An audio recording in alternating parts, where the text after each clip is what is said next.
Distant flickering, screen of scenery. I swear that's bringing it all back again. Great adventures, faces in condensation. I'm going outside to take it all in. You say too late to start, got your heart in a headlock. I don't believe any of it. You say too late to start with your heart in a headlock. You know you're better than this.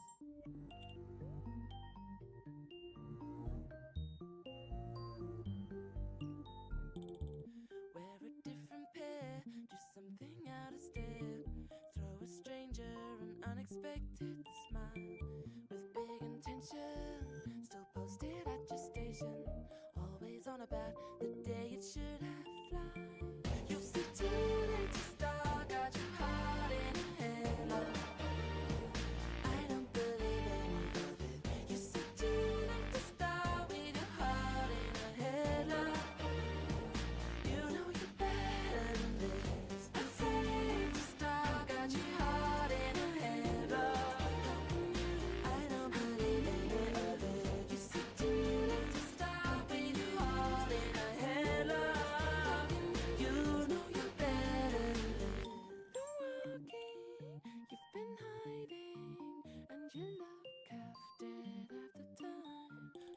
Monitoring you like machines do. You still got it, just keeping an eye. So you've been walking, you've been hiding, and you look half dead half the time. Monitoring you like machines do. You still got it, just keeping an eye.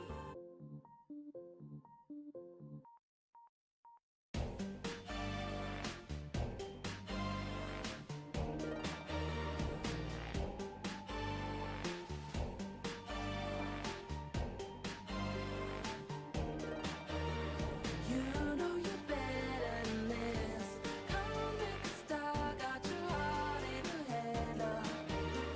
No, I don't believe any of it. Just said too late to start with your heart in a headlock. You know you're better than this. Afraid to start, got your heart in a headlock. I don't believe any of it. Just said too late to start with your heart in a headlock. You know you're better than this.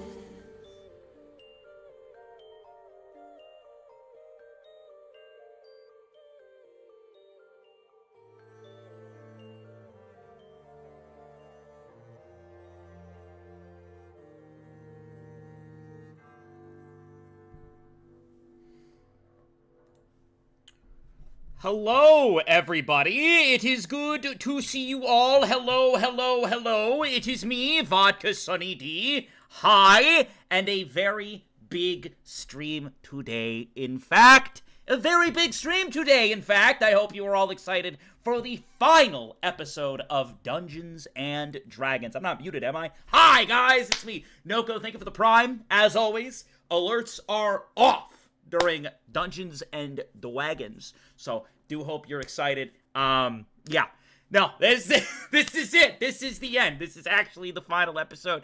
When I first started hosting, I figured we would land anywhere between 20 and 30 episodes if someone lived to the end. And, yeah, I'm stoked. I'm stoked. I hope you guys are stoked as well.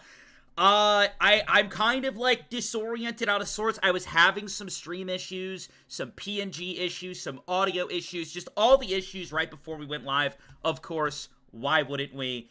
So I was testing some stuff with Nako and Call and seeing if it all worked. But, yeah, I want to make sure that the audio is good real quick, if you guys don't mind. So I'm going to play a few tracks, and I just want you guys to confirm that you can hear the music loud enough that it's impacting your emotion, right? But you can still hear me as well. So let's do some tests real quick because it's the finale. We can't have the finale not deliver. If the finale doesn't deliver, I'm gonna shit myself. All right. So yeah, let's cue some music up. Like, all right, how do I sound over this? Can you hear the music? Let me know. Let me know that you can hear the music. If the music is too quiet, let me know because I can turn it up. Discord kind of did this cool thing recently where it's like I don't know, it's just not capturing the way it used to. So like I've been dealing with all these issues. Audio's good? Okay, well that's the first song. Let's do another one. Let's do another one. All right, what about this? Can you hear me over that? And is the audio still there? Can you feel the audio embracing you? Do you feel it touching you? You feel touched by the audio?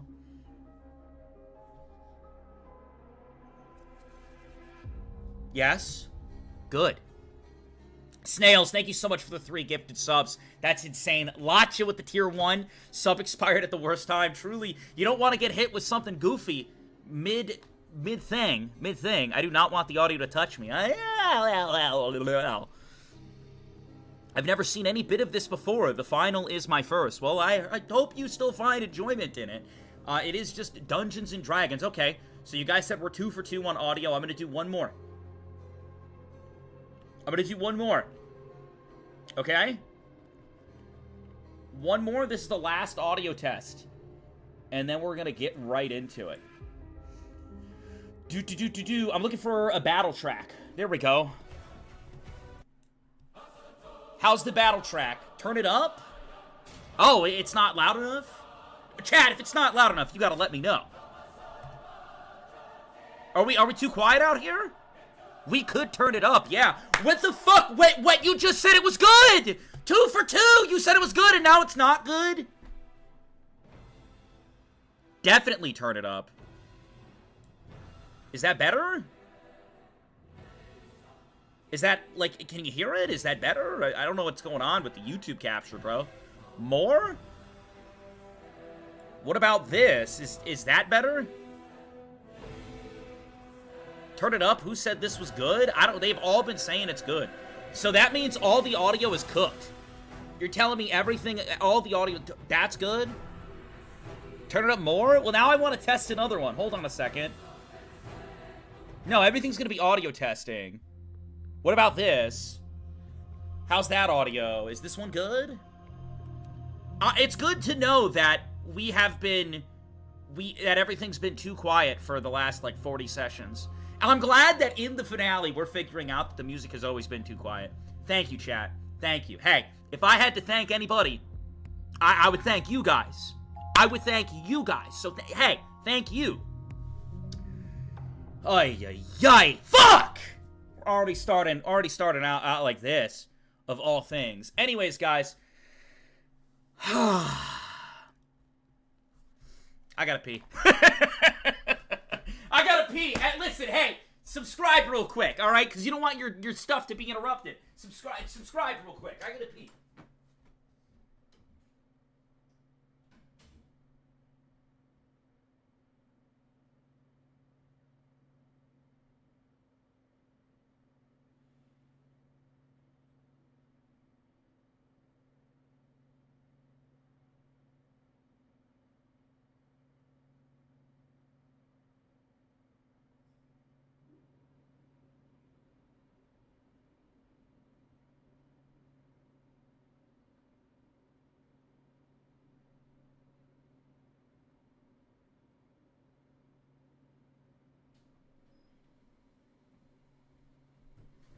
Alright, yeah, I drank a lot of water before I started. Yo, J-Dog with the sub as well, with the gifted sub.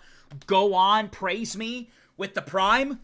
Ladies and gentlemen, bunch of snails with the tier 1 as well. Ladies and gentlemen, are you ready?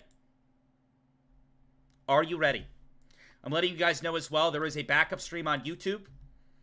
If anything happens to the Twitch, there's YouTube, and if anything happens to the YouTube, we're all fucked. You guys are ready for the season finale? Ladies and gentlemen,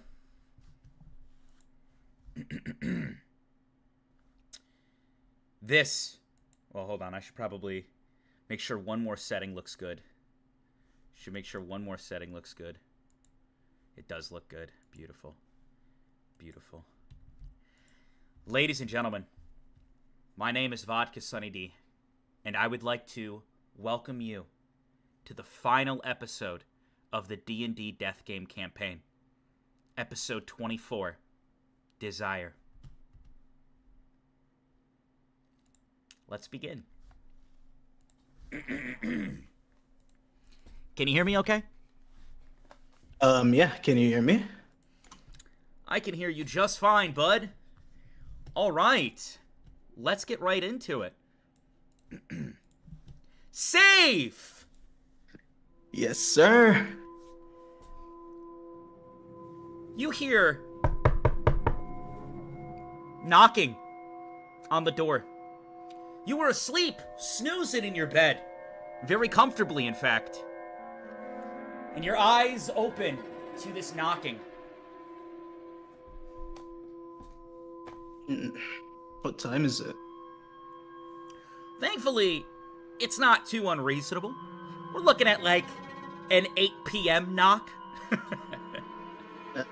Okay, I mean, is it like a hurried knock? Is it like a casual knock? The knock starts to get a little more aggressive.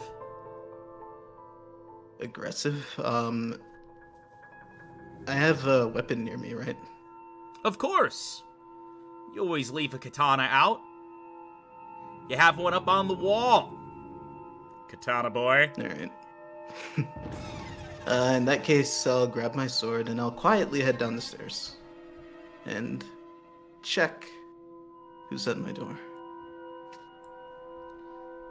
You check who's at the door.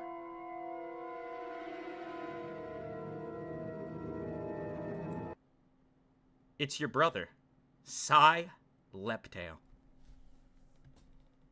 Huh. Dude, I left the key inside. Can you open the fucking door? It's freezing out here. What are you, snoozing? Open the door. All right. And more look, knocking I was happens. taking a nap. No! It ain't like that. You open the door and Sai comes in. Looks down at your katana, looks up at you. What, are you gonna cut me down? No, I just heard the knocking. I didn't know who it was. My bad, man. Yay. All right, listen, bro. I need you to put the katana away, and I need you to act cool. Can you do that? Can you act cool? I brought someone with me. Dude, there's a girl with me. I got it. Okay. And I guess I'll run up the stairs and I'll toss my sword back. Hey, don't triple run it with that katana. Presentable. Anyways, you go and you try to make yourself presentable real quick. Roll a 20-sided. All right, let's see. It is a 9. Shit. You come back down. You've looked better, and he immediately just gets real close to you, and he says, look, I told her to give me a few seconds to get it cleaned up in here, all right? As you know, I've been going through Harvey's practices. Bro, I'm meeting all sorts of crazy names. You wouldn't believe it, but, all right, look, I want to make a good impression. I invited her over, all right? And you can see him starting to blush a little bit as he explains it to you. A little description of Sai, in case anyone doesn't know.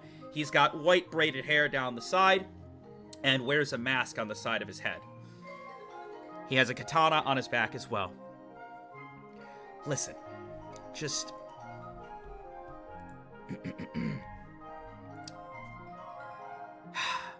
What do I do, man? I don't know what to do. All right, look. I'm not good with this stuff. You've always given me good advice. All right, my heart rate is super high right now. She's really pretty. She's really nice. Just, what do I do, man? What do I do? Like, if they told me to slay an evil beast, I could do it. But women? I don't even know where to begin. All right, dudes. Look, start by taking a deep breath. Okay. The first thing you gotta do is calm down. And after that, well, I guess think about it this way, dude. You made it this far. She came over to see you. You probably don't need to stress too much about this, man. Just stay calm, be yourself, and it'll be fine. I'm freaking out. It's not helping. Look, just remember to breathe, I promise. It'll work out. I know. It's just, how is it that I can go out and I can fight literally right-hand man? The right-hand man, I can't even speak, I'm so nervous. How is it that I can defeat some of the greatest individuals under the Lords? But I'm freaking out over a girl coming over. I just can't. All right. You see him go and slouch onto the couch. You put the katana away, right? Oh shit, my sword! He quickly gets it off of him. Hide this! He throws his katana at you. Hide it? Hide it! What's the point in hiding it? I don't know, put it under the bed or something. If you say so, I'll put it in his room, I guess. All right. Where it's supposed to go, though. You put it in his room, and then as you're coming downstairs, you hear another knock. You see him. You know what? Maybe we shouldn't do this. I'm not here. I'm not here. My God. You want me to come with you to the door? Can you just... I'm gonna look cool. And you see him just kind of sit back on the couch and just kind of do one of these. All right. You go get the door. I am grabbing him by his arm and pulling him off the couch. No, I don't... And I'm dragging his ass to the door. All right. You get up to the door, and you see him, like, shaking a little bit. All right, look, I just met her. All right, I don't know, man. He takes a deep breath. Just treat it like it's a fight. Treat it like it's training. Okay, calm my mind. I got this. He breathes in. He breathes out. Just like you said. And as he does, he goes to open the door. As soon as he opens the door, you see a girl with cat ears. I'm here, I'm here, I'm here. And you just see her walk in, and she's got kind of burnt-ish, reddish-brown hair. Rita, this is my brother, Safe, that I was telling you about. Safe, this is Rita. I've been training under Harvey, and she's been around a lot. And, yeah, I invited her over to hang out a little bit. You see her look. Why are you so... Are you shaking? Are you okay? Do you want a fish? And you see her pull out a can of sardines. And you see Sai. I'm good! Oh, you got some fish over? You know what? You two haven't really gotten to talk. You do that, I'm gonna go heat up the oatmeal. Could you make some tea? That. And you see him kind of walk away. And you just see her. Nice to meet you. Nice to meet you too. I'm Rita. She holds out her hand to shake yours. The name is Safe. I'll shake her hand, and I'm not as talented as he is, but, it's a pleasure to make your acquaintance. Not as talented? I don't know. He talks about you a lot. Really? What does he say? He says that, well, he's really good with, like, swords and fighting. And he gets a lot of compliments about that, especially in Harvey's domain. Strength is everything to Harvey. But he says he's not very good with words. And you are. I consider myself somewhat social, and I can already tell.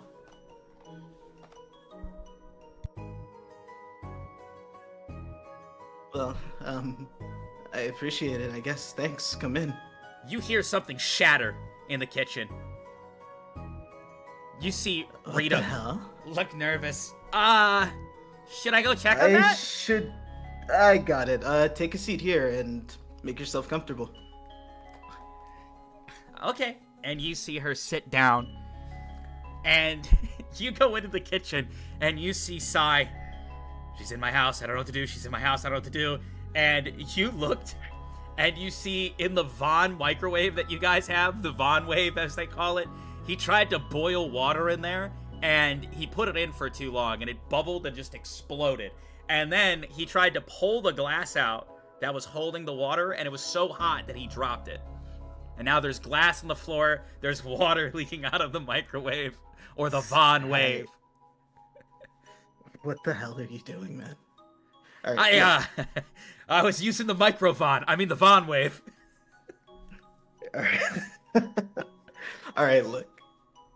I got the tea. I'll get some snacks too. Just like, I don't know. Go sit with her. See what she's up to. Chat with her. She's so. And I'll be out there in a minute. And she's super nice. And she's a girl. Like, what do I even say to her? I don't know. Do you think she likes me? Look. How about this? Start by asking her how her day went and what she's been up to. By the time you're done, I'll be out there with tea and snacks. You see him. Idea. You do that and I'll do the snacks. No. You go down to the kitchen now, before she comes in here herself. I'm gonna be honest, when I was talking to her during training, I had no issues. I think it was because, like, Harvey was watching, and I was in the middle of, like, stances and shit. But now that she's here, like, existing, like, in the space, I'm, like, super nervous. And then you hear, why are you nervous? Am I in your space? Warned you. And you just see him get the katana and kill me. Just do it. Just right here. She's right behind me. Just fucking end me. Rita, to be honest... Oh my god, there's a mess everywhere. You see her quickly pull a cloth, like a rag of sorts, and starts cleaning the Von wave. You don't have to do that. Please, I got it. Just make yourself comfortable. I'll be out with some snacks in a moment. You see Sai, Safe, why'd you spill glass all over the floor? And then you see Rita, did you do this, Safe? You gotta pick up after yourself.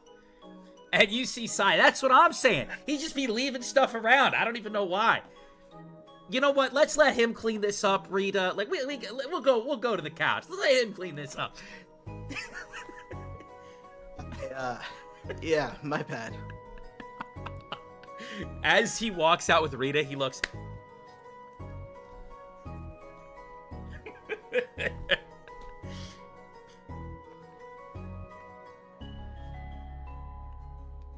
You're left there with a little bit of a mess. I am gonna clean this up and properly make some tea and some snacks after taking a long, nice, deep breath in and out.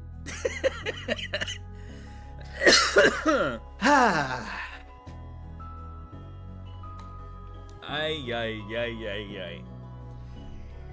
The night continues, and overall, the more he's around her, Sai starts to chill out a little bit, and you guys all have a good time.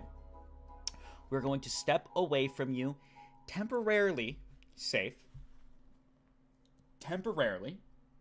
Okay. And we're going to jump forward. So you will have the chance to relax. Yippee! Relaxation!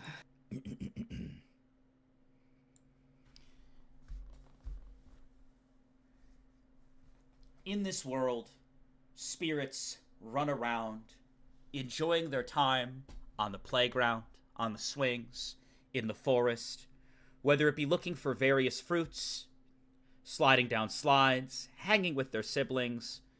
There are several spirits all around. There has been a disturbance as this final battle approaches. In 24 hours, the number 11 will fight the number 42, and new leadership will overtake this land. One girl lays in her bed, staring up at the ceiling.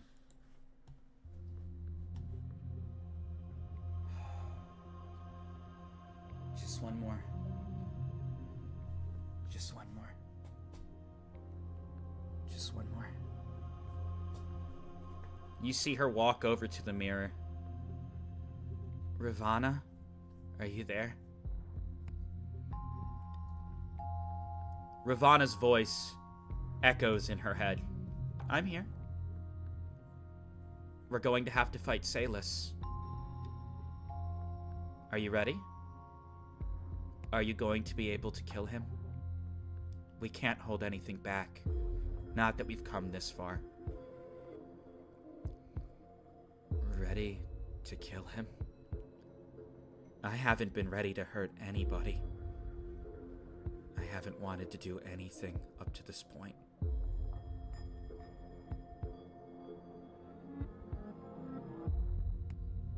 Although, I guess this is the first choice that I've actually made in a long time.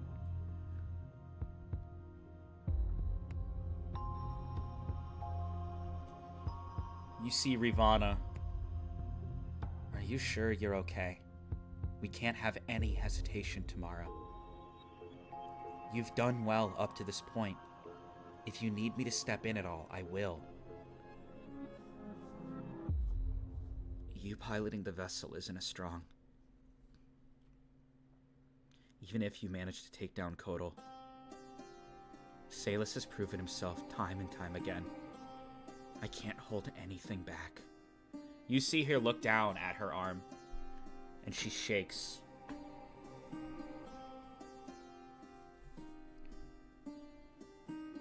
Is that a scar on your arm? Yeah. So much for the perfect vessel, right? I've noticed that more and more of my original body is starting to come back. My eye color, my white hair, and the perfect skin that the cult gave me. It fades. Looks like followers of Reva are finally starting to move on. And now it's my time to move on.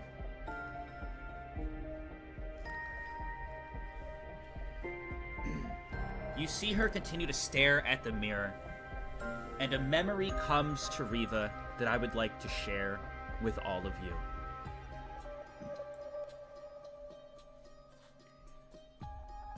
Reva sees herself walking in a long, long line of children, mostly female. If there is a boy among them, usually the boy has some sort of trait, whether it be a very specific, pretty blue eye color, very specific blue hair color, or certain other traits. Everyone is born differently, and the longer someone has time to pilot their body, the higher the chances that they mess it up. Whether it be through hurting themselves, whether it be through soreness, aches, scars, something as simple as tripping and falling and bruising yourself, cutting yourself. This can cause a shift. The City of Rain. Recently, a woman by the name of Morgan, along with particular other cult members, came up with a plan. These three individuals are very old, and they love Reva, the true Reva, more than anything else.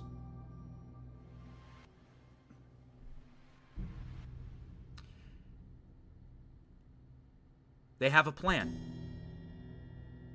As prices skyrocket in Rain City, what if we simply allowed people to live rent-free, or even cover their rent, if they simply subject their child to a few tests? I mean, it's better than losing the home and the family breaking, right? And we can tell them that the few tests are simply for the true God of Reva, the one who has given us life to begin with. What if we did that? What if that was a plan that we came up with? And then, what if, after we manipulated and brainwashed the child enough, their parents were to die, or disappear, or we give them new parents? What if? Kids are easily manipulated, right? At least, this was the discussion being had among the top members of the Reva cult. Which brings us to this point in the story. In a city where everything is crumbling, in a city where it rains heavy, in a city where an individual by the name of Zigba and an individual by the name of Kotal truly got to experience the bottom of the barrel shit that the homelessness and the scariness of homelessness has to offer, a plan was set into motion. And a girl was involved in this plan. And her name was Reva, named by her mother after the true goddess. Memories start to flood into Reva's mind.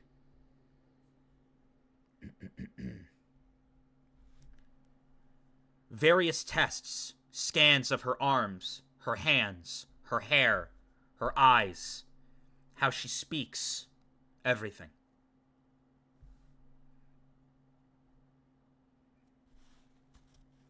Eventually, the mother she would go home to would disappear.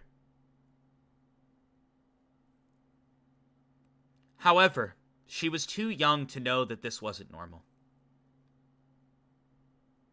Her home is the cult now. And every day, things got a little bit more difficult for Reva.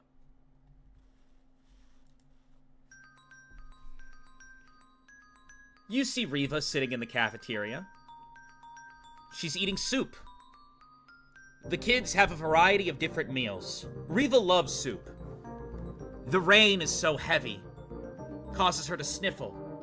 It's cold, wet, but a nice bowl of soup can free your mind of this. She recollects a time where she was eating soup, and a man with chains walked up, grabbed her by the arm. Don't eat that. I told you, you need to stick to fruits. You see her look, uncertain why it was a problem. She didn't mind fruits, but got rather tired of fruits, salads, oats. Those were the only 3 things she was really allowed to eat. After one of her scans, I don't know how, but you're gaining weight. We're going to up your regiment. You see this young girl running, sprinting in some form of device to try to lose weight.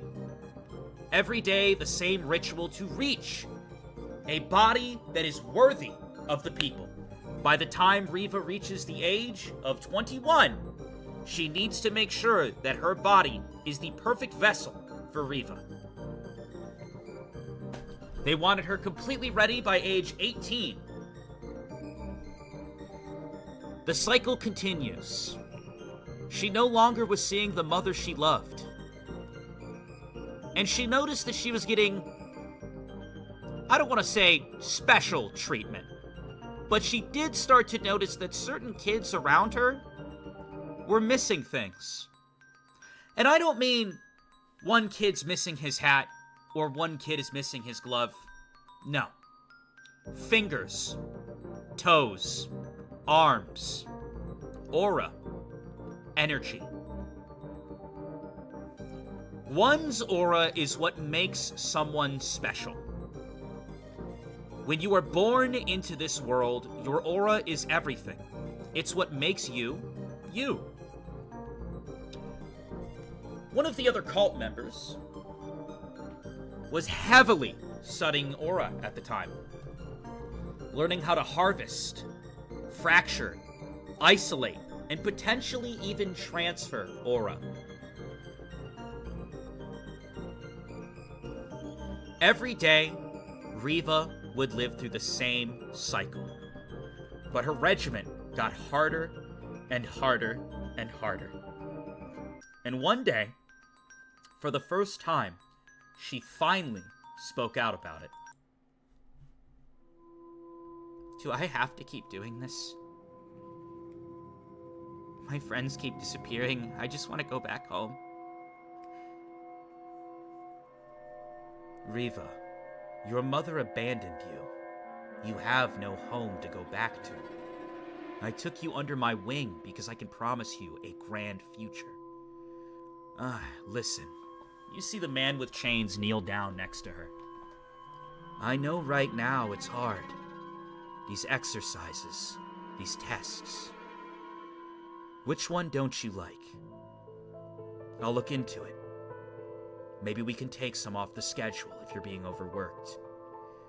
Well, I really don't like the injections. It makes my arm shake. Unfortunately, we can't skip that one. Is there a different one? The aura thing? The one where it rips at your aura. Yes, aura removal can be very painful, especially when you're young. But you have to understand, that aura is not yours, that's for the world. You are going to be the next Reva, and Reva's power must be shared with all. Okay. Then can I have soup back? Reva, your body is not your own. It belongs to the cult of Reva, and the world, and the true goddess as well. We need to keep working in a direction that is perfect for the true goddess vessel. We are just insects. Insects placed in this world that have no true rhyme or reason to us. But you're special. You will be the next vessel of a god. That's a 1 in 1 billion. All you need to do is stick by my teachings. Soon, when you're older, everything will start to make sense. Let's continue with the regiment for now. And in time, you'll have everything you've ever wanted. And the world will be saved. Our city will be saved. The great goddess Reva will come back to us.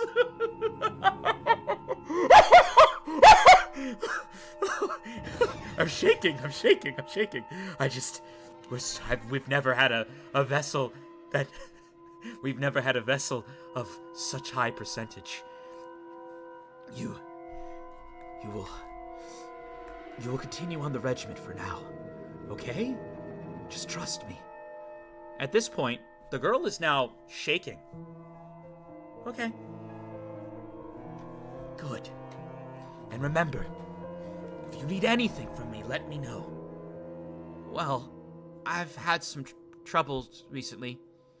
At the cafeteria, some of the kids, they pick on me because I can't eat what I want, so it's kind of stupid, but, I feel like if I have my soup back, I'll be able to eat happily, and I'm willing to work harder if it's the weight thing. I can run more and stuff. People are picking on you? I'll look into it. No, I just think if you give me, meals like the rest of them, I could fit in more. I'll look into it. The next day, those kids that were picking on her were gone, and she never saw them again. She started to notice that whenever she had an issue relating to someone within the cult, they disappeared. Just like her mother, she thought one night. Her mother was someone who was trying to keep her away from this. And now she's gone. Is she the reason this is happening? She continues to think on it.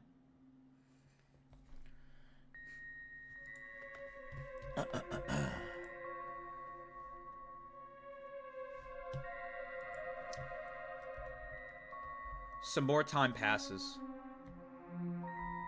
and Reva decides to make a decision. She's going to investigate, find out what happened to her mother, and look into things. There's too much uncertainty. So, in her free time, she started to sneak around, poke and prod at things, figure out what she could do. And she found out that so many individuals have had things taken from them. She stumbled upon a facility filled with children who were screaming as various parts of their bodies and aura were taken from them.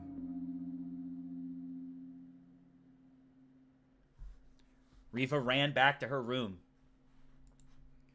feeling like she was going to throw up. Cliffhanger, chat, I gotta pee again. I drank like 400 gallons of water before stream. I gotta pee again. Bad time. All right, look, you digest what I just said. I'll be right back. I gotta pee again. Fuck. How's it going, gang? Y'all having fun? How's the finale so far?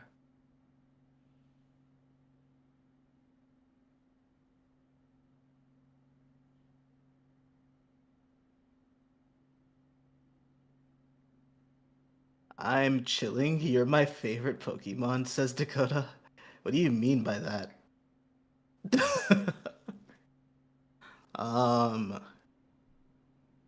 Yeah, I'm really glad I got to, like, finally show off Safe's more relaxed side for the first time in a long time.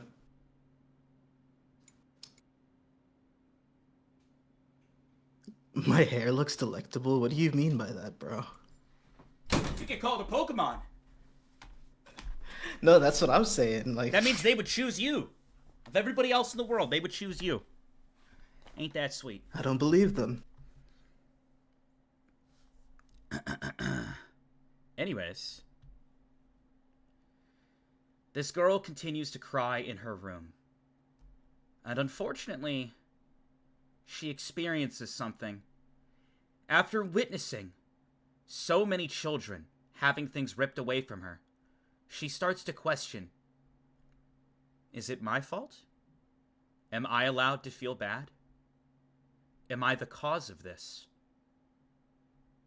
As these thoughts started to flood her mind, she decided to make a decision. She sneaks into the kitchen and finds a very large kitchen knife. Heavy guilt weighs down on this young girl. She shakes as she holds the knife.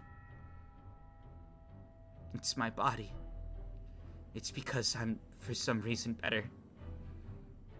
They want me to be perfect for this goddess. Okay. If I can just... And you see her shake as she holds the knife. She puts it in her other hand, starts shaking. She holds out her arm. She closes her eyes, and she slams the knife directly into her arm. Blood splatters, and she screams out in pain. Tears roll down her face. Through the screams, many cultists start running over. What is she doing? That's the true vessel of Reva, the chosen one! Stop her! And you see her get up with the knife and go to slam it into her arm again. They quickly grab her in various spots. Her arms hold her up. One guy tackles her down, another person takes the knife. And then, after that, you see the guy who tackled her down, a chain flies through his stomach. Blood splatters out of his mouth as he drops to the ground. What do you think you're doing? Why would you tackle her? That's only going to cause more bruises. My God. The one who removed the knife. You did well. It seems she's unconscious, sir. But this is terrible. Her arm is, it's ruined. I just, what do we even do? And her mental state must be shot. Just let me handle it. I'm a cult leader for a reason. Some time passes, and Reva wakes up. There is a bright light shining down on her. It hurts her eyes. It gives her a headache just to look at, and her arms are strapped to a table. Or should I say they're strapped to the armrests. And she sits there like this. Strapped, strapped, strapped, strapped.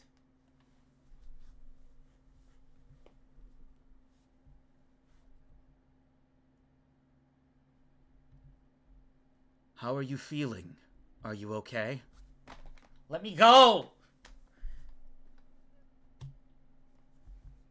Reva, I understand that you're going through a lot right now. But I need you to understand something. Everybody is relying on you. You will be the perfect vessel, the first 100% ever. Why aren't you communicating back? My arm hurts, and I don't want to do it anymore. I see. I feel like maybe I've been a little bit too soft with you. I need to make sure that I get my point across. I can't harm you, because you are the vessel of the true God. However, I want to make something very clear to you. You see, he walks in with a girl who looks about Reva's age. She's also strapped to a chair by chains. Normally, we don't have you watch this, but I want you to understand what will happen if you hurt yourself. You see the girl with chains moving and screaming. I believe this was the knife you used on yourself. Let me show you something. No, what are you doing? Stop, stop, stop! In the same spot on the arm, measurements have already been taken. In the exact same way, Reva cut herself. The man with chains slams the blade into the girl's arm, and she starts screaming through the chains. Now, with a little bit of help from our aura manipulation, as the wounds continue to go into the girl and as she screams, Reva's wound starts healing, and it closes. This is just enough to fix your wound. We inflict it on someone else, and they will simply take the place. You now have their flesh, their healed arm. However, there's still a scar, so I'll have to do just a little bit more. And you see he proceeds to stab the girl in the arm several more times. Reva watches as blood splatters around the room. The man walks up to her.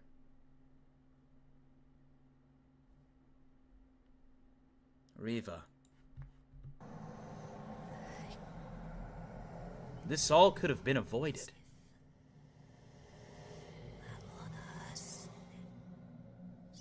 You see Reva just staring blankly.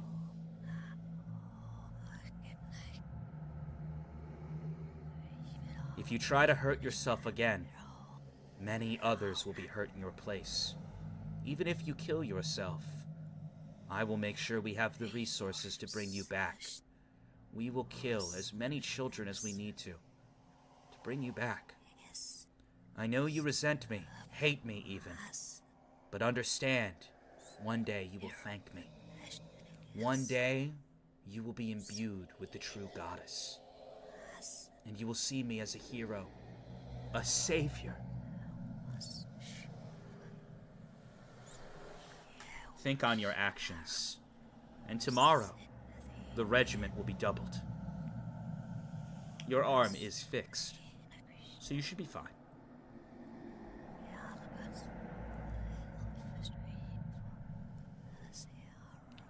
After that point, Reva unfortunately lost a lot of the spark in her eyes. She proceeded. Whatever she was told to do after that point, she did it. She did it, and did it again. And it was horrible.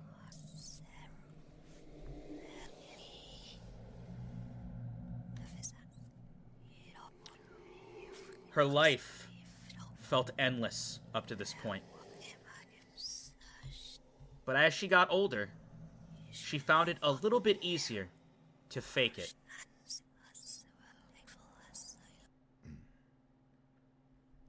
Save! That's me. Going back to where we were, after a wonderful night with Rita and your brother Sai, you find yourself sitting, relaxing, chilling on the couch, and then the door flies open and you see your brother in a panic. Oh my God! It's terrible! What's the matter? The coolest guy! The coolest, hottest guy! I think he likes Rita too! Oh my God, it's cooked! You see him run over to the couch. What do I do? Okay, first, take a breath, calm down, and tell me what's going on, man. Oh. Alright, listen, I had to come get you anyway. Can you come with me? Where are we going? What's the matter? Alright, well, let me break it down for you. You see him sit down on the couch. Basically, your great younger brother? Well, I was selected to go on a very specific mission, and we're currently down someone. I presented the idea to Harvey that my brother should come with us. Me, of all people? Listen, man. 1, you haven't been working. 2, you're my brother. You got potential. You got potential. Alright? Come with me on one of the missions I do. It is a simple rescue operation. Alright? And if you're with me and you're with Harvey's crew, there's no way stuff goes south. We are some of the strongest individuals in the plane, dude. Come with me. Hey, that's we excluding me. I'm not that strong. I mean, if you want me there, I'll come. Just and you're not a good cook sure either. This isn't a mistake. So we gotta find your path in life. All right. I've already taught you how to use a katana. So come with me, and we can put some of those skills to the test. All right. If you say so. Sick. Also, having you there will make me less nervous on this mission because she's totally coming with us. Right. We're headed out right now. I guess I'll get ready then. Alright, sounds good to me. That is why I came to scoop you. I mean, the meeting's in like an hour. It's only like a 20-minute walk, so, you know, take your time. Do your hair up nice. If she thinks I got a mess of a brother, you know, then she's not gonna want me. I mean, she already thinks you messed up the kitchen that night. What were you doing, man? He says with a smirk. You owe me for that anyways. I do. And I got you on this mission, for real. Alright? You're gonna perform, and then I'm gonna get you a job with Harvey. Sound good? Alright. I'll hold you to it then. Awesome. Alright, I'll go get ready. Alright? Yeah, and I'll head up to my room. Alright. Roll a 20-sided. Alright, let's see. It's a 15. You're good, you're locked in, you're ready to roll. You head on down and you start walking with your brother towards Harvey's domain.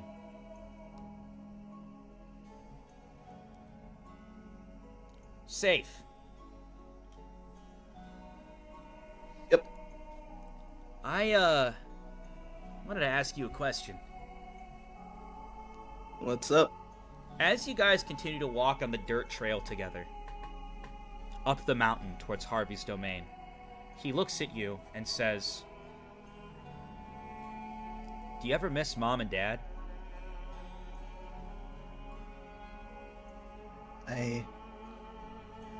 Yeah. But hey, I still have you, so I'll make do. I feel the same way. Harvey told me something recently, and I didn't really know how to process the information. That's why I haven't told you. Make it through this mission with me, and I'll tell you what happened to our parents. Right. You see, as you guys walk up to the domain, he looks very serious. Suddenly, like a shift in Sai's entire demeanor. The goofy little brother energy that you're used to seeing changes on a dime, and he looks locked the fuck in. He starts to walk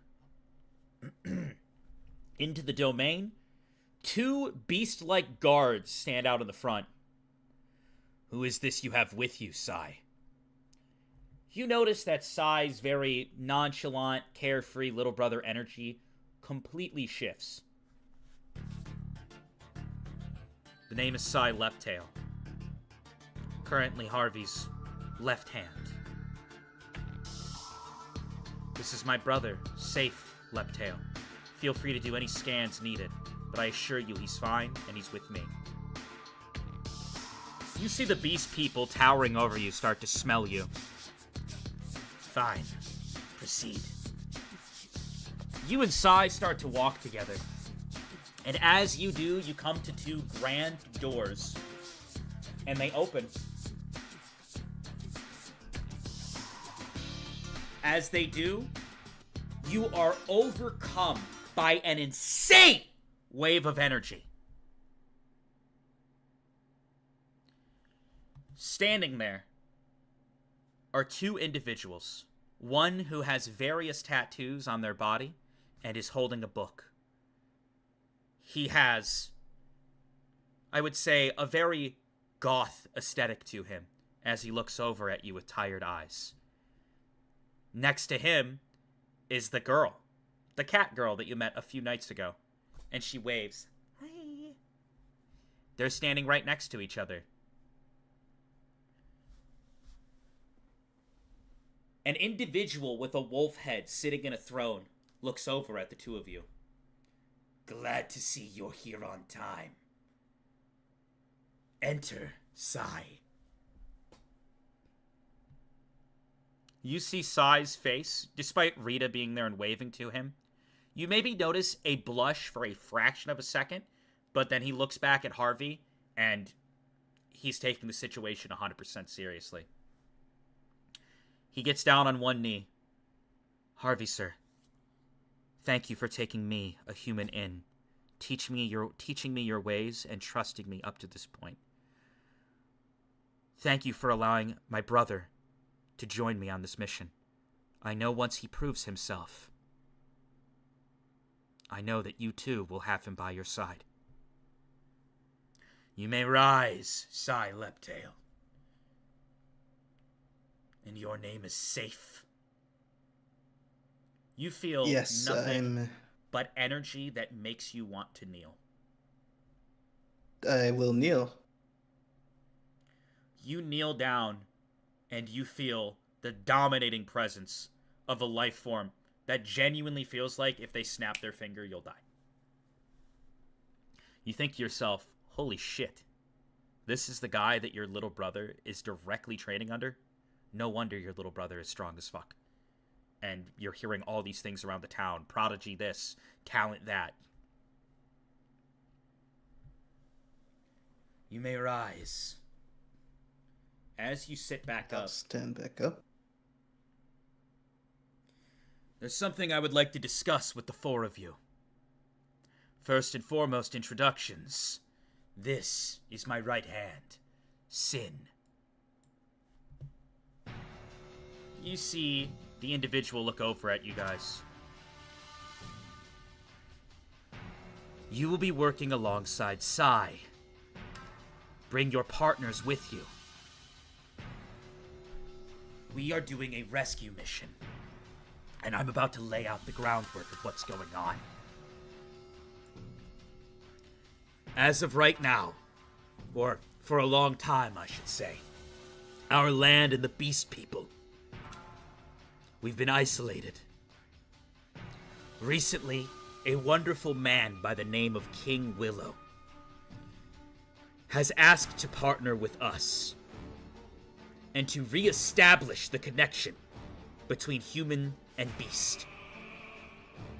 I do not want my people to suffer forever, nor do I wish to go on more genocides. I'm growing old, and in time I will need someone to take my place. Additionally, for the longest time I hated humans, but many humans seeked refuge here. Ones who didn't agree with Rain City's ways, ones who didn't agree with Vaughn and his advancements, and some who have gone so far as to work alongside me and become my strongest soldiers. You see he smiles, looking at Sin and Sai. As of right now, King Willow is helping me, and I am helping him. Rita, you said you've spent time in Trinket City and have met the king, yes? Yes, I did. He's great. King Willow's absolutely wonderful, and I used my senses, and I think he's super trustworthy as well. Perfect. And I agree. After my communications with him, he seems to be a genuine man. So, me and Willow had discussed something recently. Sin, you've investigated it as well. Take it away and explain what you know. You see Sin walk towards the three of you, Rita, Sai, and yourself safe. Here's the deal. I'm sure you've heard the rumors about Rain City. Rain City is close to getting a 100% vessel, recreating the goddess Reva. As for the ramifications of this, we couldn't even begin to tell you. Normally, this wouldn't be something that we would need to look into. Each domain is welcome to their practices. However, through my research, through my investigations, we have found that countless children have been sacrificed. The manipulation of families, torment, aura being stripped of children from the moment they're born, all to contribute towards a perfect being. After further investigation, I found her. You see he holds out a sketch of Reva. We are going to go in and save her, despite her being the one true vessel. I have made the conclusion that she does not wish to be there. The four of us will go, and will free her from her shackles. If the individual with the most public presence is freed, and she herself speaks well of Harvey in our domain, it can create the establishment between the City of Rain and Titan's Drop. This would then isolate Vaughn and his advancements. Vaughn has always been the biggest problem. And for Beast People, if we can reconnect and rekindle with Trinket City under Willow's support and Rain City under Reva's support, then can mean a brighter future for the Beast People. Are there any questions?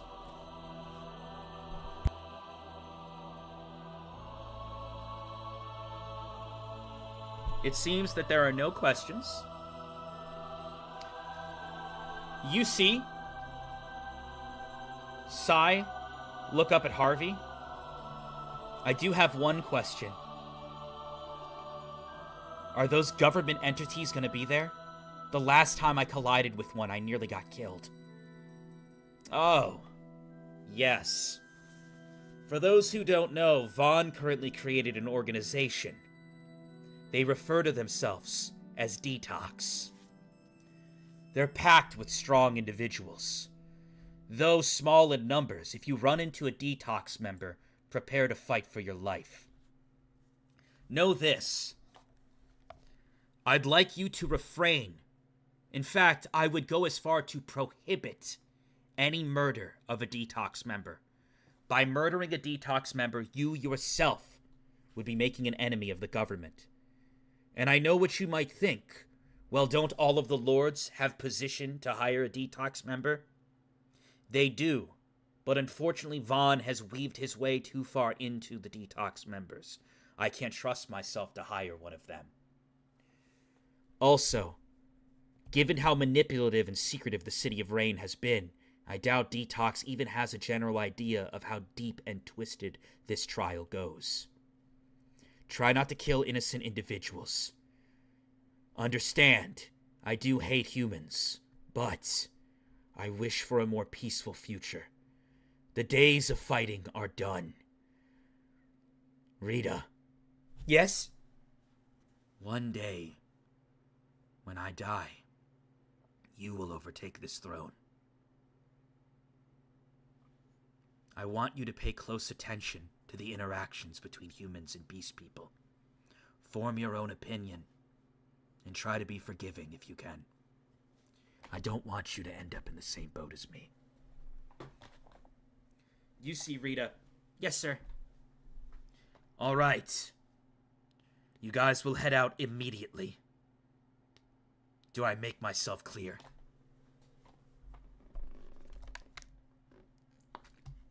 You see everyone say yes, sir. And you kind of sit there like, huh?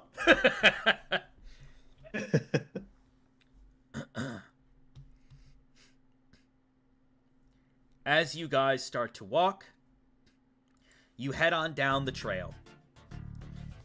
Man, I gotta say, we have quite the team here. You see Sin look over at you. Safe Leptail, was it? I know I look kind of scary, but if Harvey sees potential in you, then you're good with me. You see he holds out his hand to you to shake it. Shake his hand. All right. As you guys continue to move, you, Sin, Sai, and Rita. After days of traveling, you find yourself at the doors of the City of Rain.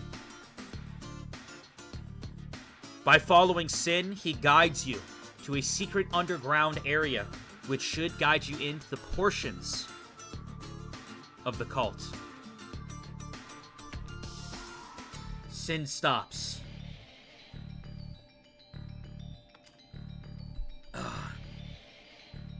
I'm frustrated to say this, but we'll be splitting up from here. You see Sai look. What? We'll be splitting up. You see he reaches in his pocket, and Sin holds out a note. It's from Harvey directly. The note states that he has great interest in you, Safe Leptail, and he wishes to see how you perform on this mission. In doing so, he would like to split you up. You will be going forward with Sin, and Rita will be paired up with Sai. You see Sai immediately, whoa, I'm sticking with my bro... I'll be with who? And he looks over at Rita.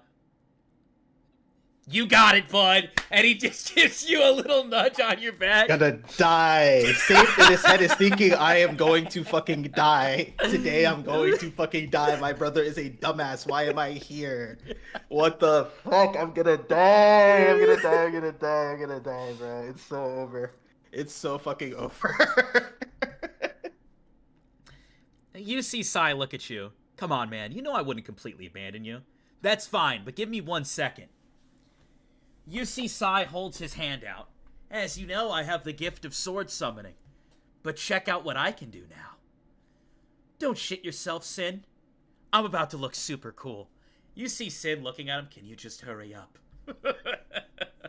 And Sin also leans in. I get it. You keep trying to look cool, but understand me.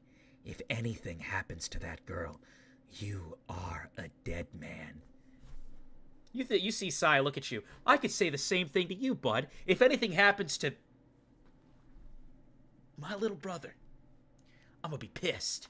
And guess what? I'm gonna enjoy my time with Rita. You see Sin look like he's about to kill him. Just hurry up and do your thing. We have a mission that we need to take care of. Anyways, as I was saying, watch what I can do. He holds out his hand.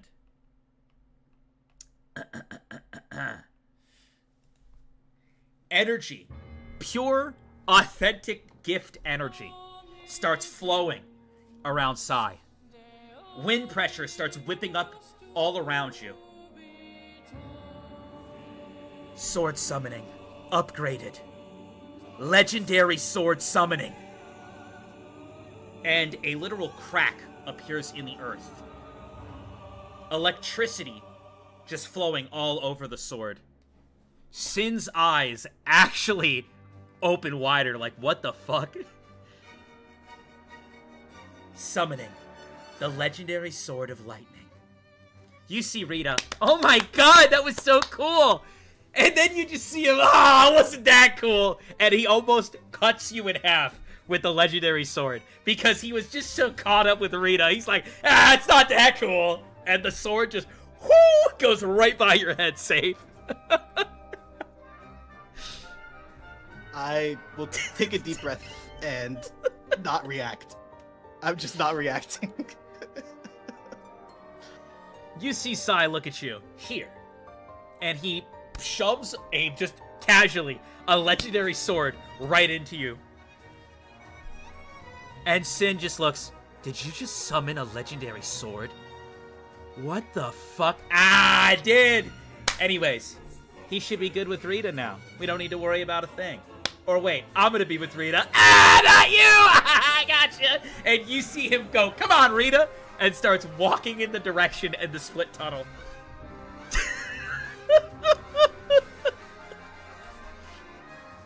I'm just gonna, turn and look at Sin. You see him look at you. I hate humans so much. Well, let's get this over with, I guess. What's the plan? No, rewind. How can that cocky little brat casually summon a legendary sword? And you just see his eye twitching. And now he's That's walking my little off brother. with Rita. Well, it seems like you have some pretty big shoes to fill. Let's go. You and Sin start to walk through the tunnels together. Water at your feet.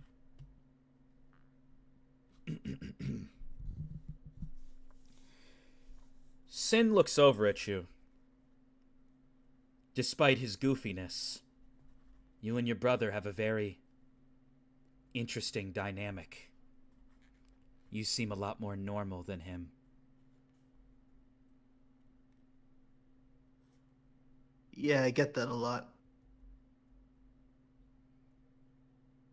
He definitely has his quirks, but I have faith in him, and when he gets serious, he gets things done.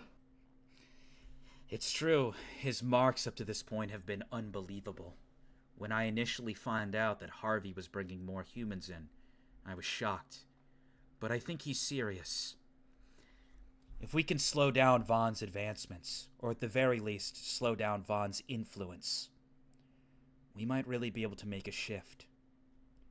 The thing that pisses me off, though, is that humans are in their own way. I follow him, but I don't fully think that this will work. What do you think? Well, personally, as to whether or not it'll work, who's to say, but if we won't have faith, then who will? So I'll choose to believe.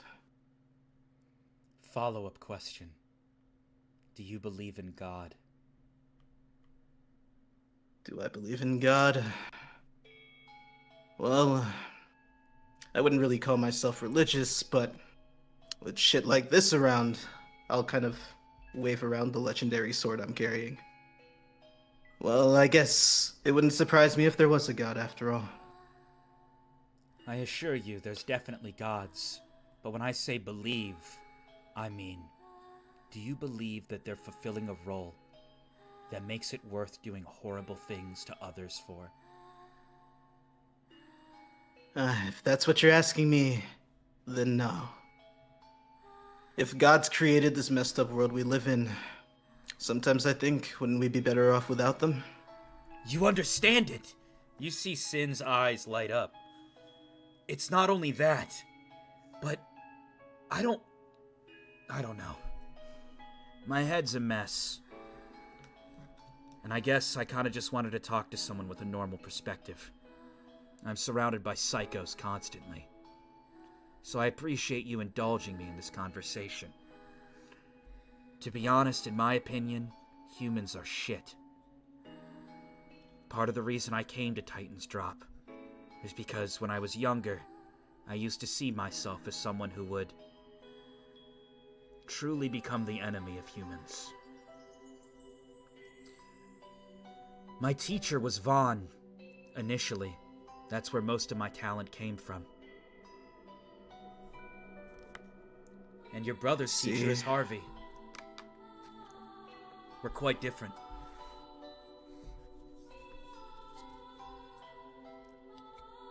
As you guys continue to walk through the waterways, for whatever reason, Sin continues to talk to you. And you start to understand him more. My thing is, humans will constantly do terrible things to each other. Create war, hurt themselves, hurt others. Why is it that the gods do nothing about it? Why is it that these saviors, that people will form a cult and sacrifice children over? Why won't the gods step in and do anything? Why are we the ones saving this girl? Ain't that the question? And honestly, it's one I think about often, but I guess in the meantime, all I can do is try anything I can to get stronger so I can protect the people I care about. As you guys walk, you notice he flips open a Bible, and as he flips through the pages, there's writing, words, sketches, just like the Bible is like being destroyed over time with each time he's opening it. If you don't mind me asking, that Bible you carry, what exactly is its purpose, I guess? You'll get to see that in a few moments. Ready yourself. But to answer your question about this, the Bible is something that connects us to the gods. I have various books that connect to the gods. All varieties of teachings, the scriptures. And slowly but surely, I will punish those using these very tools. If a god won't step in, then I will. You guys come to an opening part of the tunnel, and several cultists are already lined up and ready. That's gotta be the intruders we heard about. It has to be. We need to stop them right now. Call in more backup. I think these are Harvey's men. You see Sin look at you. Just back me up. Assuming I need it. Sin starts to walk forward. You see him as he walks, holding a book in hand. The book starts to flip to various pages. And about 20 to 30 cultists quickly surround him with various weapons.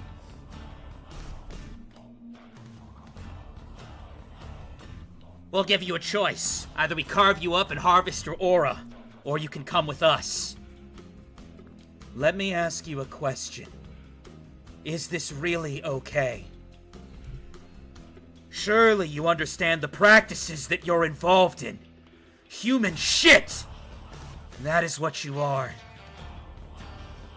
No god has come to judge you. So I'll ask you again.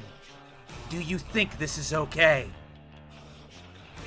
At that moment, without listening to him, a cultist immediately swings at another cultist, and he dexterously backs up, dodges, swiftly moves out of the way. Very well, human shit. Then I will pass judgment, since the gods won't. For a moment, he dodges backwards and writes something in the book. And as he does, you see everyone start to reach towards their chin. And they all just snap their neck in front of him. And you see bodies start to fall all around him. I'm gonna use my calm mind proficiency to stay calm here, but in my head I'm thinking, holy shit, Sai really sent me to my own death. What the fuck is this? You don't need to worry. You'll be safe with me. Let's go. You guys continue to walk, and as you do, safe, a cultist comes up behind you. Maybe one that's neck wasn't fully twisted, and he swings at you from behind. Dex check. Do you have my stats, actually? What they should be? OG stats? Yeah. Since this is pre, we will do all your stats -2. Okay. Alright. Give me one moment. I didn't have my stat sheet pulled up, because I meant to ask about that. By the way, I saw that we're doing the popularity contest, and I was thinking to myself, I was like, wait a minute. Sai and Sin and Rita are all gonna get screen time, and they're probably gonna get done dirty in the fucking popularity contest. All right. Let me roll.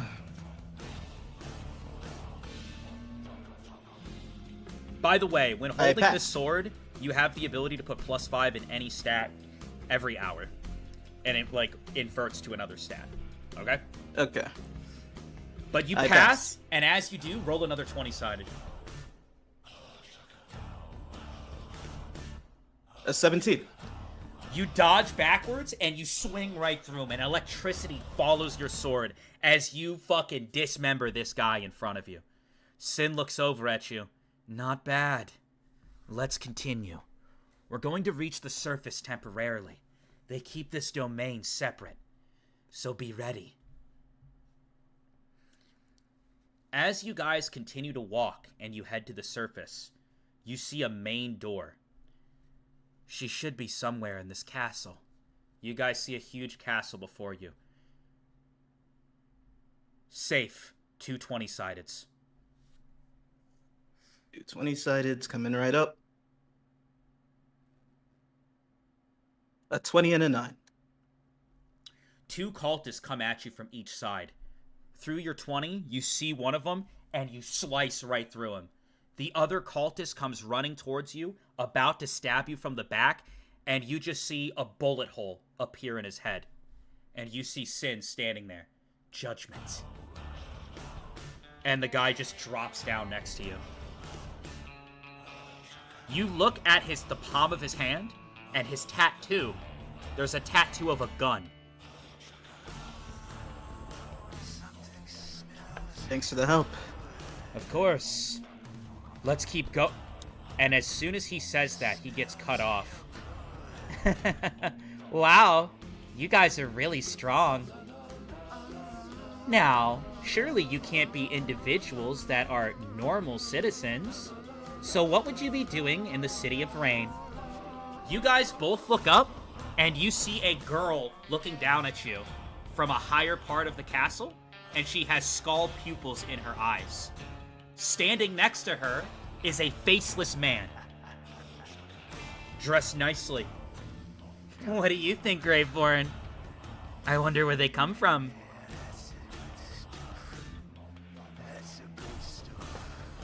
You see him look. Shit. Safe. These are detox members. And that girl is dangerous. We are simply here as visitors. Don't lie. We already heard there were intruders. Well then let us intrude. Surely you know of the terrible things happening within this cult. Don't be swept up with Vaughn and his manipulations. You see Mion look. Manipulations. I'm just here to do the job that Tiana wishes. Isn't that right, Graveborn? And last I checked, you're the one killing people, hun. You see him look back at you. Safe. We're going to have to engage with them.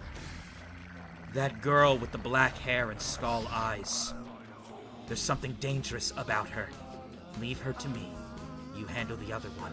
At that moment, while Sin is talking, Mion appears on his shoulders, places one hand on his chin, one hand on the top of his head, and just goes, "Good night," and goes to snap Sin's neck instantly. Am I able to react to this? You think that you think, oh shit, I'm too late. And the moment you go to react, Sin has flame tattoos down his neck, and they start to light ablaze. And you see Mion's hand quickly back off as she yelps out in pain and leaps off of him. Crazy bitch. I will cast judgment on you. And books start to flip through various pages. You see the individual up on the top of the roof just start contorting. And as he does, 2 black wings sprout out of him. He holds out his hand, and bones start to come out of him as well. He flies off of the roof. And you see this faceless man of detox heading right towards you. What the fuck? Okay. Question for you about this sword.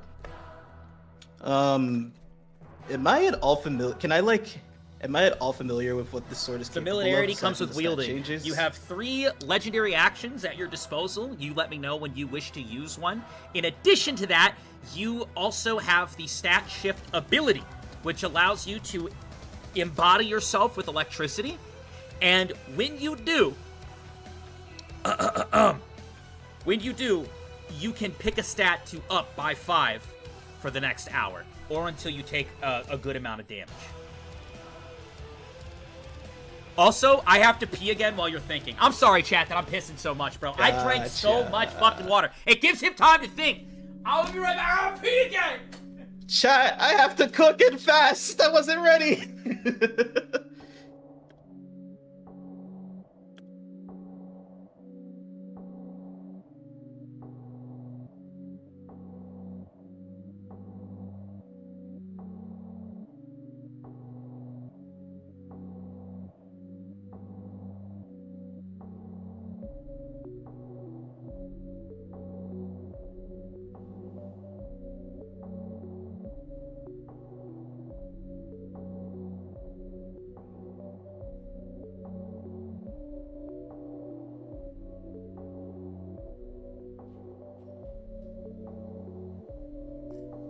I hear no talking. Did we die?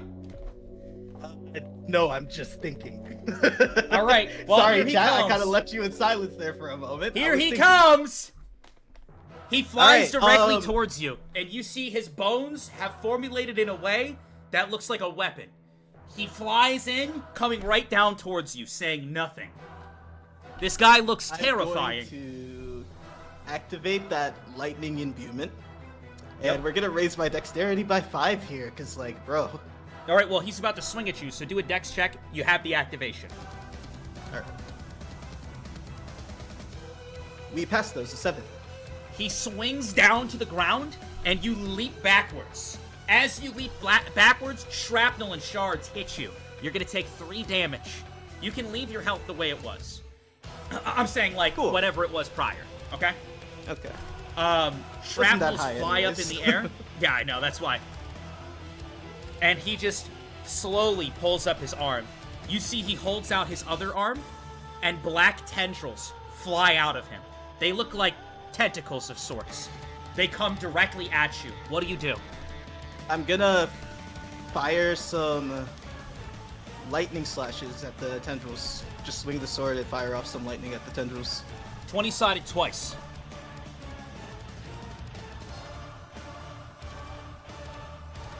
20 and a 10. While you're imbued with lightning, on that 20, dude, you are dodging. One tendril smacks the ground, you dodge. Another tendril swings, you dodge. And then another tendril hits the ground, smacks it again, and you notice something. And you only notice this because of the 20.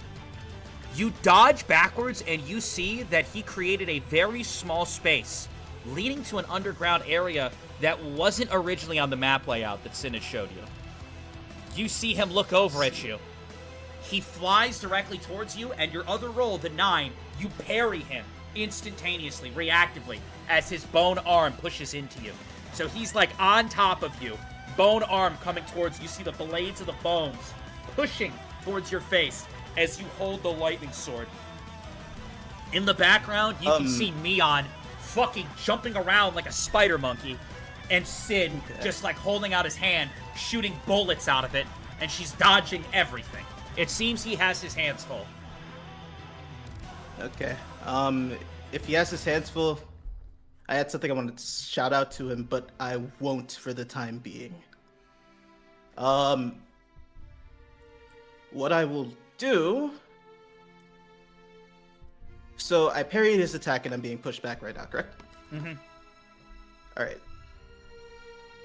I want to see if I can just, like, send some lightning through the sword into him since he's making contact with me right now. Yep. So he's pushing, and you go to let out a lightning charge to the sword. 20-sided. 11. You hear a, "What kind of weapon is this?"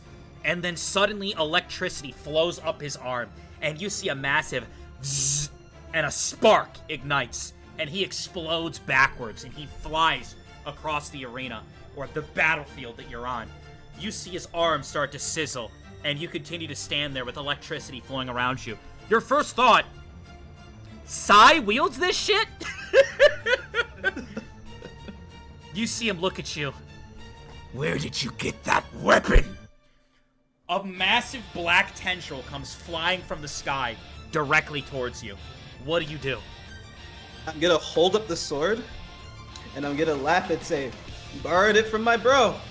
And I'm gonna draw a circle with the sword, and I want to use my first legendary action here. Okay. What would be the legendary action you would like to use? Only gifted to the legendary swords. The legendary action I would like to use, let's call this Divine Judgment. And I want a lightning bolt to come from the ground to the sky.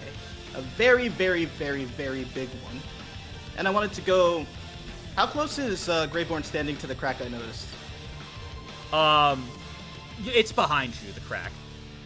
Okay. Then I want it to go closer, in between me and Greyborn. Mm-hmm. Closer to Greyborn than me. Sure. You see, just like an absolutely fucking massive, like, and basically like a beam you're of doing this in lightning, response to his giant tentacle in the sky that's coming down? Yes. All right. 20-sided for legendary action. All right. A 12.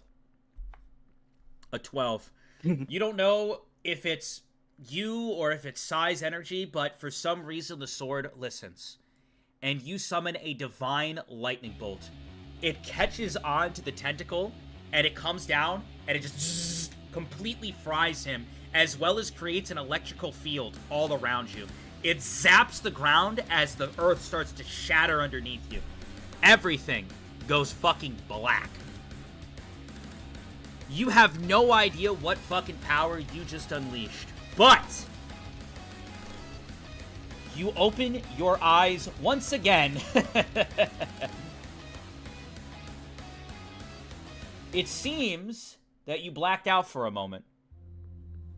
You look and you find yourself back in the underground.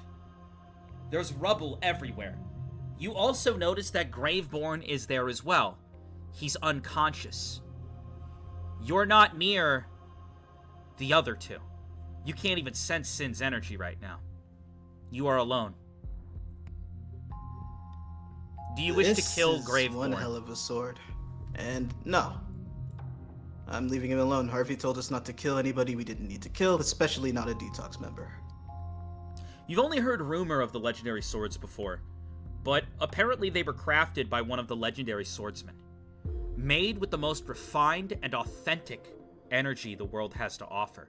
Some say that the legendary sword is what created gifts, and this is one of the 8 within the series. Or 9, I should say, but we don't talk about that. The abilities that this sword enhances the user with are not normal, and you think to yourself, how far has Sai actually come?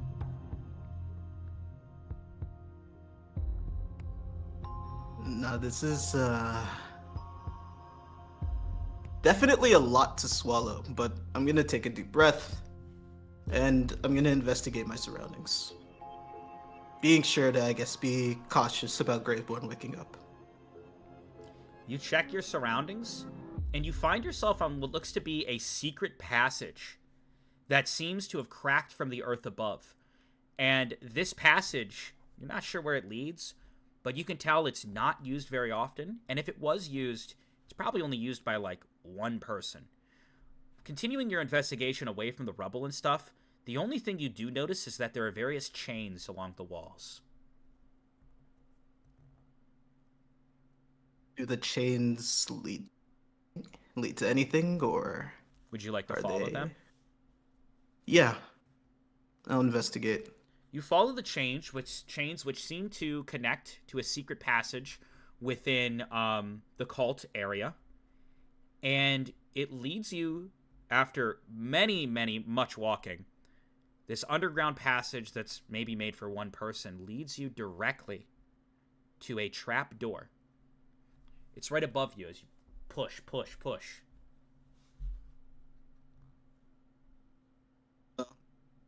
I guess it's the only way forward, so let's keep going. You push up, and as you do, you instantly hear, "I'm so sorry, I didn't mean to, I why are you?"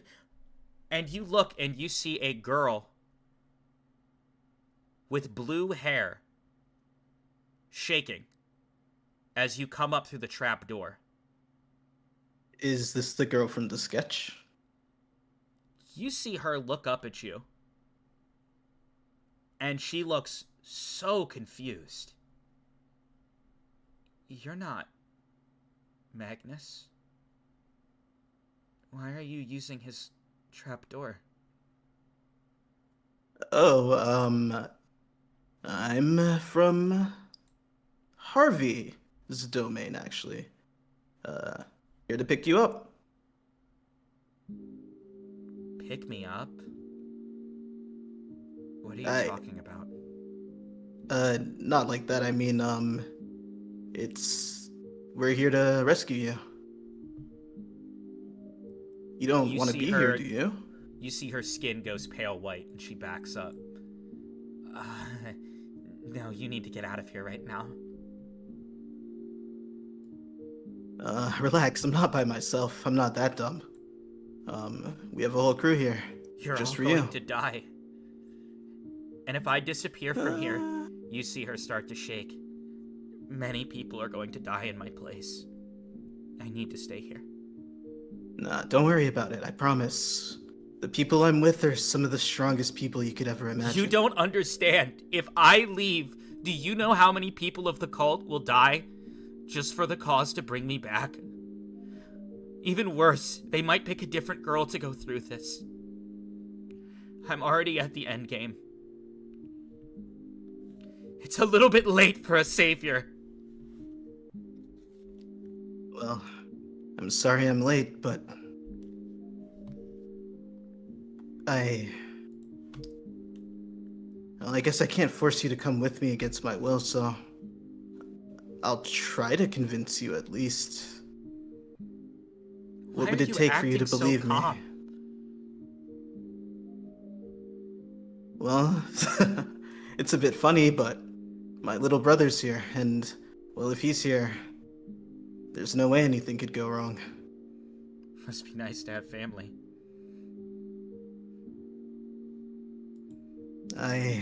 You see her kind of look down, I miss my mom. And tears roll down her face as she just kind of like curls up into a ball. And I'll move closer and try to comfort her, but at the same time I'll say, so do I. You see her look up. You miss my mom? No, I miss mine. What happened to her? I don't even know what happened to her. Wait, you don't know what happened to your mother either? Nope. My mother, my father, both just gone. And well, apparently if I rescue you, maybe I'll find out what happened to them. What do you mean? What does rescuing me have to do with finding out what happened to your mom?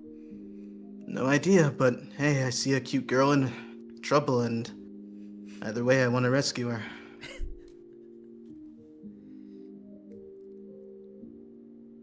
Unfortunately, I can't leave this place. If I do, a lot of people are going to suffer. Well, I mean, if you could give me more information, I could tell my brother and he could handle it. There's a cult. How far it weaves goes beyond your imagination. Manipulated. Directly connected to almost majority of the citizens, especially the poor. They take children, harvest their aura, take their energy, body parts that they think are good, and they sacrifice it all for me. In return, I stick to a brutal regiment. One that keeps my body in the perfect shape. If I hurt myself, other people get hurt in turn to fix me. If I do something as trip down the stairs, it could mean the life of another child. My life is not my own. It never has been. Kind of gave up on a savior. I appreciate you coming here. It's nice to talk to someone. It's been so long since I've talked to a normal person. Honestly, it's nice. I feel like I deal with so many psychopaths every day. But I don't know. You seem normal. It's almost calming, even though I'm freaking out a little bit right now. Thanks, I get that a lot, I guess. If you won't let me take you out of the city, then at the very least, it's not safe in these tunnels right now with what's going on. At least come with me somewhere a little bit less susceptible to caving in. Fine. Only because it looks like this place is gonna collapse. You guys start walking together. Eventually, as you guys walk together, roll a 20-sided. 14. You hold her hand as you walk her through the tunnels. And you notice that as she stares at the hand and stares up at you, maybe, just maybe, in her dead eyes, there starts to breathe some life back. As you continue to walk down the tunnels, you see someone approaching you. What do you think you're doing, boy? Do you have any idea of the hand you're touching? You see an individual with chains walking towards you. I'm going to, without letting... Actually, do I feel like I can tap into the sword's power without unsheathing it at this time? Yeah. Okay. My surroundings, could I, like, run past this guy? Probably If I not was, like, with the girl. And as you're Okay. holding her hand, you can tell she is shaking. You have no idea what kind of interactions happened between this man and her leading up to this point, but you can feel her entire demeanor change. She quickly Okay, looks...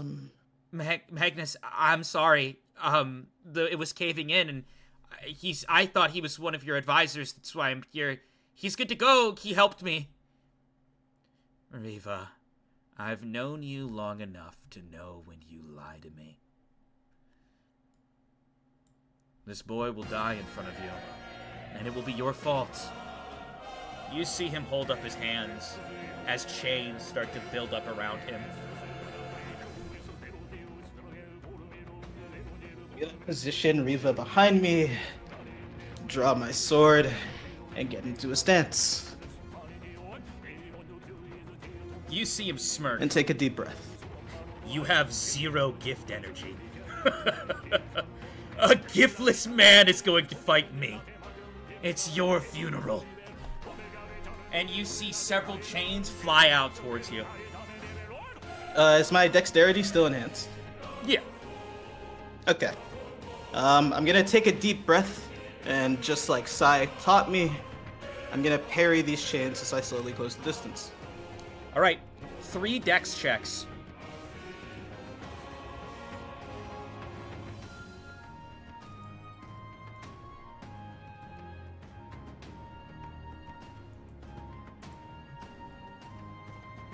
Oh, I was muted? My past 2 failed 1.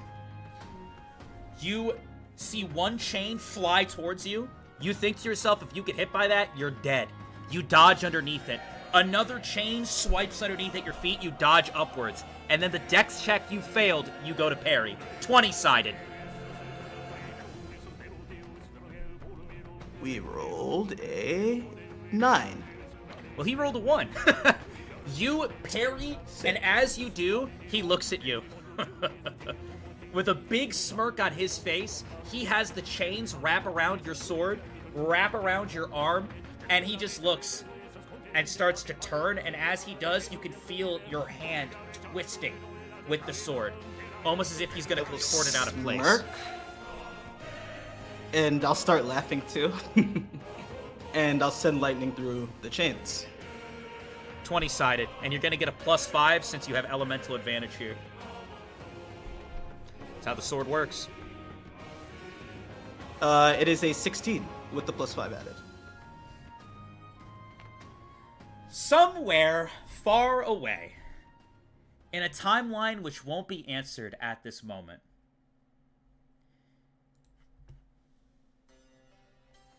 do you really think that's a good idea? Why would you even gather this? You see a man wearing a cloak, a hood. You can't see his face. I just want to craft things. That's all I want to do. I love building. And, since we're legendary swordsmen, Terra, we get to go wherever we want. We have the gods' permission to travel the multiverse. I mean, come on. Why is it that you choose to not indulge in anything we go visit? The world is beautiful. There's more to this world than protection and fighting. You see someone standing there in golden armor with a massive sword on their back. I guess you're right. What are you going to do with these legendary swords once you have them crafted? I don't know. But each verse we go to has landmarks that interest me. I mean, we went to the hottest verse, where molten volcanoes exist. I thought to myself, what happens if I craft a sword that has divinity from the gods, and I imbue that with the strongest element in the world? I mean, we fought that Leviathan a while back. It was from the deep sea. So I'm thinking, I take Leviathan energy, divinity, and use the deepest water elements, and I could make a water sword. I just want to see how it crafts. You understand, though, what if a normal human were to obtain one of these swords? I don't know. I'm not really too worried about that. I mean, if a human obtains one of these swords and goes out of control, then I guess it's our job as legendary swordsmen to stop him. That's fine, but... And you see him hold the blade up to his neck.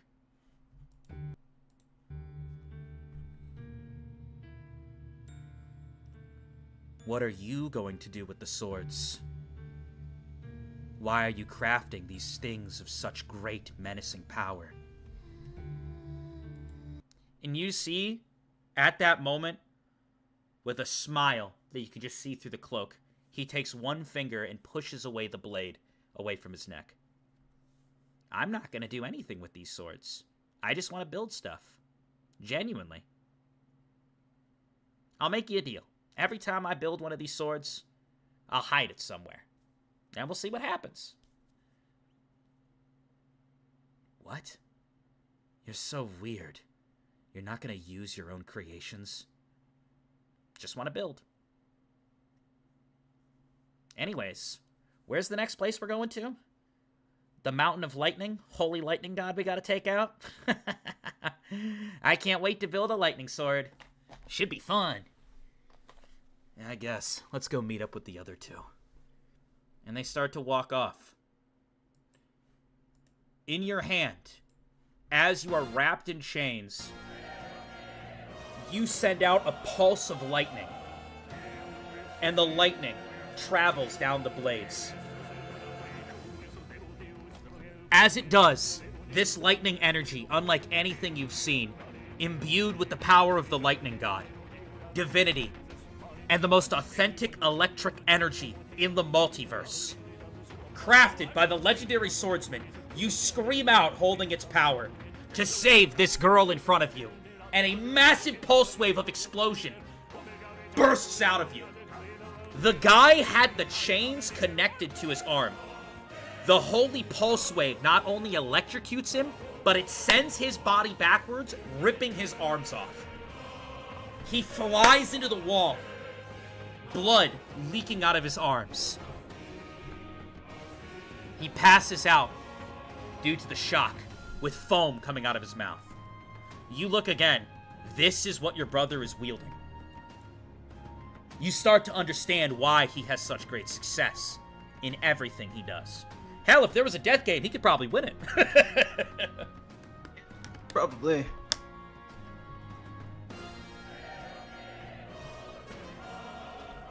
I'm gonna sheath the sword. I'm going to... You see, as you look back at the girl, her jaws dropped. Did you... Oh my god. She gets up. Oh my god. I might actually be free.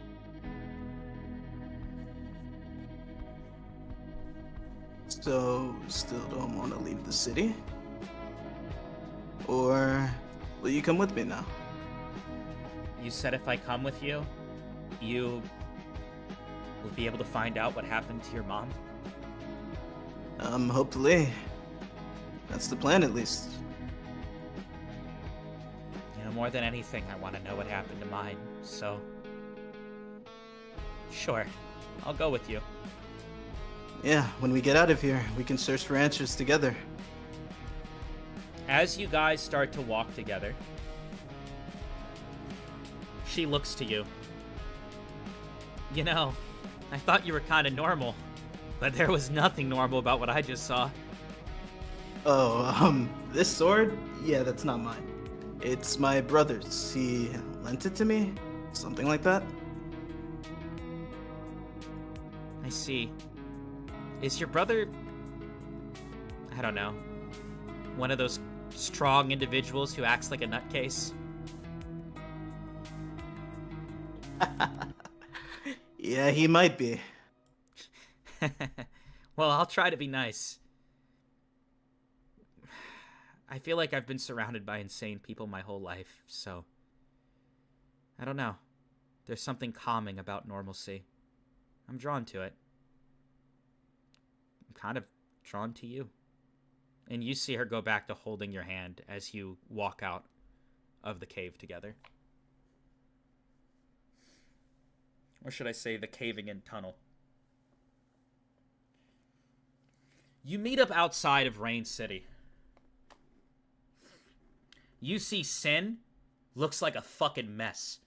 He has a bite mark on his cheek, a black eye, a slit on his throat. His hair is messed up. That girl's insane.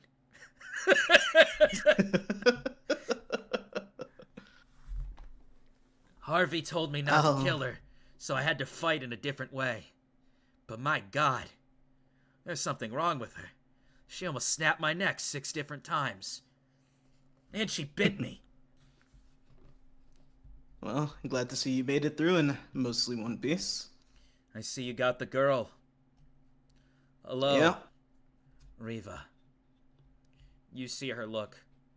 Ew. I swear I've seen you lurking around the tunnels before. Long ago.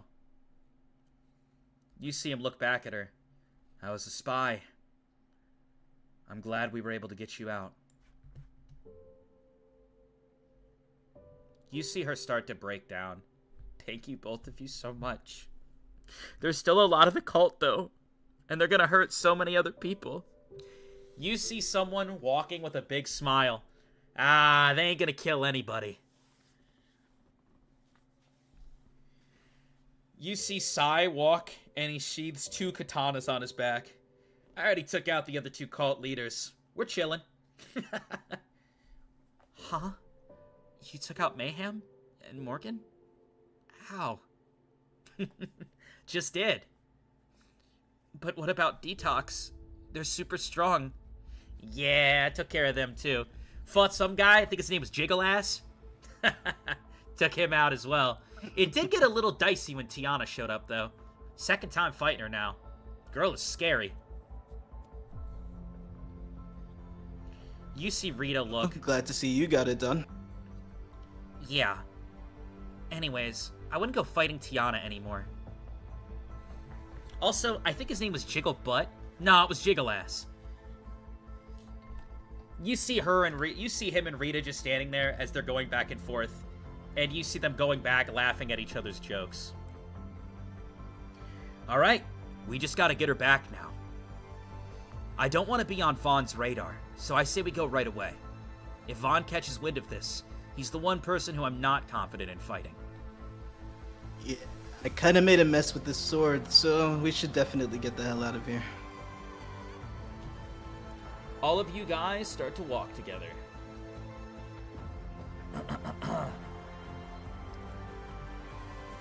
As you guys walk together, you camp out for the night. And when you do, finally, at long last, Sai comes up to you. Heard you did a hell of a job, man. Sin was impressed. Yeah. I was watching you through the sword as well. Wait, you were watching? Of course, bro. Listen, I know I act like a mess, but you really thought I was going to take my eyes off you? I appreciate you having my back, I guess, but, Wait, you weren't watching the conversation we had, were you? We go hold your hand. Swear to God. Ah. Hey, I'm happy for you too. Also, we've been traveling for a little bit now. I tried talking to that girl. It seems like she's only open towards you. What's that about?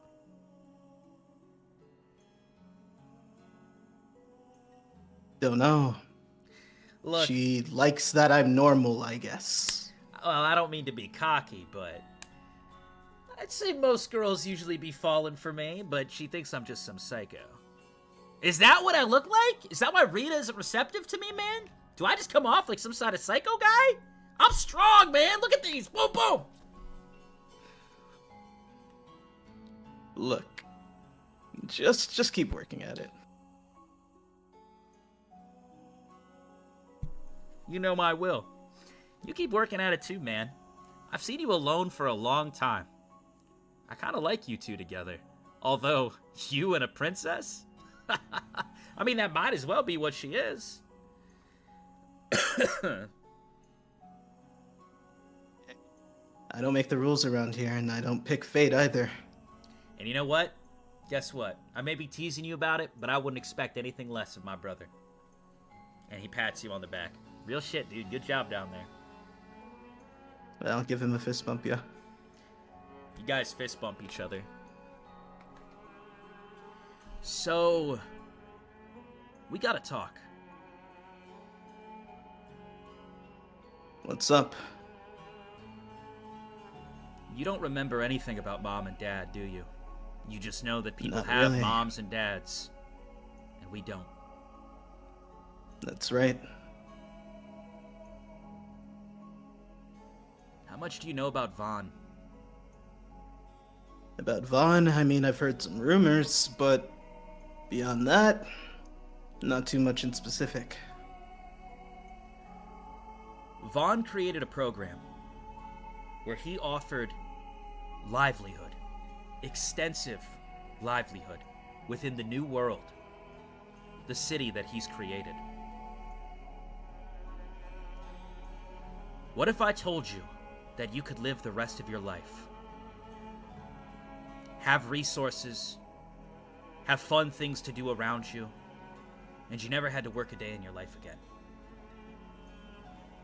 Sounds nice, I'd say right? you're full of shit, but Right? go on. Well, money is a twisted thing. And our parents, having 2 kids, well, let's just say they probably should have wore protection.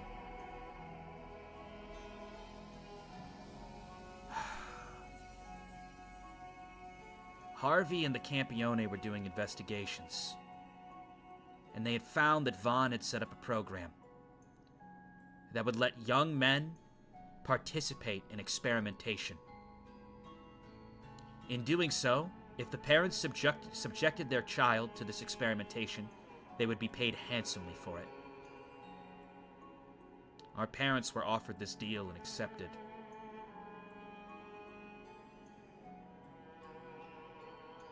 See, At the time, I was already on Harvey's radar. Given my talent, given my gifts, what I was born with and my capabilities, Harvey was doing as much as he can to basically negate any advancements Vaughn would do. So when he caught wind of this, he utilized the Campione to get in and save some of the kids. We were some of those kids. see. Dad had talent, and that's the reason why I have talent. Harvey decided to take that talent from him as punishment. When Harvey devours something, it wipes it from existence. That's why you don't remember them. He erased them. He did. However, Harvey saw me suffering, and he stepped up, and he's been a wonderful role model. I want you involved. You showcased your talent today. You're exceptional, just like me. You just need the right tools. Sure, you don't have a gift, but we can get you a sword, and look what you could accomplish. It's in your blood, man. This is a lot to take in, to be honest. I need to think about it. Of course. But if there's anything I can point out to you, as much as I butt heads with him, Sin is right. Humans in this world are shit. But at least Harvey's on a direction to try to make that better. I want you to be there with me when we take over at the top. I mean, at the very least, seeing her and what she was going through, they were sacrificing children, threatening her to kill more children. And, well, I guess if that's what we're working to stop, then I'm willing to join you. Of course. Listen, Harvey is like the father that I never had. I told him that if at any point he needs me, I will cover him in battle. I would gladly give my life up for him. My devotion runs deep. So if you do decide that you wish to be part of this with me, know how serious I am about seeing his vision and helping him in any way I can.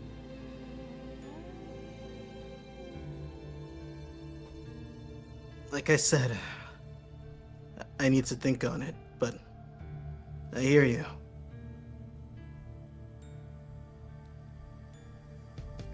Let's go to bed for now. All right. All right. You guys go to sleep. You go to the slumber. And I gotta pee for the 1,000th time. All right. You talk to the chat again. I'm gonna go pee. Hello, chat. Lots and lots of lore going on today, huh? Wouldn't be a finale if it was simple, right?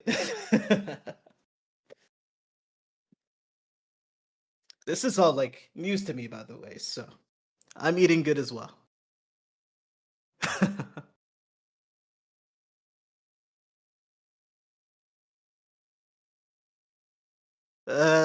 This is so much to, like... God, I'm being flooded with so much info I've been wondering about this entire campaign. You guys have no idea. It's been a whole year and I've been wondering what the fuck was Safe's backstory this entire time, and now we finally see it.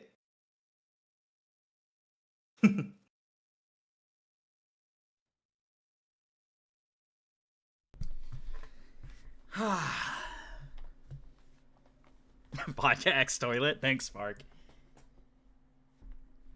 So, I'm gonna fast forward a little bit.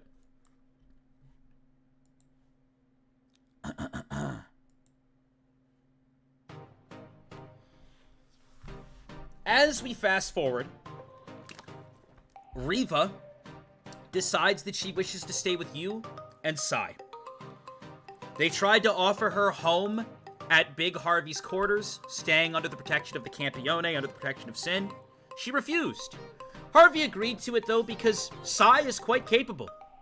And she continued to spend time with you.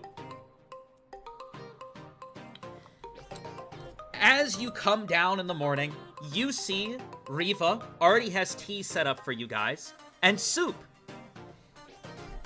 You see Sai sitting there, sipping the soup. Ah, this is delicious, Reva. I say when you first started here, it wasn't great, but you've gotten better. I'm glad you like it. How are things going with Rita? God, don't remind me. I don't know if she's just not into guys. Like, I don't know. Listen, I'm happy to be friends with her, but you don't understand. I have such a crush, and I don't know how to advance. Give me some tips, Reva. Come on. I unfortunately don't have any tips for you.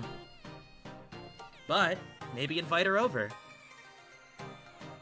I'm sure we could all have a great time hanging out. You see Reva, who has glow to her, twinkle in her eyes again. It's been maybe a week or two. And I should say it's probably been about 2-3 weeks, actually. And she's just happy. There's news of what went down in the city, but as long as you're in Harvey's domain, ain't no one touching you. Connections are starting to happen. Recently, one thing that does spook you, though, is apparently there was a purple haze that was seen in the sky not too far away from here. You've been hearing about it. You don't have the same advancements of, I should say, you don't have the same advancements as Vaughn, so you aren't keeping up with it, but this purple haze of sorts, it's been a little spooky. Harvey told you not to go anywhere near it as the Campione investigate it. Things start to get a little blurry for you after this, Safe. But we're going to go back to Reva.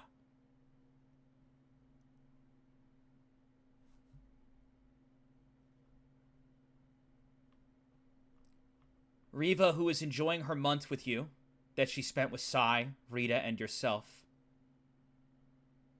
She now finds herself staring downward. She reaches for a spoon and goes to sip some soup. Her hands are smaller than she remembered. Chains wrap around her hand. What did I tell you about eating soup? Stop. Fruits, oats, salad. That's what you're going to eat.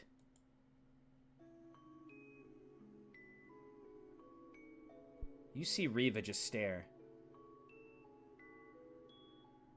His name was Safe Leptail? He had a brother, right? And you see the man lean down. Is something wrong? We're increasing the regiment today. Get ready to run.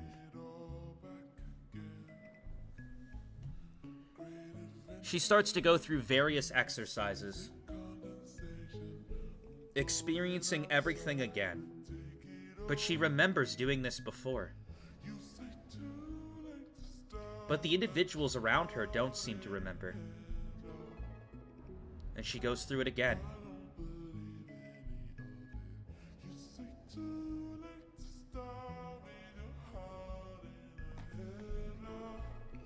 One day, Safe, as you're sitting there, you hear a knock on your door.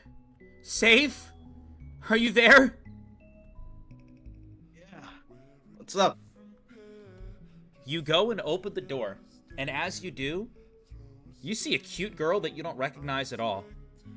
Covered in sweat, heavily breathing. It's me. Hi. You don't know who the fuck this is. I visibly don't know who the fuck this is. Several Campione appear around you.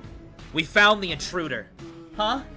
No, my name is Reva, and we know exactly who you are. They quickly grab her. Hey, wait, what are you guys doing? What's going on here? This individual is a major piece to Harvey's advancement. She currently escaped the City of Rain.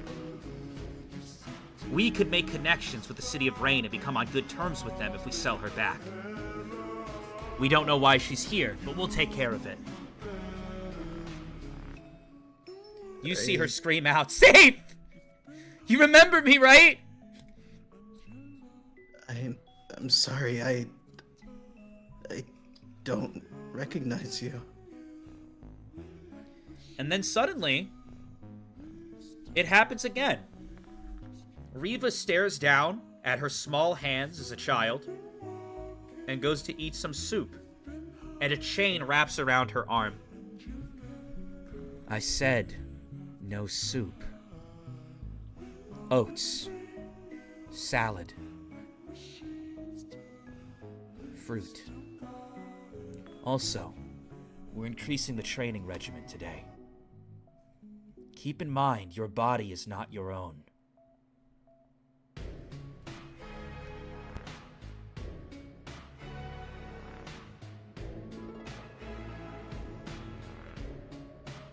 Reva sits in her room. What is going on? Why do I just keep living through hell over and over again? What the hell is going on? He doesn't remember me. I have to play this smarter.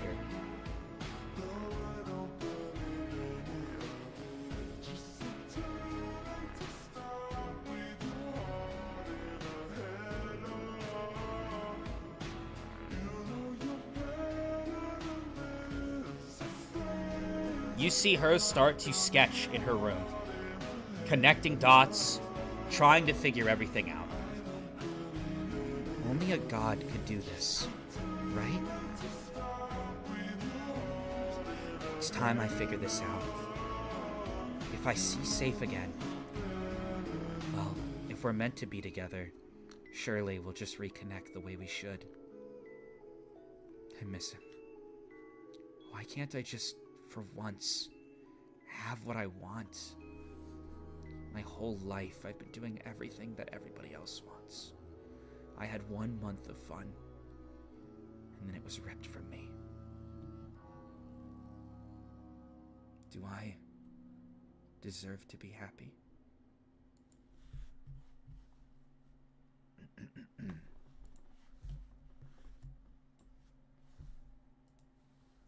Mr. Nako. Yep. Thank you for your assistance. Yeah, it's been fun.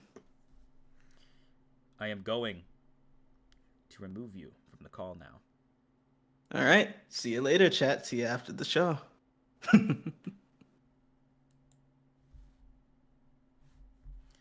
You there, Salus?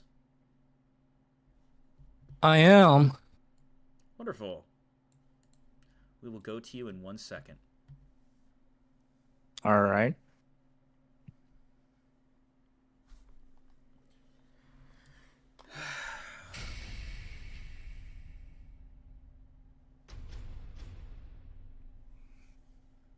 Safe. I wonder what my safe would think of me. What I've done. How far I've fallen.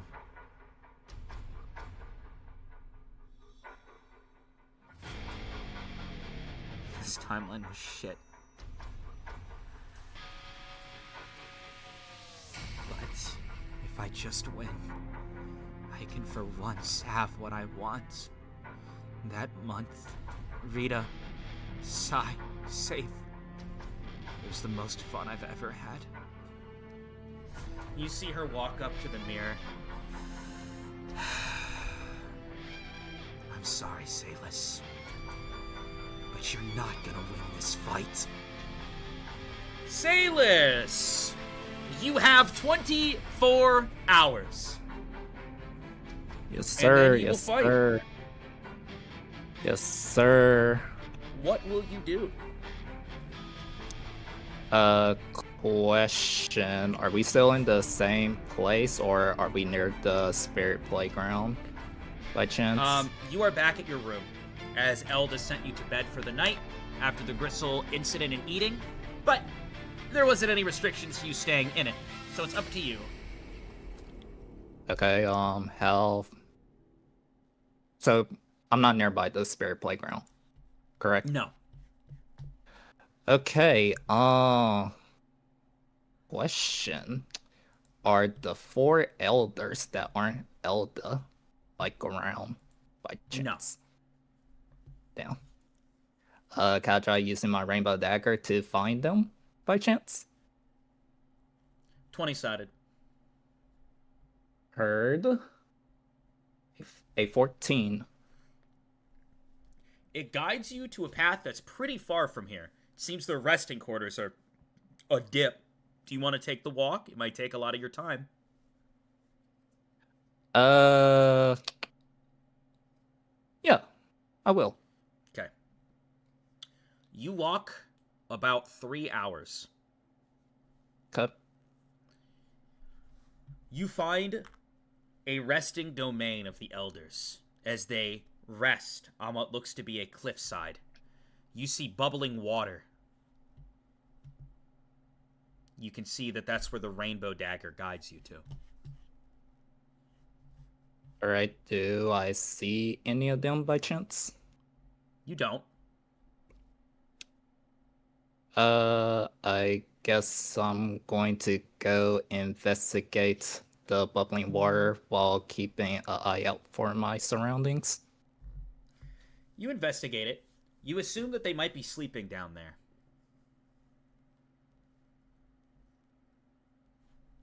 Any doors I can knock on? Any... It's just a cliffside with bubbling water. Hello? Mr. Elders? Roll a 20-sided. A 10? You see the bubbling water start to bubble up even more. And then suddenly, an elder appears before you. What is it that you disrupt our sleep for? And you see a massive elder tower over you. Shouldn't you be prepping for your event?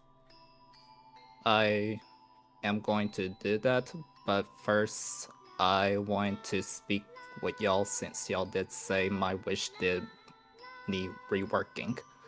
Your If wish you has don't mind. already been confirmed by Elda.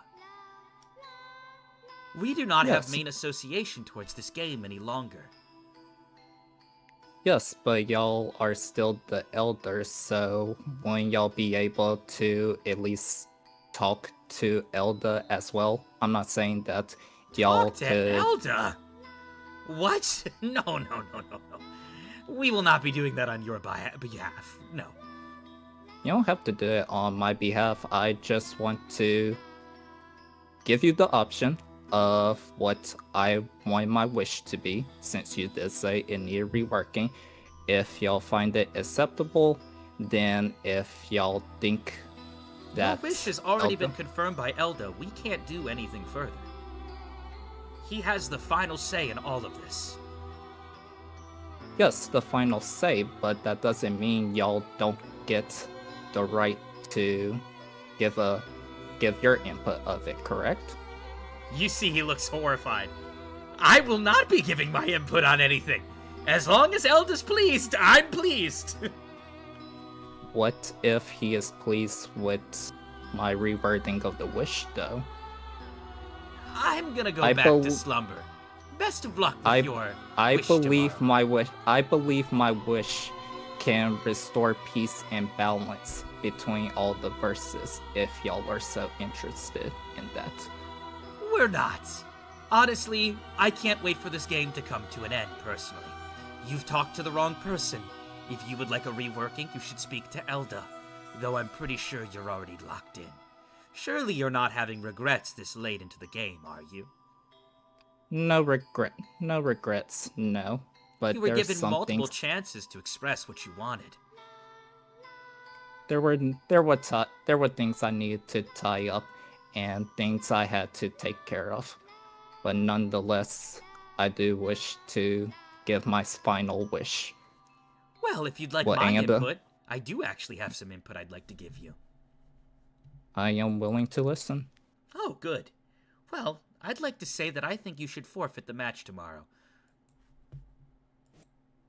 And why should I do that?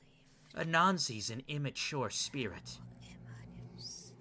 She is not mature enough to take the throne. The fairy ranked at number 11 would be much more suitable for that. I find it a disgrace that she would even try to come this far. Anansi, do you hear me? How is Anansi reacting to this? You can sense a sadder energy coming from her.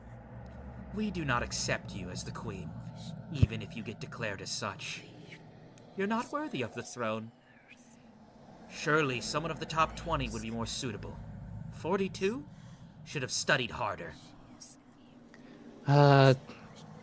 Mr. Elder, didn't you say that you thought the spider was going to get crushed relatively soon? Yeah, probably in about 24 hours, actually. Yeah, you said that like 72 hours ago, before the coin game. So shouldn't this prove that she had matured enough to take the role of queen? I'll see if she actually manages to get there. May I speak with any of the other elders? No, you may not. If you wish to speak to anyone, speak to Elda.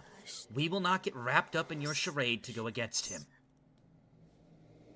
It wouldn't be going against him, it'll just be giving a suggestion, but like you said, you give the final input. He gives the final input. Roll a charisma check twice, and stream your rolls. Okay.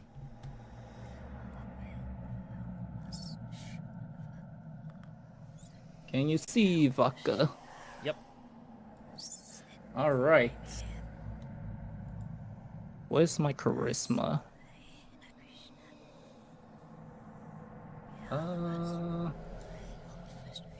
I passed one, failed one.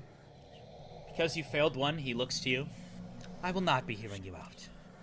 Best of luck tomorrow. Looking forward to your funeral. And you see the Can elder you- go back down into if- his bubbling pit. Is there Dang, something the you'd like other- to call out as he goes away? I'm going to scream out if any of the other elders is willing to listen to it. Let me roll a 20-sided.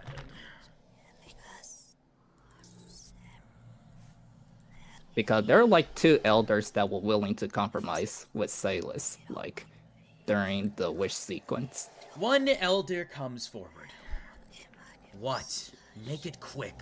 You have 1 minute. Do not trip over your words. Just say what you want to say.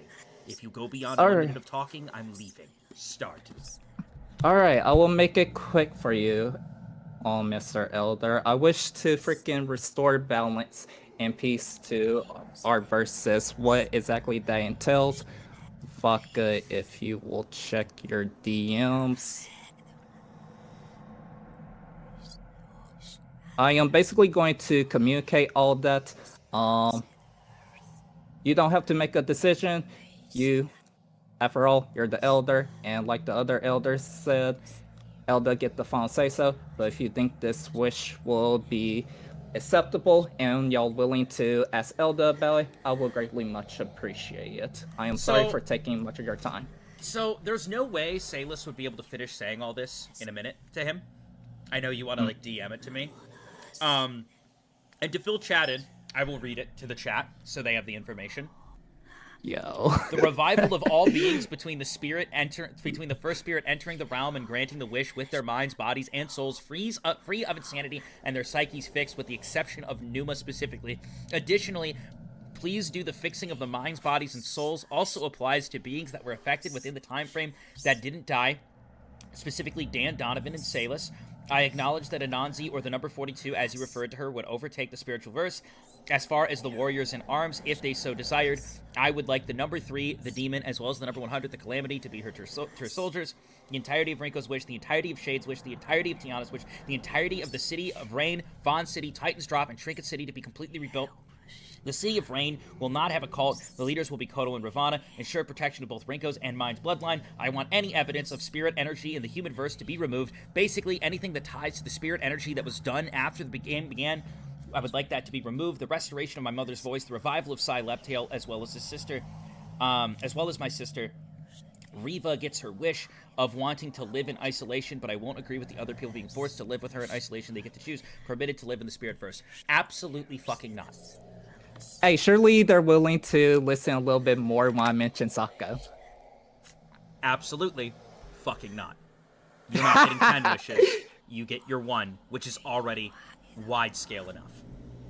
Alright, heard. Alright, I'm leaving. That's the end of the spirit. That's the end of the spirits on my walk to. So I actually timed it. It was 1 minute and 3 seconds. That's of me reading as fast as I can.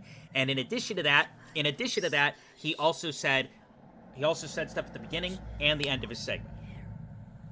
So, no. Even if he gets the general idea, the moment you started listening, I want this person's wish, this person's wish, this person's wish to happen, there's no fucking way they're allowing it. Sorry, bud. Sorry. Heard. Not happening. Heard. Alright, I guess I'm walking back. That's the end of spirits on my way there. They're not your buddy, bro. They're not your buddy. Nope. I say heard.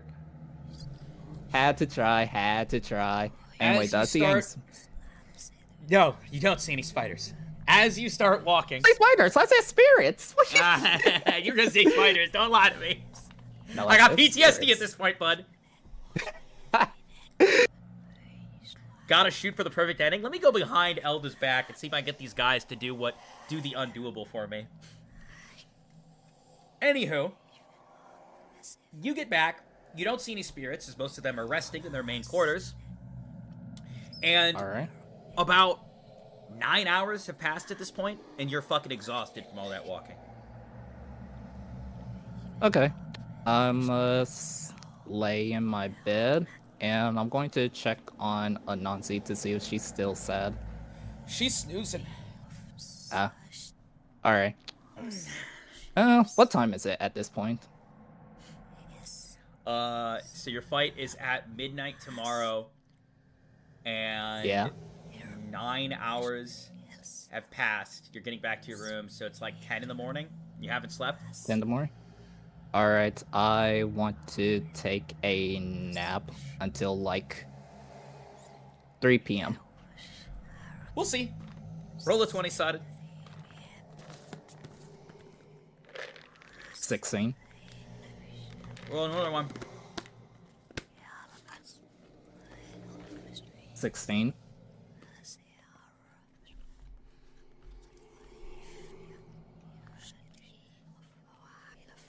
You sleep to about 4:30. Okay. Cool. Alright. I guess time to do some prepping. Vodka, I want to try something. What's up? I'm going to take Tiana's sword. I want to coat it with my spirit energy. Like, envelop it with my spirit energy. 20-sided. And... Alright. A 16. You notice you try to. You manage to get it a little bit around the hilt. And it only goes up the sword so far. Alright. Can I try the same thing with my rainbow dagger? 20-sided.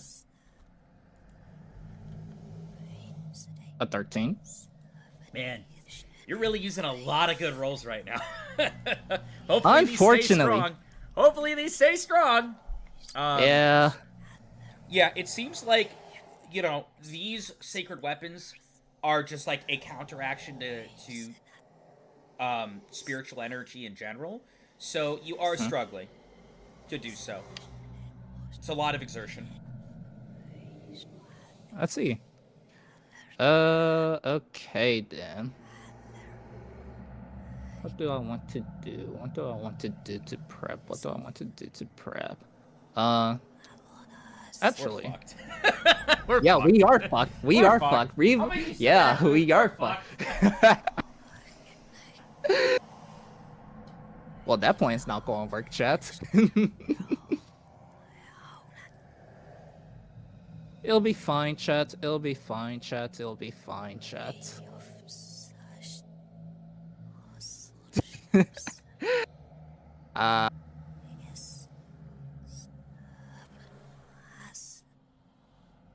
Sailors, you have to live through this.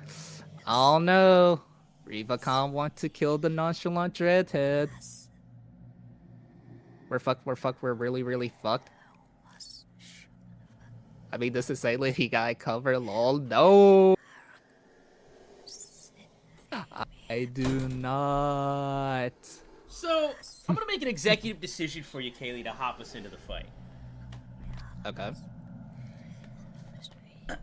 However, I'm not going to let your time completely go to waste. You've done a good job keeping your mind in check. So I'm going to give you one calm mind point, because I assume that we're going to throw some meditation in before the fight, as you have with every fight. Are we agreed to that? Like to, yes. So, yes. I will let you take a 10, utilize the remainder of your time, and you will get one calm point reroll, or one calm mind point reroll. And you can add that to your list. Heard. Your nerves start to get to you.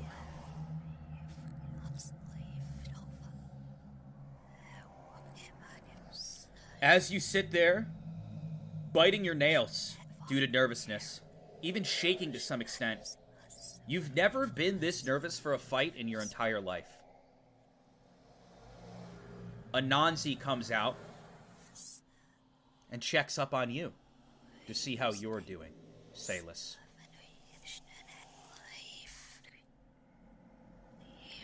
I'll be alright, Anansi. You just got one more battle, right? Gotta make you Anansi clean, is checking right? on you. How are you doing, Salus? I could be better. I could be worse. But at the end of the day, we just gotta do what we gotta do. There's a knock on your door. Do I recognize the energy of It's whoever Reva. knocking? Yes. May we talk? How much time do we have before we gotta fight Vodka? About an hour. Sure, and I'll go open the door. You open the door, and you see her standing there. Shades of blue in her hair, shades of white in her hair. Truly a combination of Rivana and Reva. Hi, Salis. We never really got Hello, to speak, but I want to say thank you. Or what exactly? I know that you took care of Safe more times than probably I have. Thank you for that. Yeah, he was a trusted comrade. Wish I could become friends with him. There's also thanks from Rivana as well. Or... We were monitoring a lot of the psyche during the first game, or at least me and my fairy was.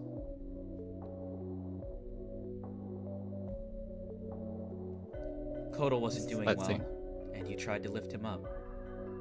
Additionally, in your own way, you still have been there for both of them. So thank you for that. You're welcome to I've the come both to of y'all. say this. Absolutely no weirdness, no tricks. I've set no bombs in advance, like Shades would do. I'm not like Gristle, where I'm gonna hurt the others around you or manipulate this fight. More than anything, Salis, I just want what I want.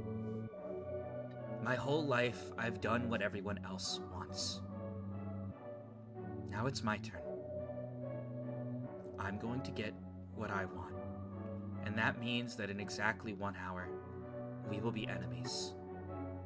But know that I have nothing but respect for you. Give me your best, okay? Same here.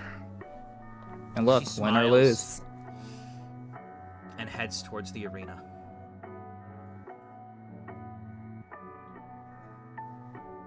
Win or lose, Reva. No hatred towards you. Genuinely. Hey, And then I'll close my door. Oh. just do your best. If not for me, if not for you, do your best for Anansi.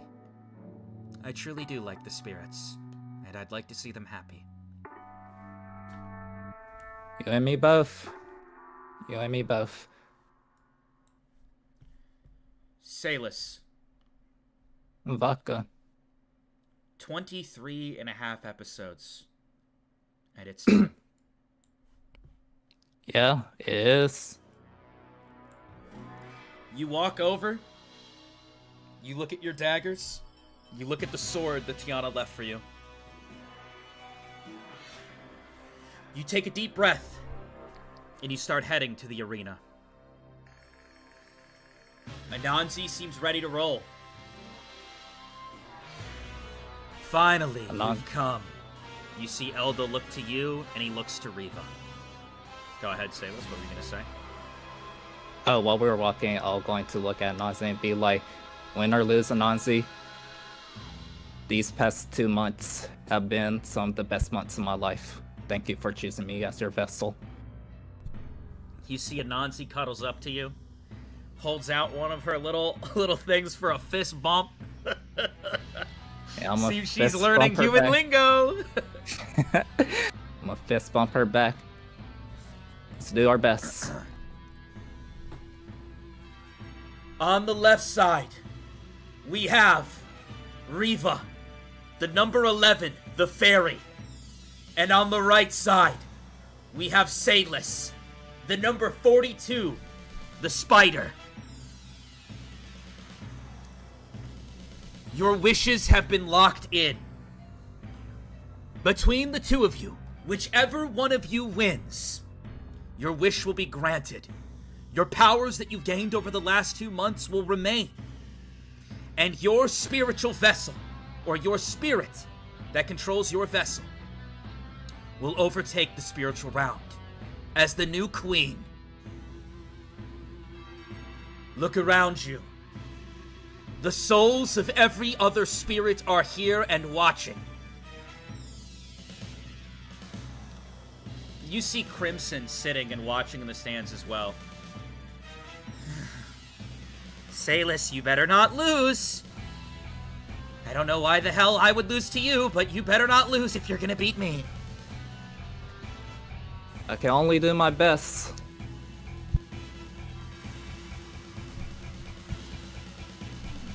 Please, walk to the center. You and Reva walk to the center face to face. You see her hood overtakes her, but you can still see under her. A rainstorm starts to come in. Rain slaps the ground all around you, and thunderclouds start to build up. Anansi on your shoulder, and a little fairy on her shoulder. The fairy holds out her hand to shake Anansi's, and they do. She walks to her side, and you to yours. You hear a voice. Rivana, this fight is mine. Your body can't handle the mimicry, so even though you fought Kodo well, let me take over, and you play the piano like I taught you. Understood. I'll tag in if you need me. Best of luck, Reva. You see what looks to be a phantasm, almost like an illusion of sorts, appears behind Reva, and you see Rivana sitting down at a piano. Before we enter this fight, Mr. Khaley, I am going to explain something to you. So, there are two varying boss mechanics to this fight. The first one, as you heard, when Kotal fought against Reva. When Ravana is the main controller of the body, Reva plays the piano. Reva's talent and melody. So when Reva is on the piano, her talent and melody makes it so that all of your rolls get -1. All of her rolls get +1. All of your checks get +1, and all of her checks get -1. However, different from when she fought Kotal, Ravana is on the piano. If at any point in the fight they switch, I will let you know. But when Ravana's on the piano, the rolls aren't like that. Rivana's talent on the piano is not as strong as Reva's, and she can't play that melody. But there is a differing boss mechanic. Okay. Throughout the fight, fairy mimicry will be at its most powerful, since Reva is the main controller. Rivana's song can amplify this. The boss mechanic you will be faced with is this. If at any point Reva utilizes fairy mimicry, she will state the name of the individual or the number of the individual that she is mimicking as part of what she has to do. Mm-hmm. You need to respond immediately to what the spirit is that she's mimicking. If you do, Salis will be able to react. By Salis having the information needed about what spirit is being mimicked, you will get a reaction roll. But if you fail to have that information to me, unfortunately, you lose your reaction roll and have a 0 defense check against the attack, which could be lethal. So, I have two hopefully questions you're informed. then. I have 2 questions then. Of course. So if she was like number 51 Kotal, I got to respond with the snake, correct? Correct. All right. What if... Additionally, if they flip, then you no longer have to do that, but then your rolls are getting fucked. The boss mechanic can switch at any point. Okay, so what if she was using like Zigma power that Cole stole, or would she have to say like the number 13 Zigma in order to do that? You'll have to I find just that want out. under- You'll have to find that out during the fight. But if you just know that if she is going to use mimicry to any degree, you must name the spirit that she's mimicking, and if you have to do it immediately. Upon doing so, you get a chance to react to it. You're just getting a chance. It's not an advantage. You are just getting to take your action. So, if anything, you're at all disadvantage here. But, Okay. without further ado.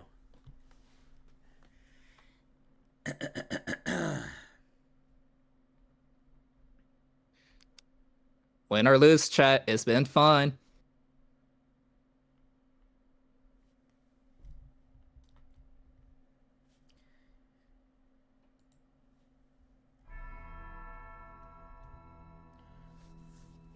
A gust of wind blows.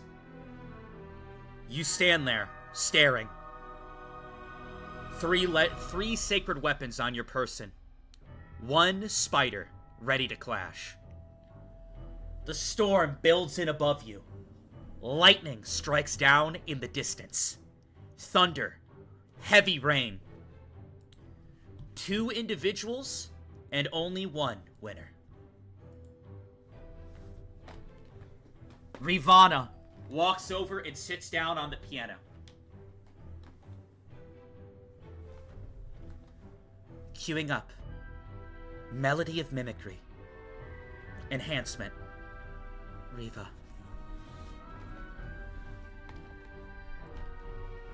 Reva, before we begin, I want you to know. Though I lost my brother, and though soon I'll have him back, even if I don't remember you after all of this, I'm happy to say that I found a sister in all of this. Let's win! A gust of wind blows, and you see Reva staring at you.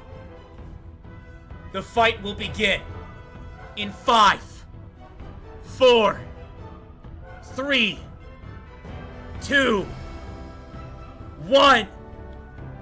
And you see Rivana start to play on the piano. Melody Mimicry.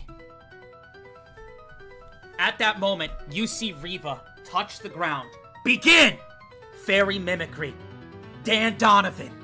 And she goes to touch the ground. Golem. The entire earth starts to rise up.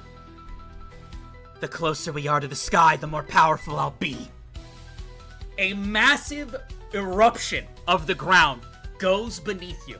You start to stumble and almost lose your balance. Roll a 20-sided.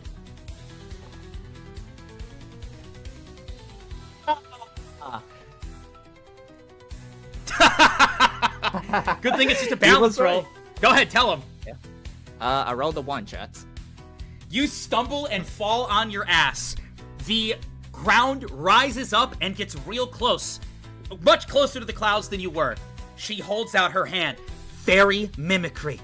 The number 21. Axel. Thundercloud. At that moment, several lightning bolts appear all around you. Sayless. Left, right, left, right. Right, left. You fought Axel before. Several electrical shocks come at you from each side. Roll 2 dex checks.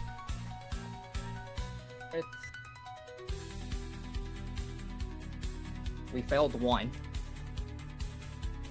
You manage to dexterously dodge, and you sweep through the lightning.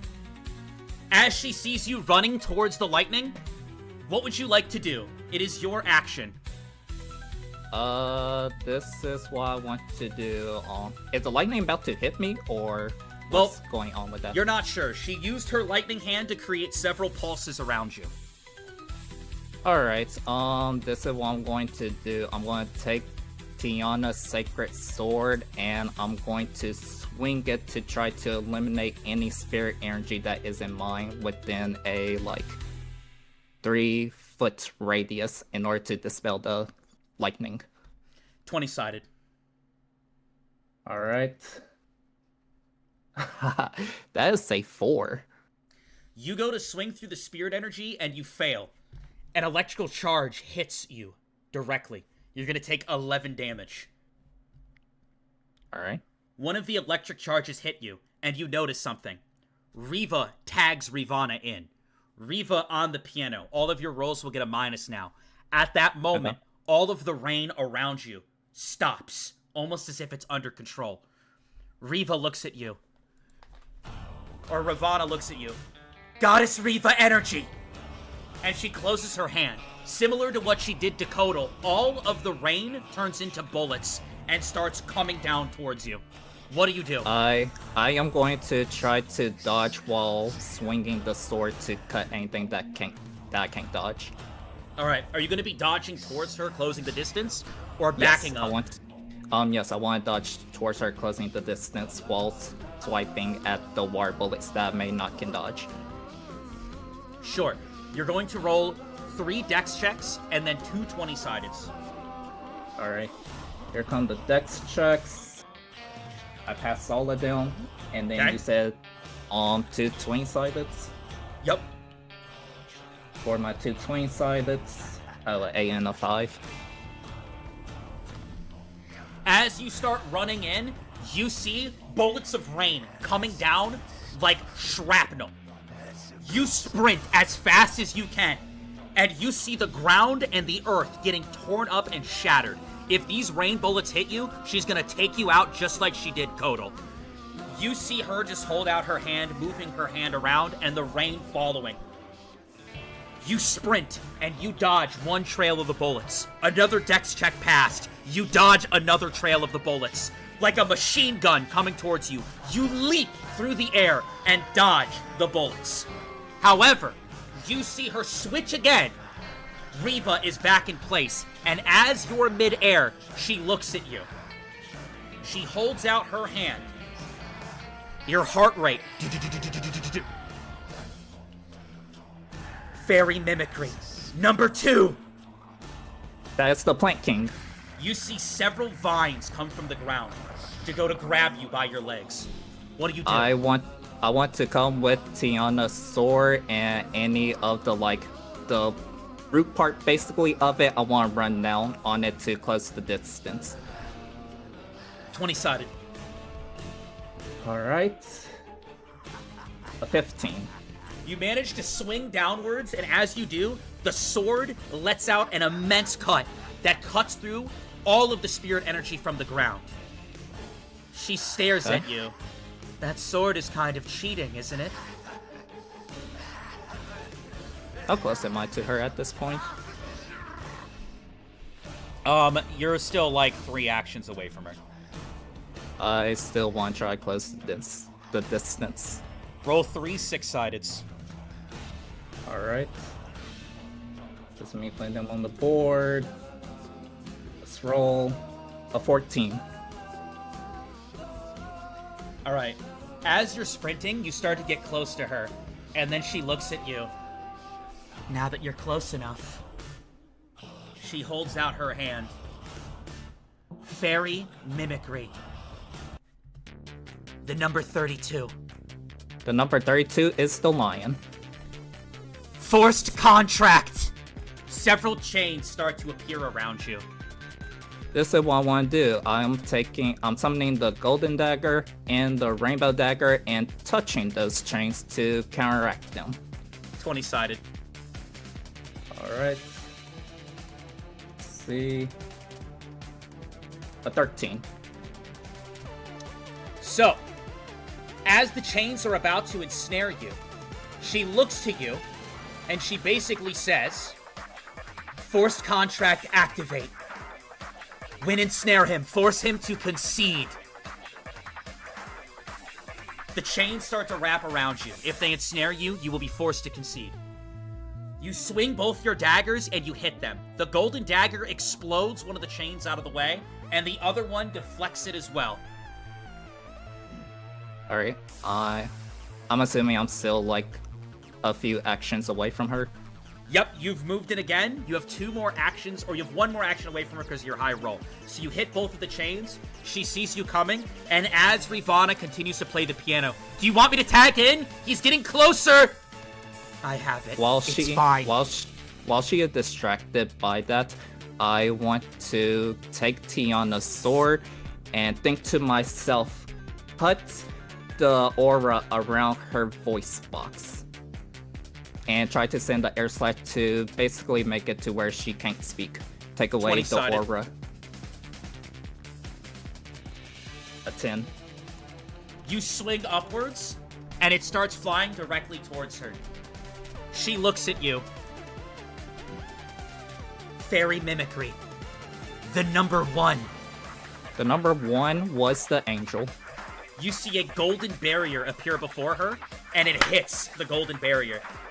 It slows the slice down. The slice still cuts through the barrier, but it gives her enough time to dodge. Okay.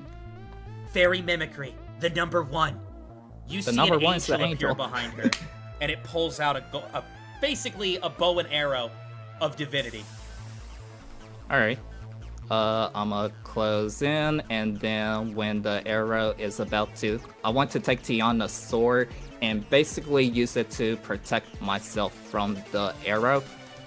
Not like I'm trying to block it completely, but while I'm running in, basically like push it on the side so it's either cuts it or push it away so it doesn't hit me. Sure. You are sprinting in at full speed. It shoots the holy arrow and it flies towards you, picking up all sorts of wind and energy around it. Mm-hmm. You go to swing. Roll a 20-sided. Do you have swordsmanship, by the way? No. Okay. And that is a 9.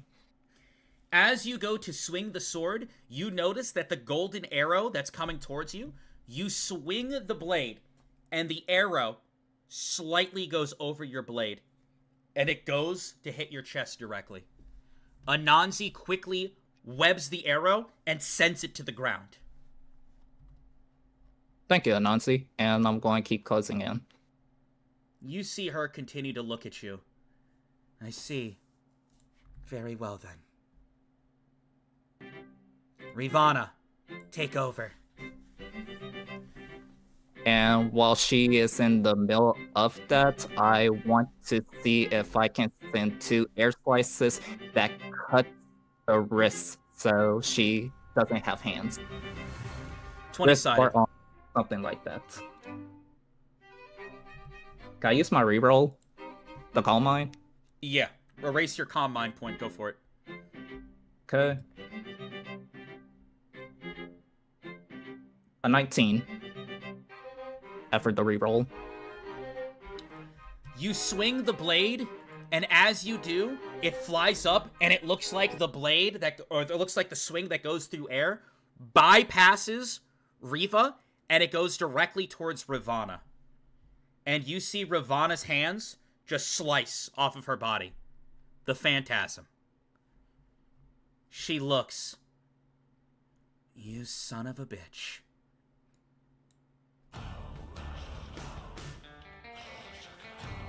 Well, she's still distracted by that, and I try to plunge the sword into the body of whoever's in control at this point. Or no? Yeah. You leap up and you go to stab the sword into whoever is controlling. As of right now, you cut the hands of the phantasm. You can cut through anything, so you cut the hands of the phantasm, which is Ravana's hands. However, it doesn't matter. You're just not going to have to deal with her energy, which is good. But Reva's still quite powerful. You leap inward. Yep. You are about to connect with her and you go to stab. She readies herself and she says, Fairy mimicry. The number 13. The number 13 was a zombie. Both of her hands start to glow black, which you recall to be instantaneous death if she touches you. Zigba's ability is embracing her hands. You move in with the blade, and she moves in as well, about to touch you. What do? You guys are about to collide. Alright, I'm still going to swing, but instead of like purely going for a piercing attack, I want to create a freaking air attack, so it will basically give me enough airtime to dodge. And the attack still hit her, if that making sense. Kind of similar how when Axel was fighting me and he was about to hit me with a lightning punch, I used the golden dagger to create an explosion to bounce my way back up to the mountain. I want to do something similar with the sword here. If I'm making sense. Yeah. Give me a second. I had to check something. I had to check a ruling on something. Okay. Okay. So, as you move in, you want to create, like, a wind cyclone? Am I understanding that correctly? Not a wind or a cyclone. Basically, a more powerful air slash that will give me airtime, kind of similar to how my golden dagger, when I was colliding with Axel, gave me airtime to push me up the mountain. I want to do that here so the instant death touch doesn't touch me. I can't promise you that that's how it's going to work, but we can go for it. We can roll for it. Yeah, we can try. All right. 20-sided. A 13. You move in to swing your blade right in front of her, and you try your best to maintain your height as you do. She moves her hand upwards, directly towards your arm as you're swinging. As you go to swing, you see her hand. You can't tell, but in that moment, it looks like she's about to brush her hand up against your wrist. Do you want to pull back your swing, or do you want to swing through? Can I keep swinging through, but have a Nancy summon spiders to take the touch? Unfortunately, it's too quick of an action. You notice this from all your battles, everything you've been up to this point. The summoning won't happen fast enough. It is a complete gamble. Do you trust that you're going to be able to slice through, or do you want to back up because she might touch you? What do you do? I need an answer. I want to back up and reposition 1. to swing again. All right. You stop and you back up. She looks at you. Surely you're not scared of me. She boosts herself off the ground with water pressure. As she boosts towards you, she also says something. Fairy mimicry. The number 17, Geo. The number 17 was the bee, or hornet. Several insects made of what look to be water and rain appear around you. And they all are emanating in the same black energy that Zigba had. Okay. Anansi. So, you get an idea of what that means for you, right? I don't need to explain that? Yeah, I get an idea. This is what I want to do. I want to keep closing in to try to cut off her arms, and I want Anansi to web some of the bees and basically whip them so it crashes into the other summoned bees. Alright, so you're gonna leave the bees to Anansi, and you're gonna focus on Reva, right? Yes. Alright. Roll a luck check for me. Let's start with that. Fail. So, immediately Anansi hops up and webs one bee and misses a web on the other. The bee goes, it flies, and it hits your arm. It immediately latches onto you, stinger hits, and your entire arm starts to get filled with Zigba's death disease. And you see your entire arm about to basically kill you instantly. What do you do? I want to use infestation only on that part. 1. Infestation on that part only. 8. You instantly infestation your arm. Your entire arm drops into little spiders on the ground. You are standing there armless, but the death disease did not travel up to your throat, your heart, or vital organs. However, you don't have an arm right now as the spiders start to scurry on the ground. However, as this is happening, you look down at your arm, infestation. You look up, Reva's right there. Her hand is about to connect directly with your heart. 5, 4, 3. Golden dagger. 2, Golden dagger. Golden dagger. 20-sided. A 9. You take out the golden dagger and you go to swing. As you go to swing, you see, she says, Fairy mimicry. Rinko, the number 20. The bunny. At that moment, her entire body picks up in speed and dexterity, and she dodges underneath the golden dagger. You see her entire body start to get covered in fur, and she moves directly towards you, and her palm is about to connect with you. I need an answer. I'm jumping over it and throwing the golden dagger at the body. Dex check 3 times. Right. We failed 1, passed 2. Do you have any rerolls? I got one reroll left. Would you like to use it? You don't have to. I'm only asking. There's no knowing what the outcome will be. Was she going for my heart or? Her hand was going right here. Don't let me bring it up. Convince you otherwise. Yes. Only if you feel like it. Yes. I want to jump enough where it won't my clothes doesn't latch onto me like that, but she touches my clothes, and if that's freaking start to freaking decay it, it's like loose enough where I can throw it away. Sure. You were going to use one of your rerolls. Go ahead. You asked me if I wanted to. Oh, yeah. Oh, okay. Did you not want to? I'm sorry. No. You asked me that I want to as a no, because while I'm jumping... you're keeping the rolls. Got it. Yes, roll a 20-sided. Sorry, I got confused. Thank you for clarifying. Another 9. All right. She runs towards you. Your hand got infected. You turned it into spiders. In that moment that you were looking down, just for an instant, she comes up, her hair blowing in the wind, rain coming down, and she goes to touch her hand to your chest, which would kill you instantly. Her hand glowing with Zigba's death disease. As she starts to touch, you place your good hand on top of her arm. You leap off the ground, and you barely escape her grasp.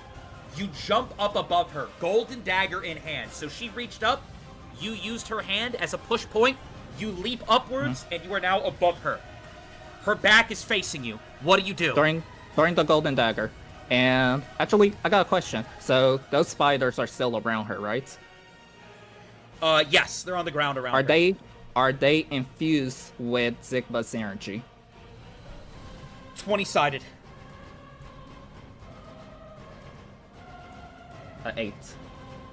Roll a luck check. That's a pass. They are. This is what I want to do. I'm throwing the golden dagger, and I want to try to command those spiders to jump on her and bite into her. You leap up into the air. You take the golden dagger, and you're throwing it at her, you said? Yes, I want to try to hit her, as well as having the spiders that are imbued with Zigba's energy to try to bite into her. 20-sided. I have one more reroll. Can I use it? Sure. Oh, that's cooked. Unfortunately, due to nerves, you fumble the blade. However, all of the spiders that were imbued with Zigba's energy leap up and start biting onto her legs. She looks down. You can see, in that moment, there's some terror in her eyes. And then she says, "Fairy mimicry. Venus, the number 6. The bat." At that moment, you see her take her hand and extract the aura and remove Sigma's energy from her. While she trying to do that, can I try to use fire energy overload on those spiders? I mean, technically. Is All that right, what you're going to do? Yeah, we're going to try that. All right, so an update for chat. First, Zigba's energy was imbued into Salus's arm to kill him instantly.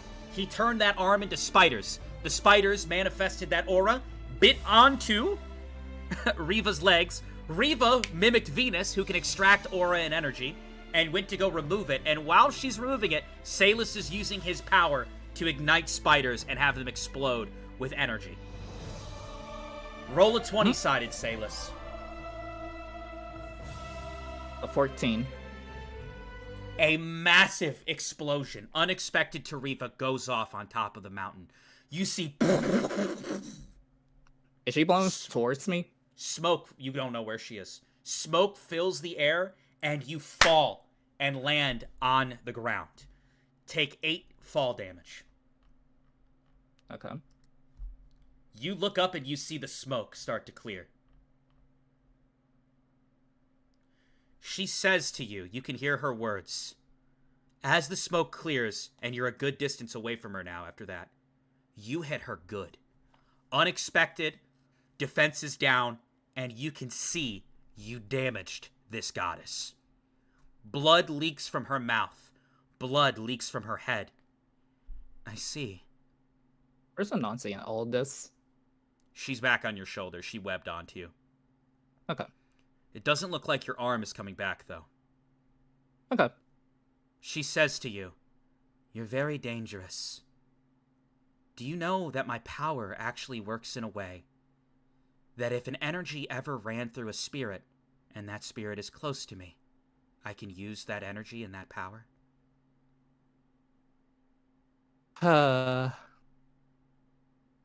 Additionally, the closer I am with the spirit, the more easy it is to tap into its energy. So, let's try something then. She holds up her hand. I'm sorry, Salis. I really, really am. I am going to get in the same stance Tiana do with her sword, preparing. You go to prepare, and a tear rolls down her eyes. I just want to win, Salis. So I'm going to end this now. I don't know if my body will be able to handle this, but... Break, O Earth. Dry out, O Sea. Burn out, O Sun. Fairy mimicry. The number 33, God Slayer. White Tiger. Azure Requiem. God-slaying armament. You see blue lightning start to appear around her, and blue lightning starts to fill the clouds. The strongest power in the death game, wielded by Bella once. Hey, She Vodka, holds I out got her a hand. question. I got a Yeah. question for you. Remember those spiders I had on freaking Safe Left Tail I mean, yeah. at one point? Did by chance, so when we came back to the verse, they came back to me, correct?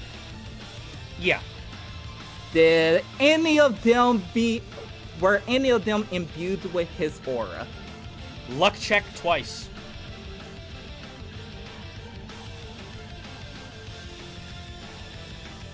You passed those. Yes.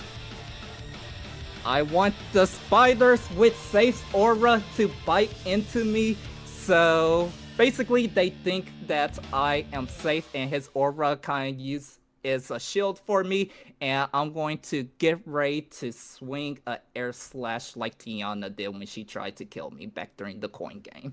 Sure. The entire sky fills with a blue lightning storm. Elda is sitting there in shock. You see Crimson scream out, "You gotta get out of there, Sailus!" Azure Requiem, or whatever. Blue lightning storm! And she sends it downwards. And the lightning of God Slayer comes sending down towards you from the skies.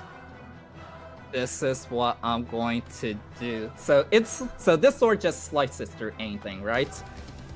Yeah, but blue lightning directly defies logic of this world. So good luck. this is what I'm going to do.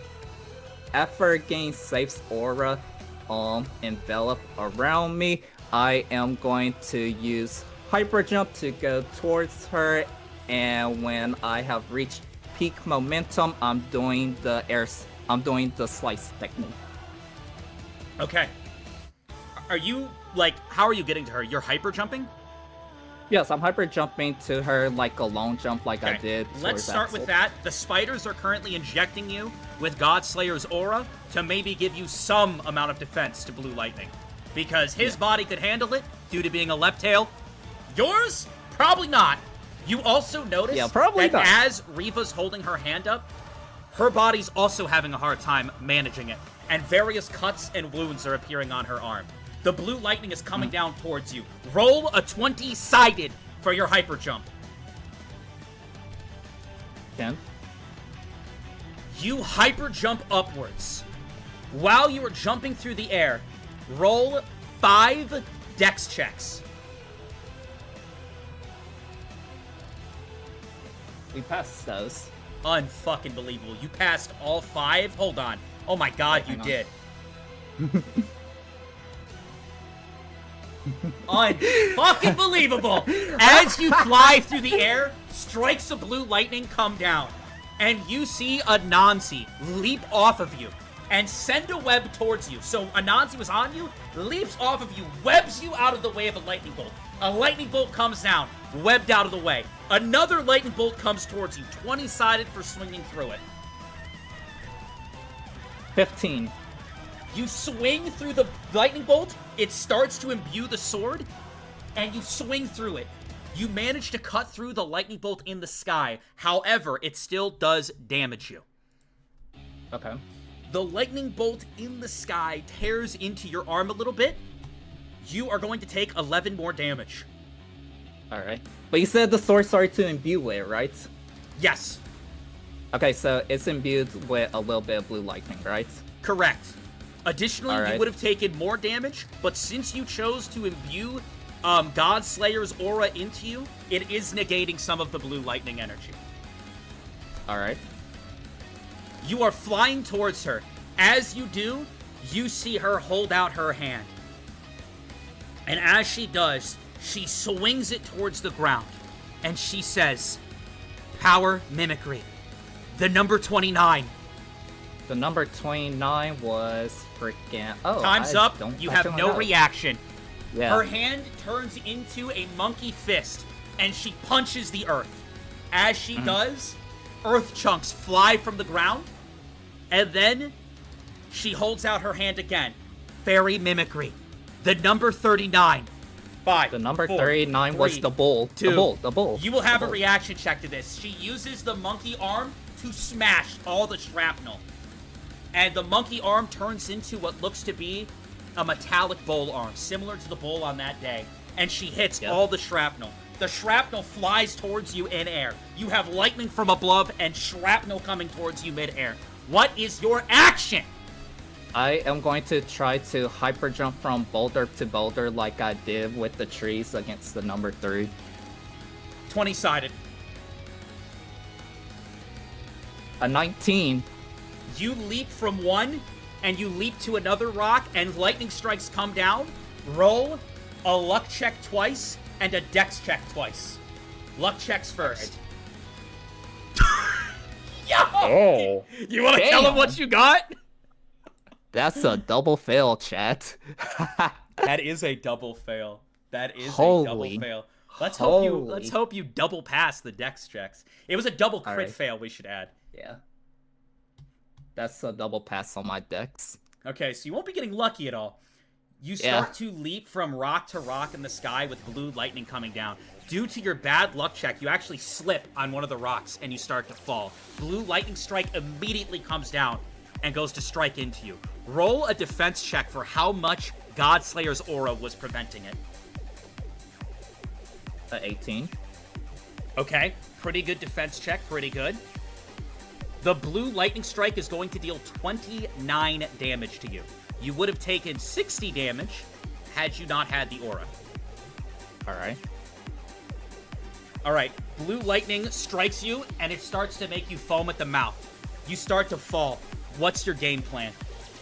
Am I still... So I'm not on any rocks or anything, right? No. Alright. just How plummeting. close to the... How Off close of to the ground platform am she I? built. Alright. You are going to take a lot of damage when you hit the ground. Okay, this is what I want to do. The arena is filled with, like, spirit energy, Oh, right? I should probably say this to you. So, basically, yeah, so the arena's filled with spirits, and there was an entire, like, as I said at the beginning of the fight, using the power of the golem, an entire earth pillar was created to get you closer to the sky, and the clouds, and the lightning and such, and you were leaping off the shrapnel to get to her, and right before you got to the edge, you slipped and started to fall. So you're plummeting a far drop. Am I nearby the, like, platform she made? Yeah, you would be by the side of the wall. Why? So, like, am I, like, leg distance away from it, or If no. you maneuver your... Oh. If you maneuver yourself in that way, yeah. I would like to try to maneuver my way there and use Fire Climb, but while I'm maneuvering, any of the blue light... Since I'm enveloped myself with safe energy at the moment, I want to see if I can use that as a kind of middle ground for it to come from me to safe energy, from safe energy to imbuing the blue lightning into the sword. You can try, but let's see if you get your grounding first, because I think that matters most. Okay. You're going to need to be grounded yeah. anyways. Yeah. Roll a 20-sided for execution and a dex check. Execution's a 8, dex check is a pass. All right. As you start to fall, you're plummeting, and you manage to move your legs in a way that connect to the wall, and you're sliding down the side of the wall, and you manage to stop your fall before you hit the ground. However, Okay. you see her up at the top, and then you hear her say, "Fairy mimicry. The number 60. The number Mitchell! 60 was the penguin. The And penguin. as she goes to touch, the entire side of the wall gets coated in ice, and the ice travels down towards you like a fucking freight train. So you just see a huge amount of ice with spikes at the end going down the side of the wall to connect with you. What do you do? All right, is the sword imbued with the blue lightning at this point, or no? 20-sided. 3. It is not imbued with blue lightning. However, this is about to hit you. What do you do? 5. Okay, 4, I'm going 3, to swing 2, upward to 1. create a cut to cut the igloo. 20-sided twice. Haha, 69, nice. 69. You go to cut, and unfortunately, you fail. The ice rails into you. Let me roll.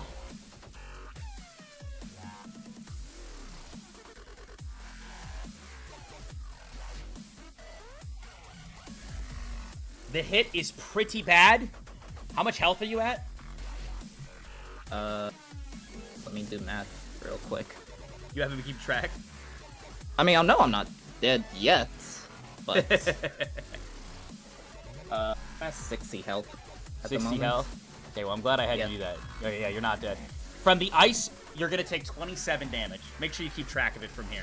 So all of the ice hits you, and you get blasted with ice. However, thankfully, due to the sword, it does manage to cut the ice and divert it into a different direction, just naturally. So you don't get completely frozen over.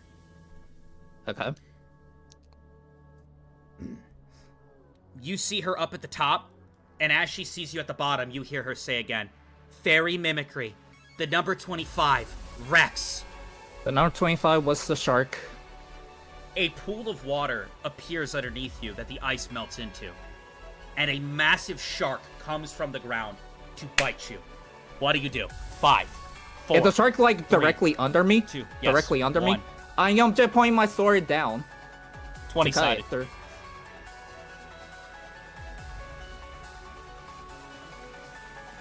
An 8. You swing down and you cut it, and you look and you see all of this ice melting, all of the rain coming down has created a pool of water underneath you. It's very, very surface level. However, that's all it takes for Rex's ability. You see several shark fins moving around the water. Yes, the ground is right there. However, if there's water, they can portalize and appear in it. So, you see several sharks all around you. She's up at the top, and it looks like she is taking her own path to heal herself. You have an advantage here over her. You've damaged her. However, if she has time to heal, that's not good for you. What is your action? Alright, this is what I'm going to do. I'm going to place the point into the sword into the ground. Going to think about cutting any energy that's not mine around the ground. And at the same time, while this is happening, I'm putting my 2 feet on the handle of the blade and hyper jumping towards her. If that Okay. makes sense. You go and you swing the sword down. Roll a 20-sided. Nat 20. The moment it touches the ground, you slice all the sharks to pieces instantaneously that were coming towards you. Are you leaping off the sword to get to her, or are you taking the sword with you? I'm assuming you're taking it with you. Yeah, I'm leaping off the... Yeah, I'm using it as a higher elevation, and I'm going to grab it with my hand while I'm jumping, or having a Nancy whip the handle that brings it with me. Okay. Yeah. You go to leap off the blade. Roll a 20-sided. A 12. You start to leap up in the air, and as you fly through the air and you're airborne, you see her hold her hand out towards you.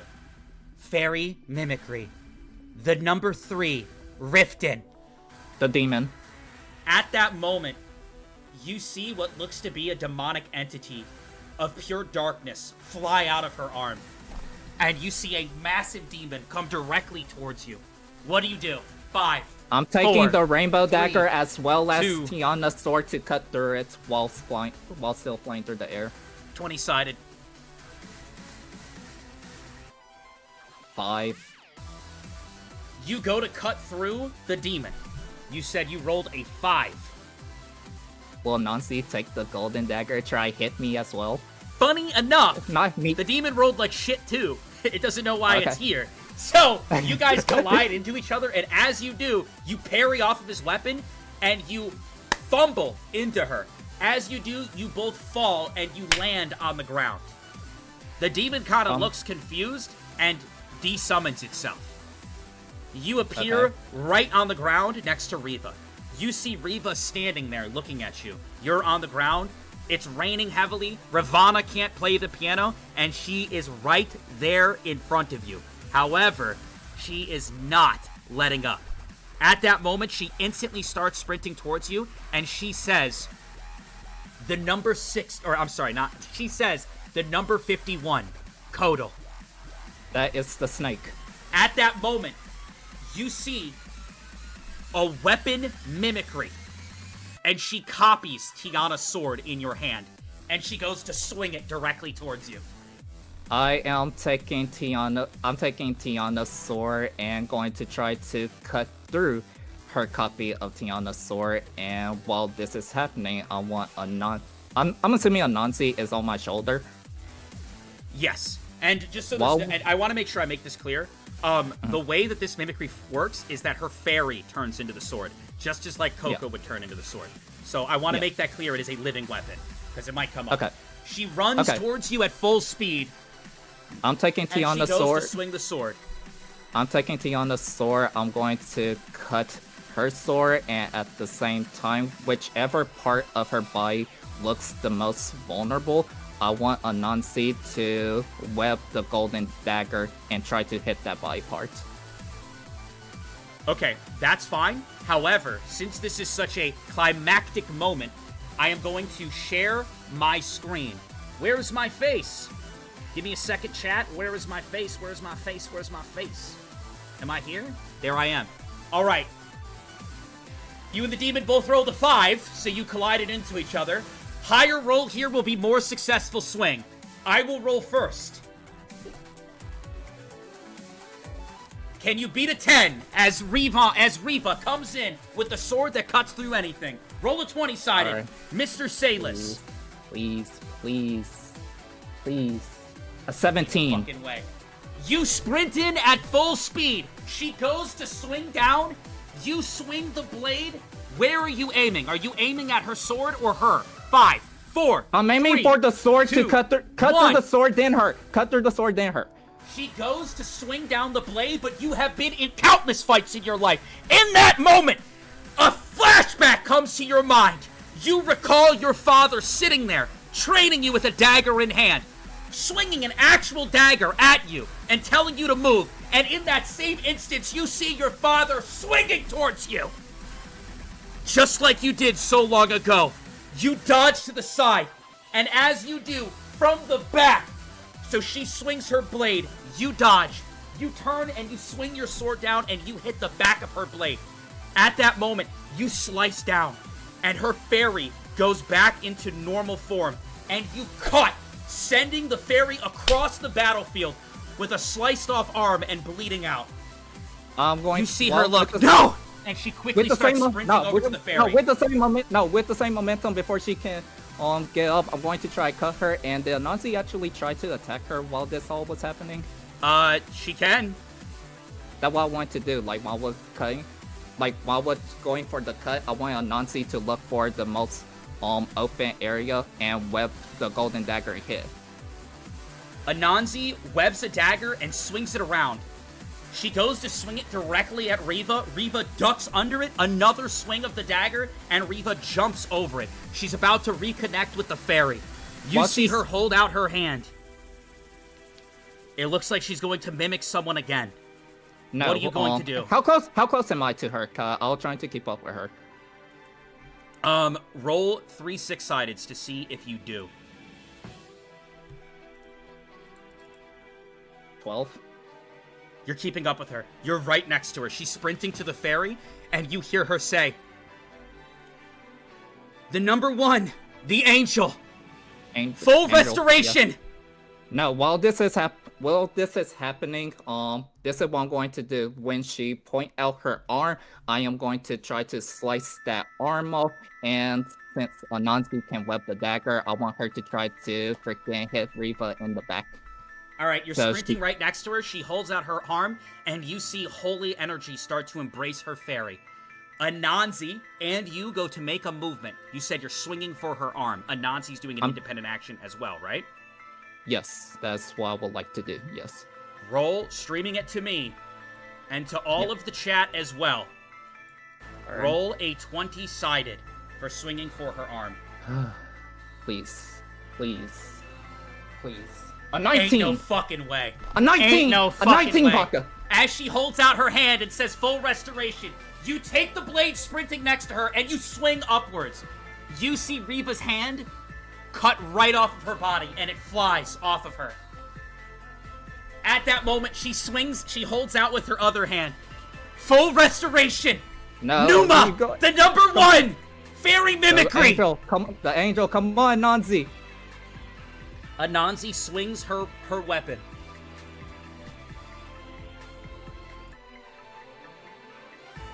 Anansi swings and cuts off part of her arm, and you see blood start splattering on both sides as she starts to fall.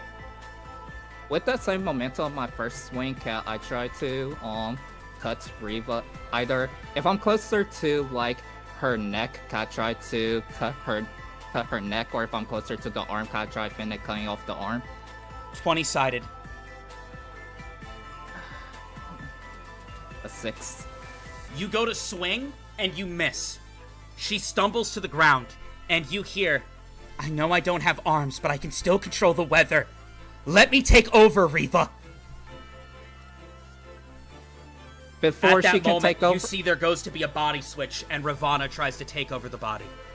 I'm what going do you do? to try. 5, I'm 4, I'm decapitating Reva, and 2. I want Anansi to freaking get the golden dagger and aim for the back of the freaking leg, like the back of the kneecap, so she can't walk. All right, for all the people, roll for decap, 20-sided. If you roll hot, this could be it. Please. Another 9. You go to decap and fail. Roll a 20-sided for Anansi, gold dagger in hand. Anansi has a chance. A 17. Roll one more. Please, Anansi. Please. Anansi swings the dagger and misses. This is a placement? I hate it here. At that moment, you see the hair color change. No arms in hand, or no arms on her person. Rivana takes over. Storm! Finish him! And the weather starts to view up around you. You see rain, wind, thunder, lightning, all channel. The blue lightning still in the sky as well. And like a fucking bullet from the heavens, a massive wind blast comes directly towards you from above. The same thing that killed Kodal. How close am I to Ravana at this point? You're right next to her. Alright, this is what I'm going to do. I am going to grapple onto Ravana and with my legs so she can freaking move.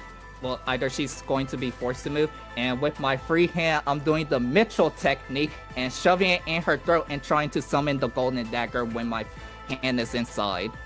So, you're going to You're going to immobilize her with your legs? Yes, I'm going to, like, jump to try pin her with my legs. Okay. And then I'm putting my hand inside of her mouth, like Mitchell did to the number 5. Oh. And I want to summon the golden dagger to basically explode in the inside. And while you this can is teleport the golden dagger. I got you, Kaylee. I'm taking it from here. That is your action. Does Anansi get action with the rainbow dagger? I already got it. I already got independent action happening. All Okay, right. cool. Ladies and gentlemen, I have no idea how this is about to end.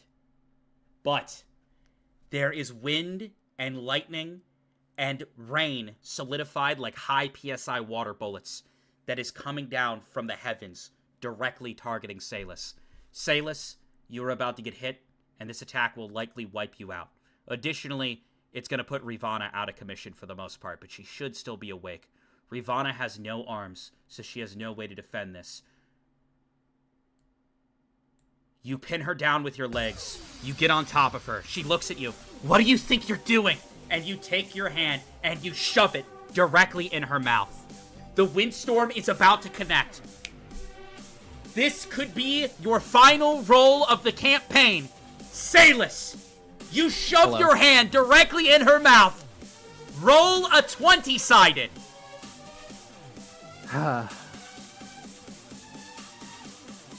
You fail to summon 6. the golden dagger. Come on, At that Nancy. moment, Come on. she bites down hard on your hand, going to basically take off any fingers you have. She chomps so hard that you feel a crack in your bones. You're going to take 11 damage. Alright. The windstorm is about to connect with you. Roll a 20-sided for a Nanzi swing. Please, Anansi. A 17. You are going to get another chance, too, to summon the golden dagger. Roll a 20-sided for the golden dagger summoning. Please. Anansi Please. already got a good roll. Please. 18! At that moment, you stick your hand as the windstorm is about to come down and completely wipe you out. You feel the pressure and the energy about to smash you from above. Anansi swings the rainbow dagger directly towards Reva's eyes, and it slices her right in the head. You see her go blind. In that instance, you summon the golden dagger, and you slice upwards. A massive explosion occurs, and then a windstorm smashes down on you. Mr. Salus, you are going to take...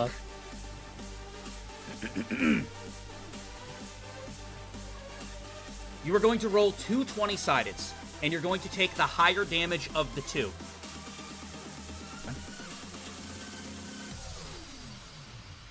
Alright, I take 12 damage. Alright.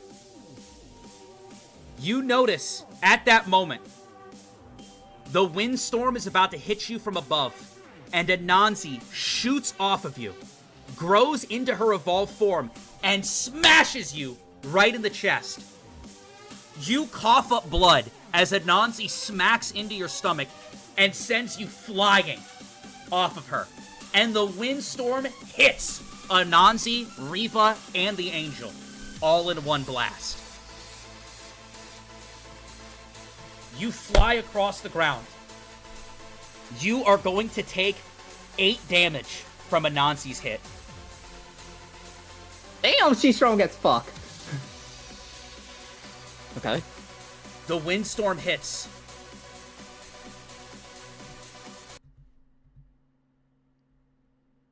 You look forward. Elda looks forward. And every spiritual user also stares forward. Or I should say the spirits.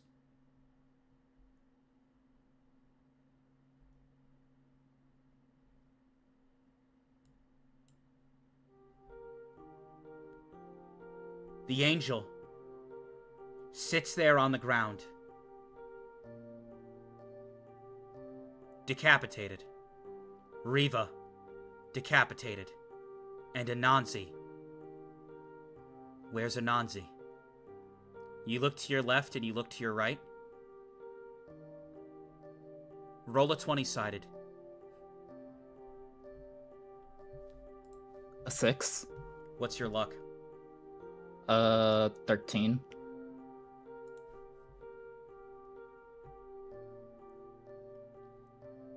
Elda stares for a moment, seemingly like both spirits are gone.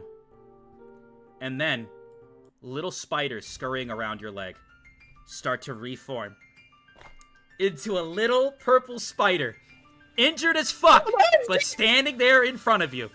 And you see Elda, the winner, the number 42, the spider! I'm a hug a Nazi with my freaking Oli arm. Oh my god! Thank you, Nazi! We did it! You're queen now! I'm sorry! I'm sorry, I haven't made you take that much damage!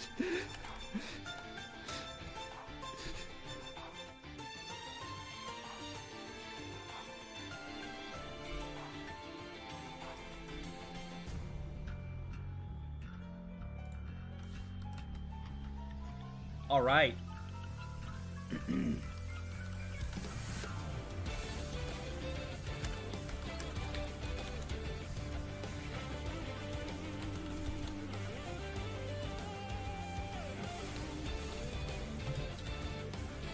Some time passes.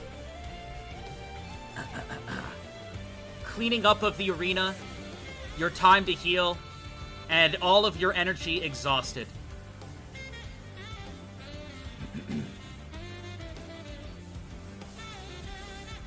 You sit there, exhausted, out of breath, tired. You lay there with the rain coming down, and the storm starts to clear. Elda walks up to you. Congratulations, Salis. You have won the final match.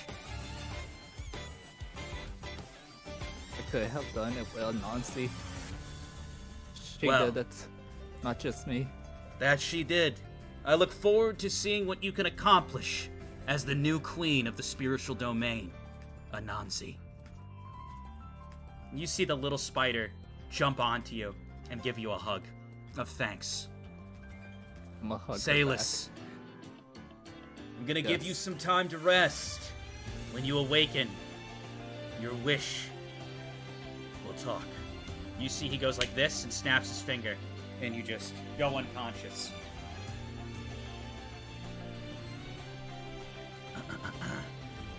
All right. Give me one moment.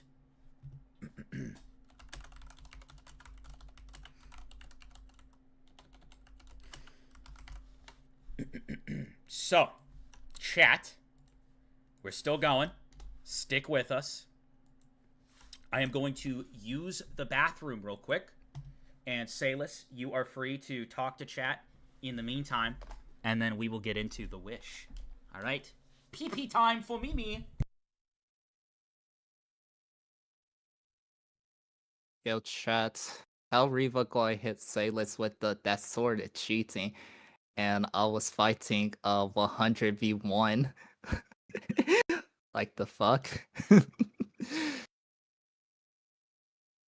If I'm about to pull up Kaylee, get ready. Oh god, oh god. Huh.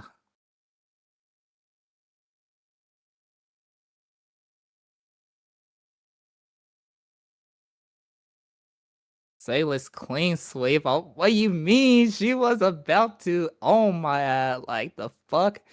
The greatest assassin to ever live. Bro, don't even bro, don't even take up being assassin. Hugs for Sailors and Kaylee. Thank you. Thank you. Thank you.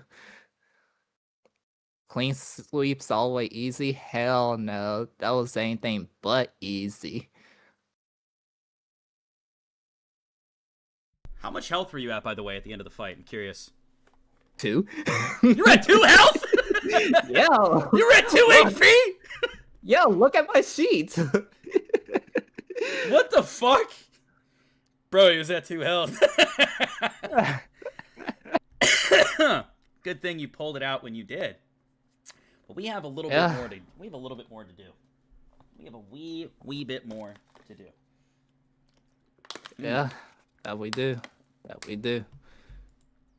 You alright? You seem out of breath. Were you nervous? Was I nervous? I knew she'll go. Look, when I came into freaking chat, I was like, this bitch about to freaking be like Super Smash Bros. Part 3, except I'm solo. And I was right. I think it was a good fight. I can't believe you had two. Yeah. Okay. The moment that people have been waiting for, Mr. Salus.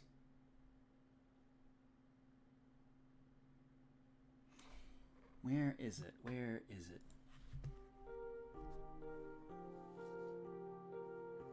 You find yourself in a black domain, darkness all around you, and you see Elda standing over you. Your arm is back. You're fully healed. You get up. Congratulations again on being the vessel of the next queen of the spirit realm. As promised, and as seeing out the Spirit King's wishes, though I may not fully be in agreement with it, tradition is tradition. Anansi will take over as queen. First, we have a few things to go over. Your wish. The first and foremost, you will get to keep your powers, as promised. Or did you want them wiped from you? I have a question in regards to my powers. If I were to give them up, may I add a clause to my wish if you find it acceptable? Or no? I'll hear out the clause. What I want my clause to be is a wish that will help the spirits more than my own. Bringing back their parents probably won't help as much as I would like to. So in exchange for giving up my powers, if she so desires, I will like the number 20 to take over as the spirit caretaker. Denied. As well. Okay. I can't do multiple wishes. I don't mean to come off as cold. I'm happy that you won, and that you are filling the throne. However, it would directly go against this to add another individual's wish. I hope you understand. Your wish will be as follow. Yes. The resurrection of everyone who had perished to the game. All entities within the start of the game who had suffered and died from it. You understand that this includes Numa, and you understand that this includes individuals that maybe you didn't see eye to eye with. I recall you stumbling about with Nathan and Gristle. They will be resurrected. However, none of them will have the spiritual power that allowed them to drive a stronger force towards their goals. I understand that. In regards to the resurrection, while I was in the Sea of Rain, I basically found out that Numa was like the god of our realm or something like that. With this wish, will he be getting his godhood back, or he's still stripped of it? Like I said, I can't grant multiple wishes, so no. So How he gets his god power back is up to him. How he will go about it from here is unknown to me.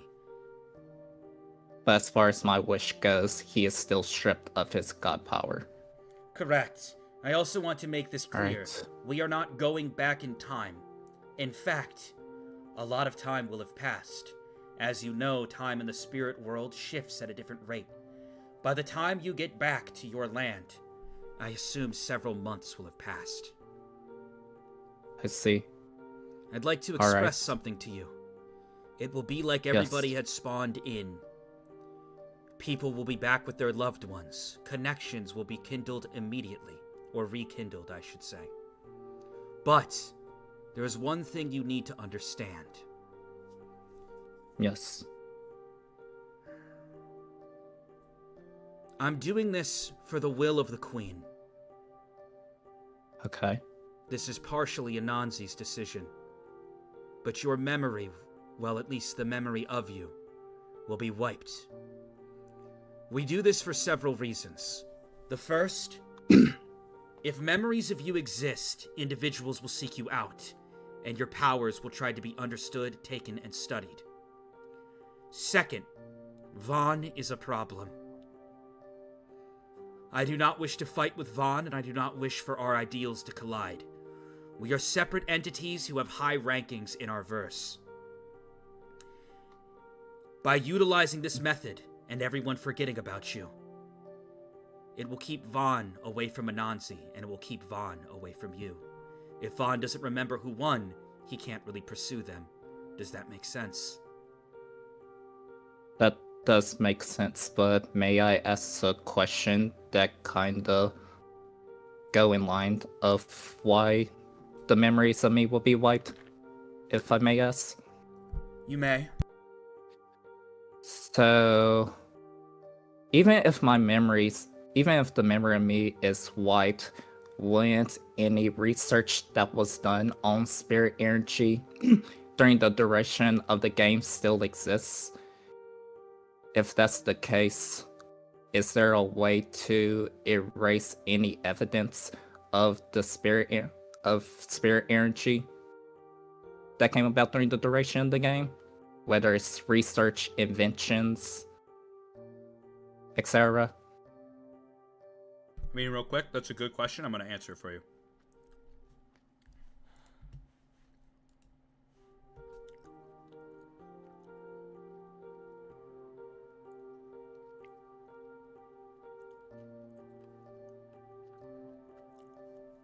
Okay, sorry. I'm hungry, chat. It's been a lot.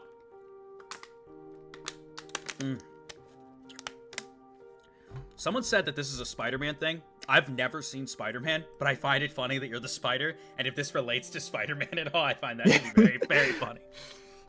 Yeah, people in chat were telling me about that last week. I was like, I don't know what you're talking about, but that's hilarious. It is hilarious because we don't know about it. Yeah.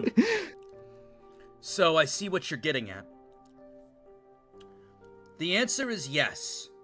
Inventions can still exist, but specifically dealing with Vaughn, I am going to send a wipe towards his general direction, as well as the other lords. Yes, it is independent of me, but I consider it to be the best call, considering the state of my universe is at risk due to these higher entities.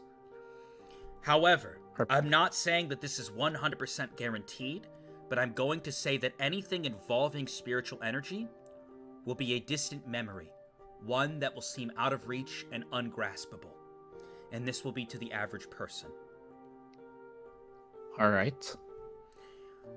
Again, we're not going back in time. In fact, we're going to pick things up as if nobody died, right from where we were. Alright. However, no one will remember you. When people think about who won the game that they went through, they won't be able to sum up the answer. The more they think about it, the more it'll hurt their head. In fact, when they think about Salus, there will just be a blank, empty space. They won't know who won. All they will know is that they are alive due to someone's wish.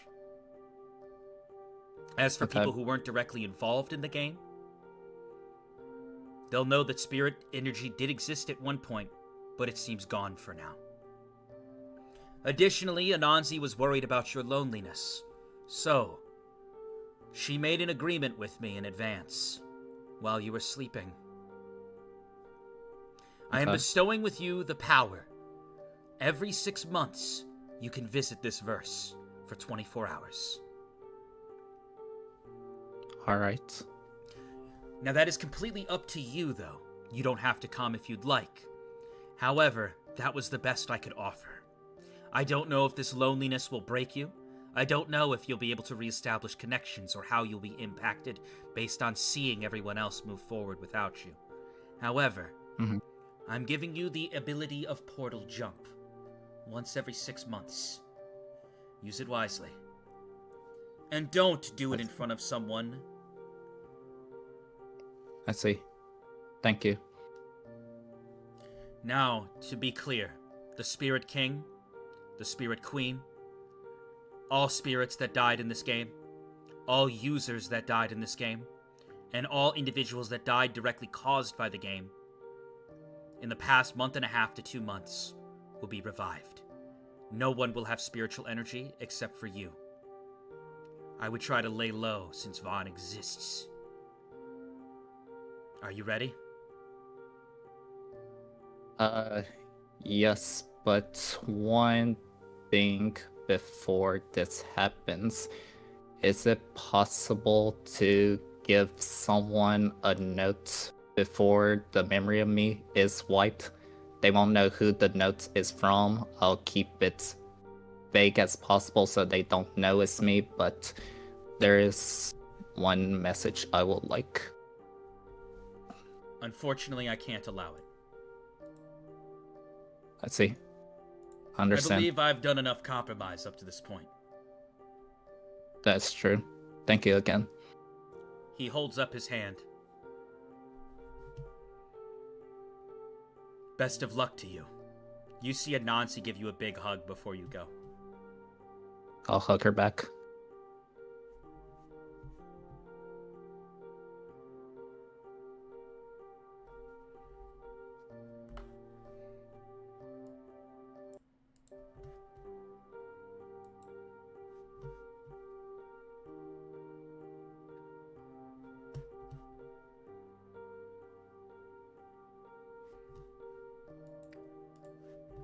Kodal. Yeah.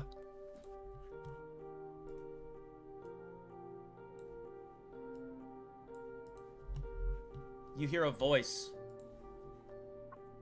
Hey, are you going to help me with this or not? You've been sleeping this whole time. You see Ravana standing over you. Get up. 1, there are a bunch of people lined up that need you to handle their injuries. 2, endless paperwork from the other city. 3, we gotta get our shit together. Oh, I'm gonna help you. I'm gonna help you. You're sleeping in. Get up. You have a whole line of people down there.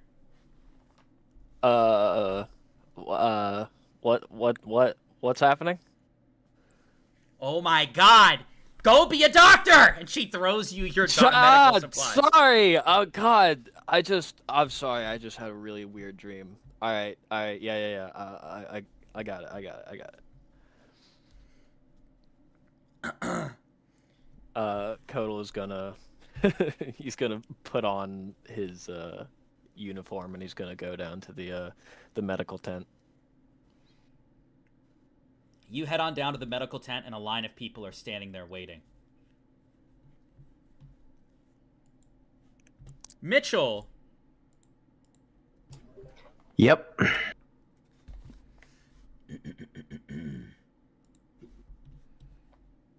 You see yourself waiting in line, and you see Riften standing next to you. Dude, I'm telling you, man, this doctor is said to be good. We're gonna get this figured out. I've been having these, I feel like I'm tweaking it out, dude. Anyways, how have you been holding up? I've been okay. Everything's kind of been a blur recently, but I think I'm feeling better.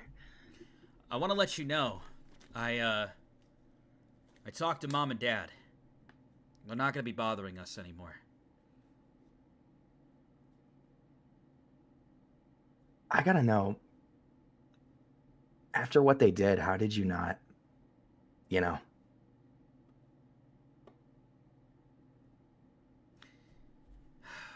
see he kind of looks around at the crowd. Listen, I don't want to be dishonest with you anymore. So I'm going to say this as quietly as possible. The only reason I became a hitman was so that I could be ready to do what needed to be done.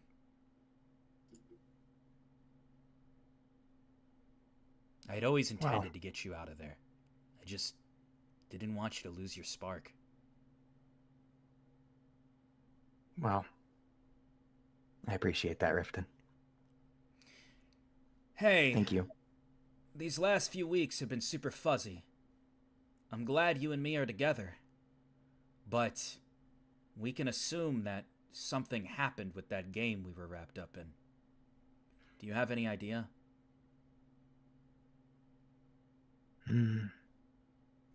Well, it's probably somebody was trying to erase the tracks. Probably protect them. That's what I imagine anyway. About that, protecting. Did my ears deceive me, or did I hear that my little bro is dating a detox member? Well, it's kind of newer. You know, I'm just trying to. You can't be holding out on me. A detox member? Listen, she's great. You're gonna like her a lot. Well, I'm gonna meet her. Get that sub tonight. 100%. You actually might know her already. What is it? You know the skull eyes? The girl with the skull eyes? Mion, yeah. Oh my god! How did little baby Pip go and pull Mion? You gotta give me some advice, man. I've been looking for a girl for a while now. Well, I'd be happy to help out, brother, just like you've helped me. Well, I'm gonna be honest. I still find myself lashing out and getting very angry sometimes, so I want to get that sorted out first. I'm hoping this doctor we're about to see that everyone talks about can help me. Of course. I want to be better. Once I'm good, you watch. We're gonna be double dating. The bros. I'm here for you, bro, and I give him a hug a little bit. You guys start walking up, and as you do, Kodal, you see Mitchell approach you with Riften standing next to him. Oh my god! It feels like it's been almost a year since you've seen Kodal. As I said, many months have passed. Mitchell! Dude, how's it fucking been? I haven't seen you in so long! I immediately put out a fist bump. I go, here you go, bro. What's up? Yeah, I'm gonna fist bump and be like, yo! No, what? Fuck it. And I just go in for a hug. Ah, fuck yeah! He's gonna like fucking bear hug him. Like, hey man, I didn't know you were working here. What's going on? Yeah. Lately, you know, I've been helping out City of Rain, trying to help clean things up. We've got a massive fucking issue with like rats and sickness. You know, we're trying to get that all cleaned up. So I've been a doctor lately, and I have a really good knack for it, honestly. Hell yeah, You have heard, Mitchell, that under the reign of the new partnered individuals that are currently running City of Rain, there has been a good positive uptick in homelessness, people living on the streets. They're actually using a lot of the underground now as shelters for people to stay at temporarily while they get out of their situation, get a job, and such. That's freaking amazing, dude. Yeah, you should be proud of yourself. Thank you, man. I've really been trying to, you know, make a difference. You know, I mean, after so long of just, you know, feeling like just worthless, you know, I really wanted to start being better. You know what I mean? Like helping out. Yeah, I totally get that. And it says a lot about you that you were able to look at something that you once despised and still give it a hand anyway. Good on you. Thank you. That means a lot. And he's gonna like pull him in for another hug. I do the same. And I look over to Riften. I say, Riften, this is my buddy Kodal. You see Riften look up, and he comes up. Doctor, heard a lot of good things about you. Thanks for looking out for my little brother. I appreciate it. And he kind of like shakes your hand. Yeah, what brings you in? So, I know you mostly deal in open cuts, poison, but poison does relate to hallucinations and such, depending on how bad it can get. And I find myself dealing with sporadic hallucinations. It's gotten better the more I spend time with my little brother, but sometimes when I'm alone at night, I feel like I see things and I hear things. And it's been causing me to not be a great person, so do you have any sort of herbs or something that could maybe calm the psyche for me so I can just be happier?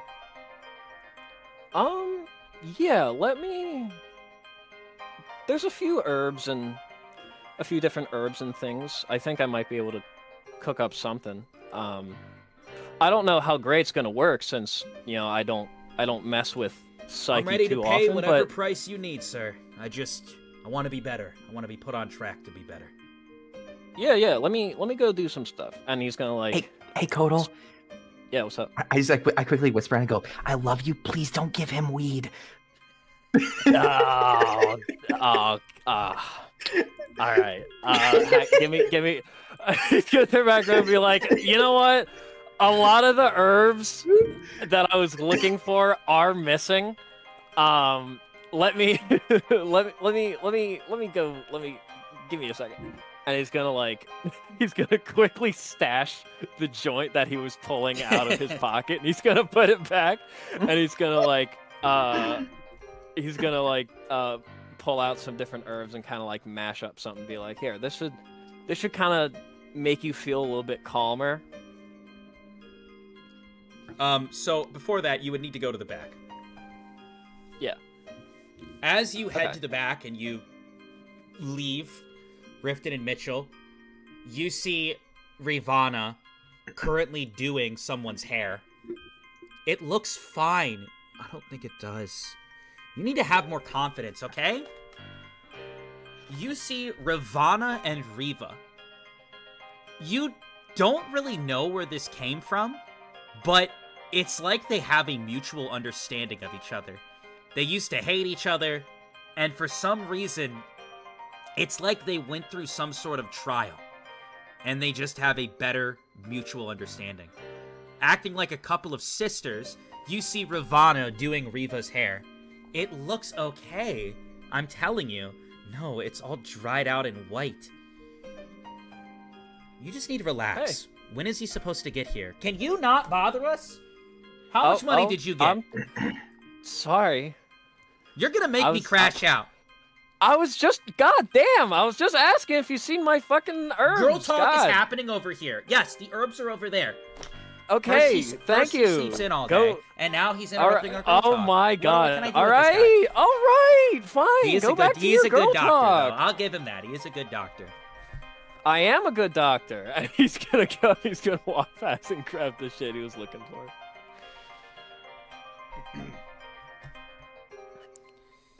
As he's walking back to the front with the herbs, he's gonna be like, "So what is girl talk? What are you guys talking about?" You see her look, and she says, well, Reva has a little bit of a date today, and I'm getting her looking pretty for it so she can have some confidence. Oh, who's the lucky fella?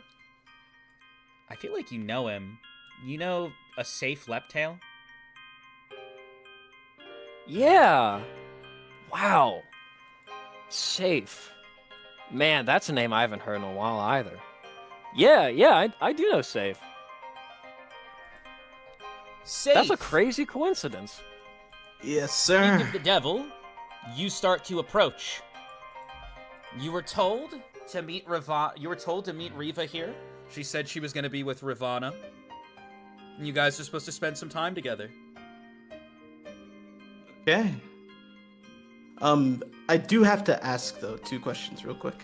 You're going to ask about... Out of curiosity. If you're going to ask about your sanity is still high, but you accumulated a lot of that sanity, or much of the sanity in the spiritual verse, so you're sitting at about like a 6 right now. So you're unstable, but... Okay.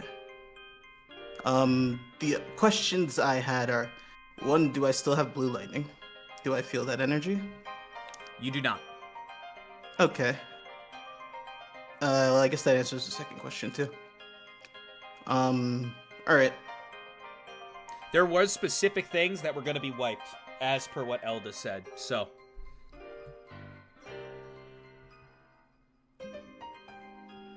As you start In to that walk case, up, I'll you approach. see Mitchell standing up at the front, and you were thinking to yourself, you were supposed to meet Reva here. What the fuck is Mitchell doing here?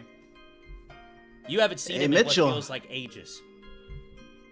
I'll I just run turn- up and give him a hug. I turn around and like a little bit of pip comes out and I go, hey. I I quickly don't know what that was because Discord nerfed you, but... Alright. And I just quickly turn around and I hug Save. Hey, what are you doing here?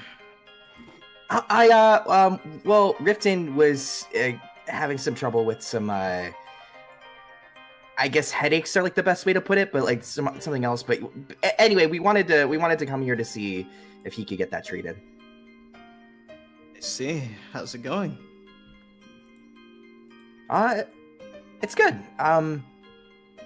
Still adjusting to life, but Riften's been really helpful. So is Mion, and yeah, I can't complain. This is pretty nice. Glad to hear it. Well, what if about you'll you? Excuse me. I can't keep Reva waiting much longer. I've already done enough to upset her. No worries. Tell me to shut the fuck up. We're good. Go enjoy. And with that, I'll continue heading towards Reva.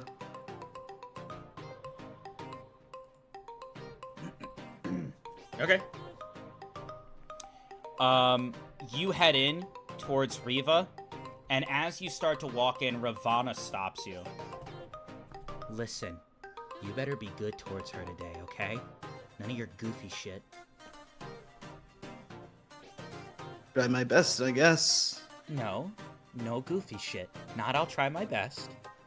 No goofy shit. Alright, fine. You see Reva get up. You want to go for a walk? I'd love to.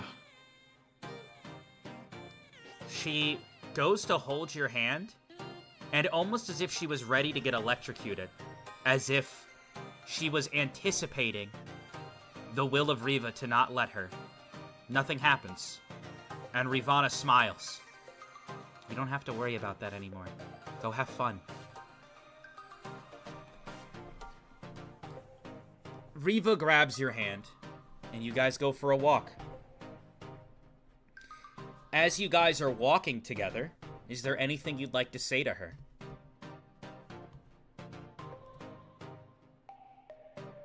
Anything I would like to say? Thank you. That's all. Thank you for what? I don't know, I just felt like I needed to thank you for something. She continues to walk. Yes, we're gonna spend a good portion of our day, just the two of us, but I do have us meeting up with some people later in the night. Is that okay with you? Of course, whatever you want. You guys spend a good portion of the day walking and talking and being close. Roll a 20-sided. 14. It's a good date.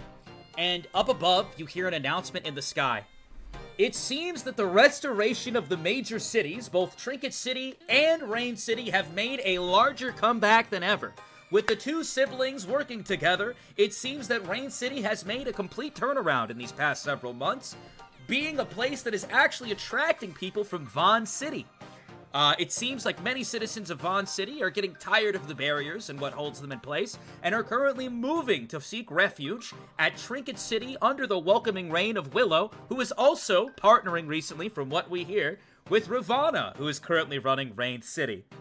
As for what's going to happen from here regarding anything with Titan's Drop is currently unknown, but it doesn't seem like there's any hostility with Harvey. However, there are some tensions between Harvey and Vaughn. Where will this end up? We'll keep you updated. Thanks for watching. As these broadcasts go through the sky, and as your date moves forward,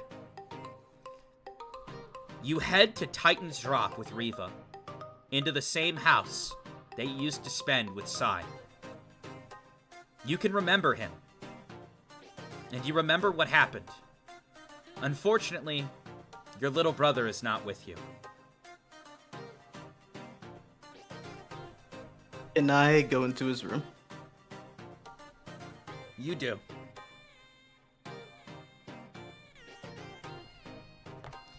You see an empty Sai. room standing before you. Or you see yourself standing in an empty room. And I guess all I'll say is, Sai, I'm sorry I couldn't save you, but I'll make sure to live out this life I have for the two of us. Don't you worry about it, man. You hear a call from downstairs. Hey, I made some soup, and the people I invited over are about to be here. You better be ready. I'll go down. As you go down, you see two people walk through the door. Sin walks into the door, and Rita does as well.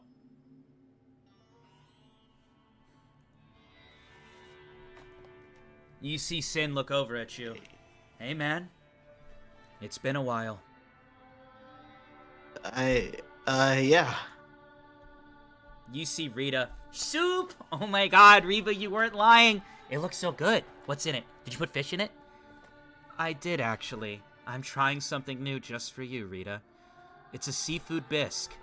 I don't know how good it'll be, but utilizing Ravana's resources, I know that the ingredients are high quality. Really? High quality? What'd you say?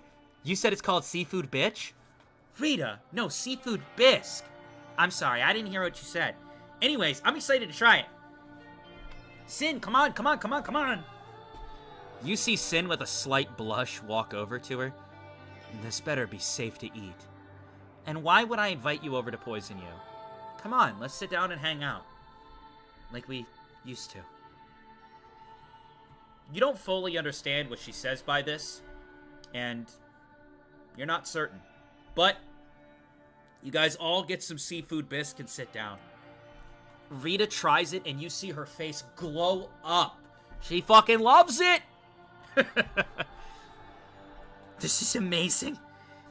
You try it, it's alright. But Rita sitting over there... Another bowl. Thank you. Another bowl. Thank you.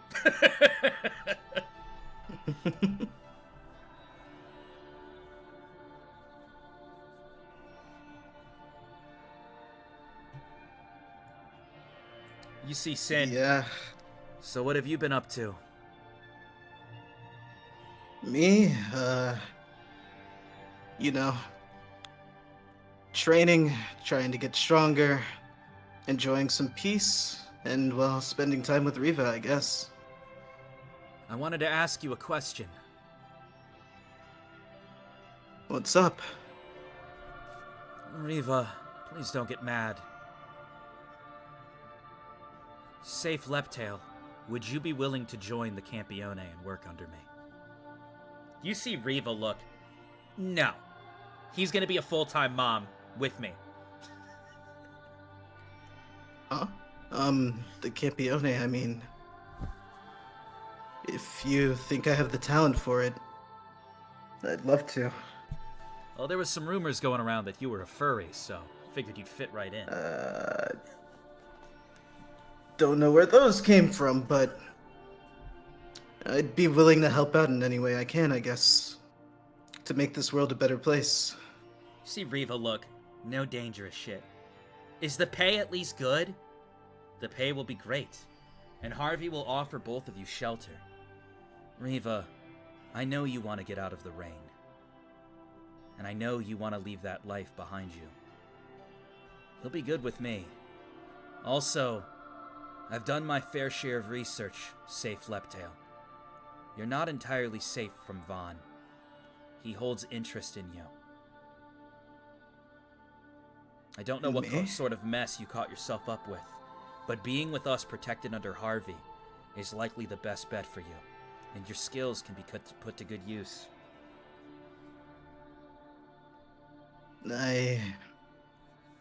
Alright, I'll join. Well, first, I have to ask, do you want to keep this house? Or would you like to upgrade to something worthy of a Campione member?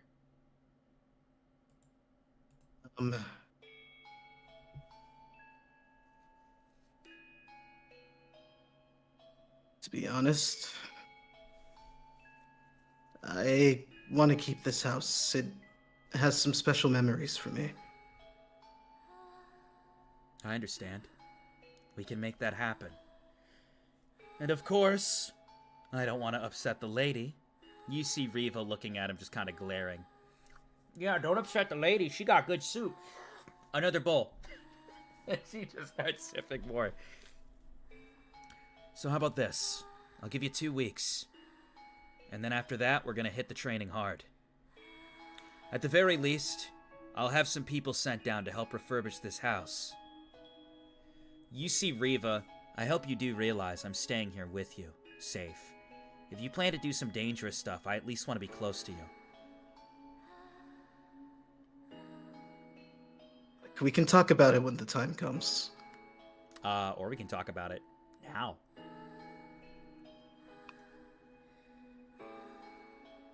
I don't want to put you in danger. I really do want you to be safe and enjoy peace, but at the same time, there's a lot that needs to be fixed in this world, and well, I feel like if I don't do it, who will? If it's what you truly want, I'm not going to keep you from that. Alright then. I appreciate it. So you're going to officially accept his offer then? Yeah. Okay. You do so.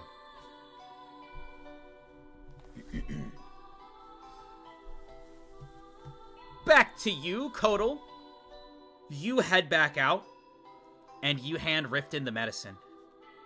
Thank you so much. I really hope this helps. Yeah, of course. Yeah, Thanks so for being this cool should... with my little bro. I appreciate it. Yeah, no, absolutely.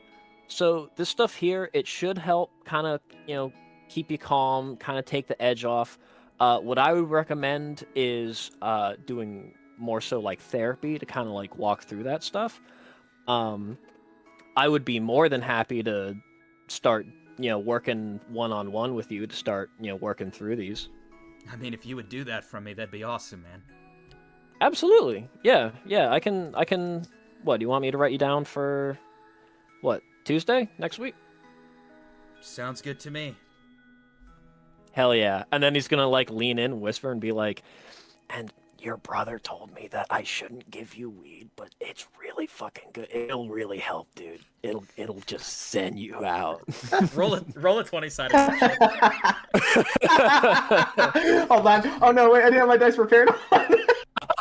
Dude, I rolled a 4. It was not subtle. Okay. I rolled a 7. You hear this. What are you going to say to him? I just give him the biggest glare, but I haven't seen him in a while, so I might just let him off and be like, well, if you decide you want it, Riften, it's up to you. Look, as your doctor's orders, all right? This shit helps. Oh, that's bullshit. You hear Ravana in the back. I know you're not trying to do drugs to the customers again. No, I'm not. I'm gonna crash the fuck out, Kodal. Don't. If you crash the fuck out, I'm gonna crash the fuck out. We don't need really? two of us You crashing think you're the gonna fuck get louder out. than me? Oh, I Do can not get way test louder me. than you. First you sleep in, and now you're trying to sell weed to Mitchell's brother. I'm not trying to sell it to him. I'm giving it to him as a gift. That's even let me do worse! my job. We need the money! Let me do my job, damn it! I whisper to Kodal so Ravana doesn't hear, and I say, if you didn't offer him therapy, I think I'd be more mad right now.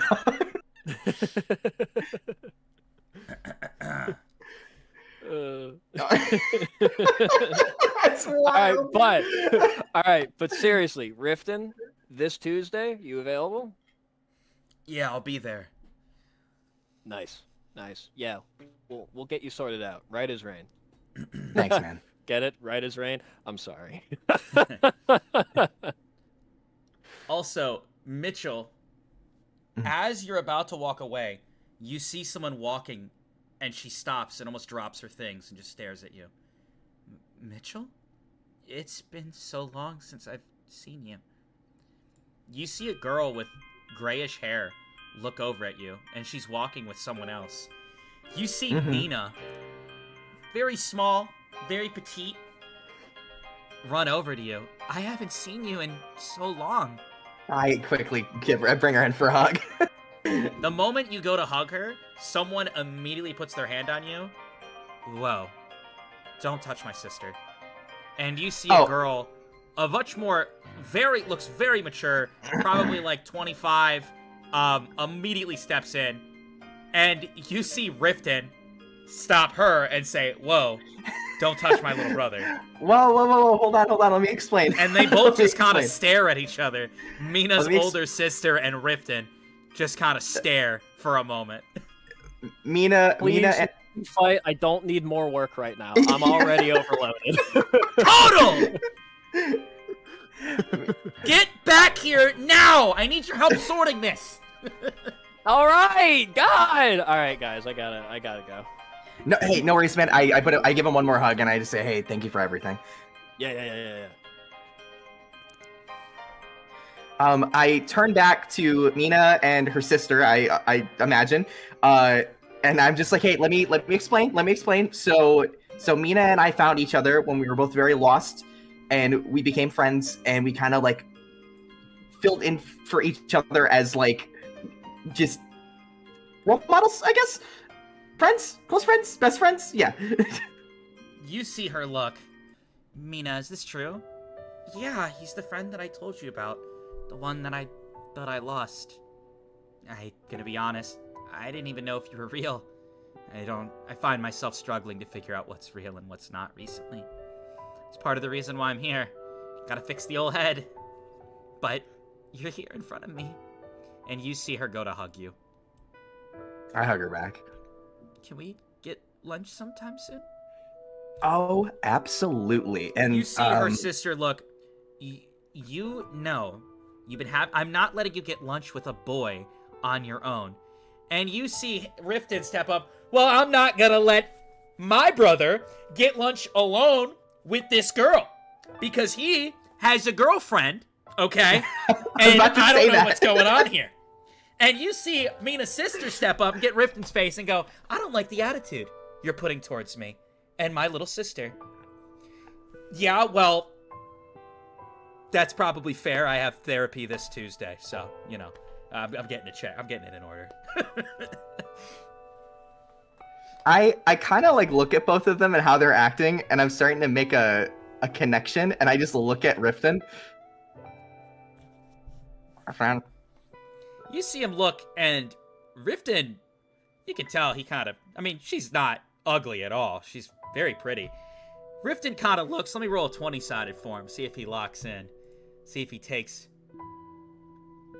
He looks and he says, well, then maybe we'll join them for the meal. And you see her mock him. Well, we'll join them for the meal. I will join them for the meal, and you can stay home. Okay. And you see Riften. No, I will be coming with as well. Chaperoning. They don't need two chaperones. They just are going back and forth. I just kind of like I go, the more the merrier, shrugs.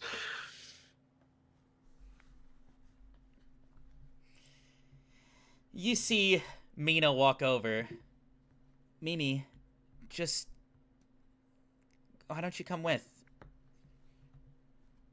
I want you there. Both of you. We can get some grilled cheeseburgers. You know how unhealthy that is? Yes! Mitchell, as she says it, she's in the background. Yes!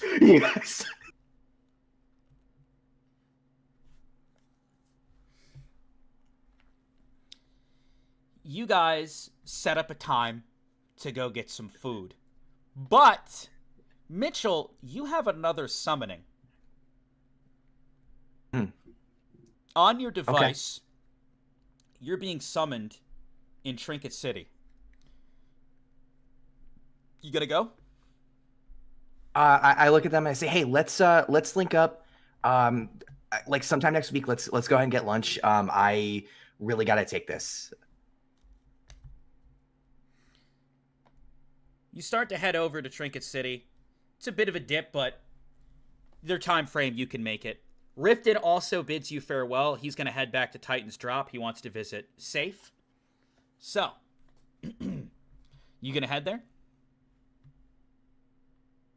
Oh, I'm sorry. You are going to head there. My bad. You head there. And at the gates of Trinket City, at about your time of arrival, you see Mion standing there. 2 skull pupils looking at you. Graveborn is standing behind her. And she looks over. Wow, you made it right on time. How you doing? And then she goes, where my hug at? Wait, I'm sorry. You said Safe a second ago. Wait, are you talking to me or are you talking to Naka right now? I'm talking to you. Yeah, I said Riften is going to go see Safe. Okay. I see. Okay, I was like, wait, what? I didn't even do a hug. I just gave her a little kiss. You go up and you go give her a kiss, and then she looks, whoa, listen, not when I'm working. I'm still on the job right now. Sorry, babe. How is it that I say, where my hug at, and then you come give me a kiss? Because and then she looks and she goes, all right, no one's looking, and she gives you one back. I wanted you to see be her look cute, up at okay? Graveboard. You didn't see anything. I look up at Greyborn. How you doing, bud? Doing well. Do I not Good to terrify you? I've seen some crazy shit.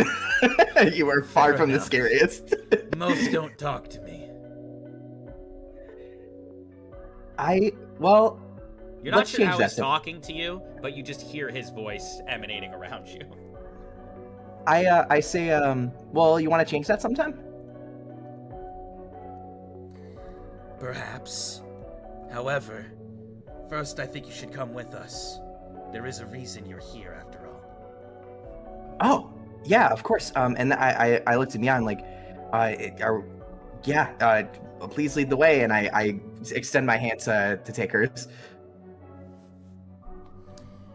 You guys walk, and you head into one of the side castles next to the main kingdom.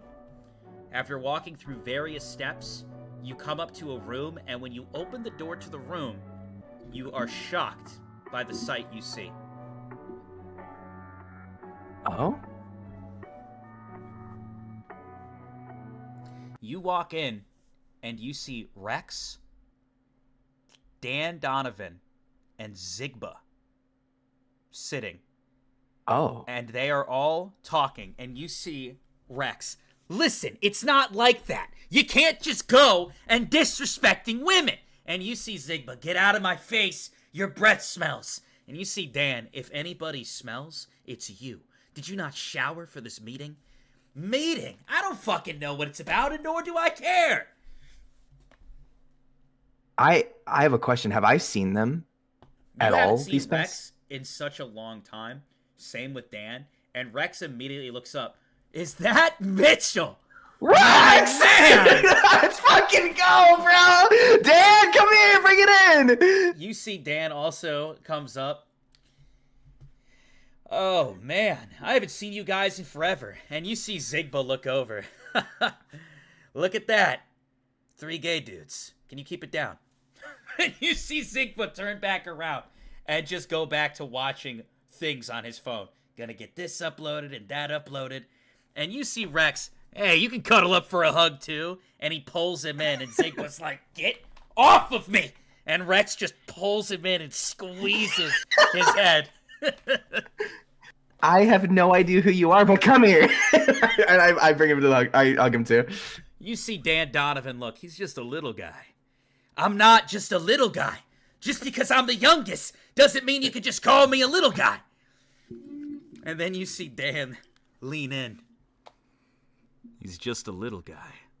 A little baby. We can take this outside right now. Do you know how many subscribers I have on VonTube? When they hear what you're saying right now, I'll have you canceled instantly. Well, really quick, I guess there's a message I need to take, or something, but, are you guys here for that too, or? I kind of look at Mion and I shrug. I like their throat, and you see Tiana standing at the doorway. Hello. I'm the one who called you here. I smile very wide and I say, "Hey, Tiana, how are you doing?" As of right now, Vaughn is making various moves, and King Willow needs soldiers by his side, ones that will work under me and that I can trust. I have selected you, gentlemen, to become members of Detox. You see Zigba drop his phone. Huh, what? Rex looks up and just does like the actual meme. And you see Dan Donovan. If that will help me get closer to my brother. What say you, Mitchell? I look over to Mion, and I look over to Greyborn. I look to Rex and Dan as well, and I just very determinedly say, "I'm in." Wonderful. You and Rex will be working as a duo. Zigba and Dan will be working as a duo. And we will get you underway as to what Detox will expect of you. All of Detox members work in duos and teams of 2. Sometimes you'll have to link up with other Detox members. And sometimes the groups will get mixed up. So, tonight I'll be hosting a grand feast for you all. Covered completely by me. And we will all work together to get along with each other. And Zigba, I know you've been wanting this for a long time. So behave. Do I make myself clear? You see Zigba. Yeah, I'll go shower. And he drops his shit and like runs out of the room. And you hear him. Whoa! We're going places! I gotta let my people know! I excitedly look over to Mion and I just do the little like thumbs up like ee! Thank you, Tiana. Thanks for having me. You see her walk over to you. Thank you for being good to her. Please keep doing that. She's been in such good spirits lately. Absolutely.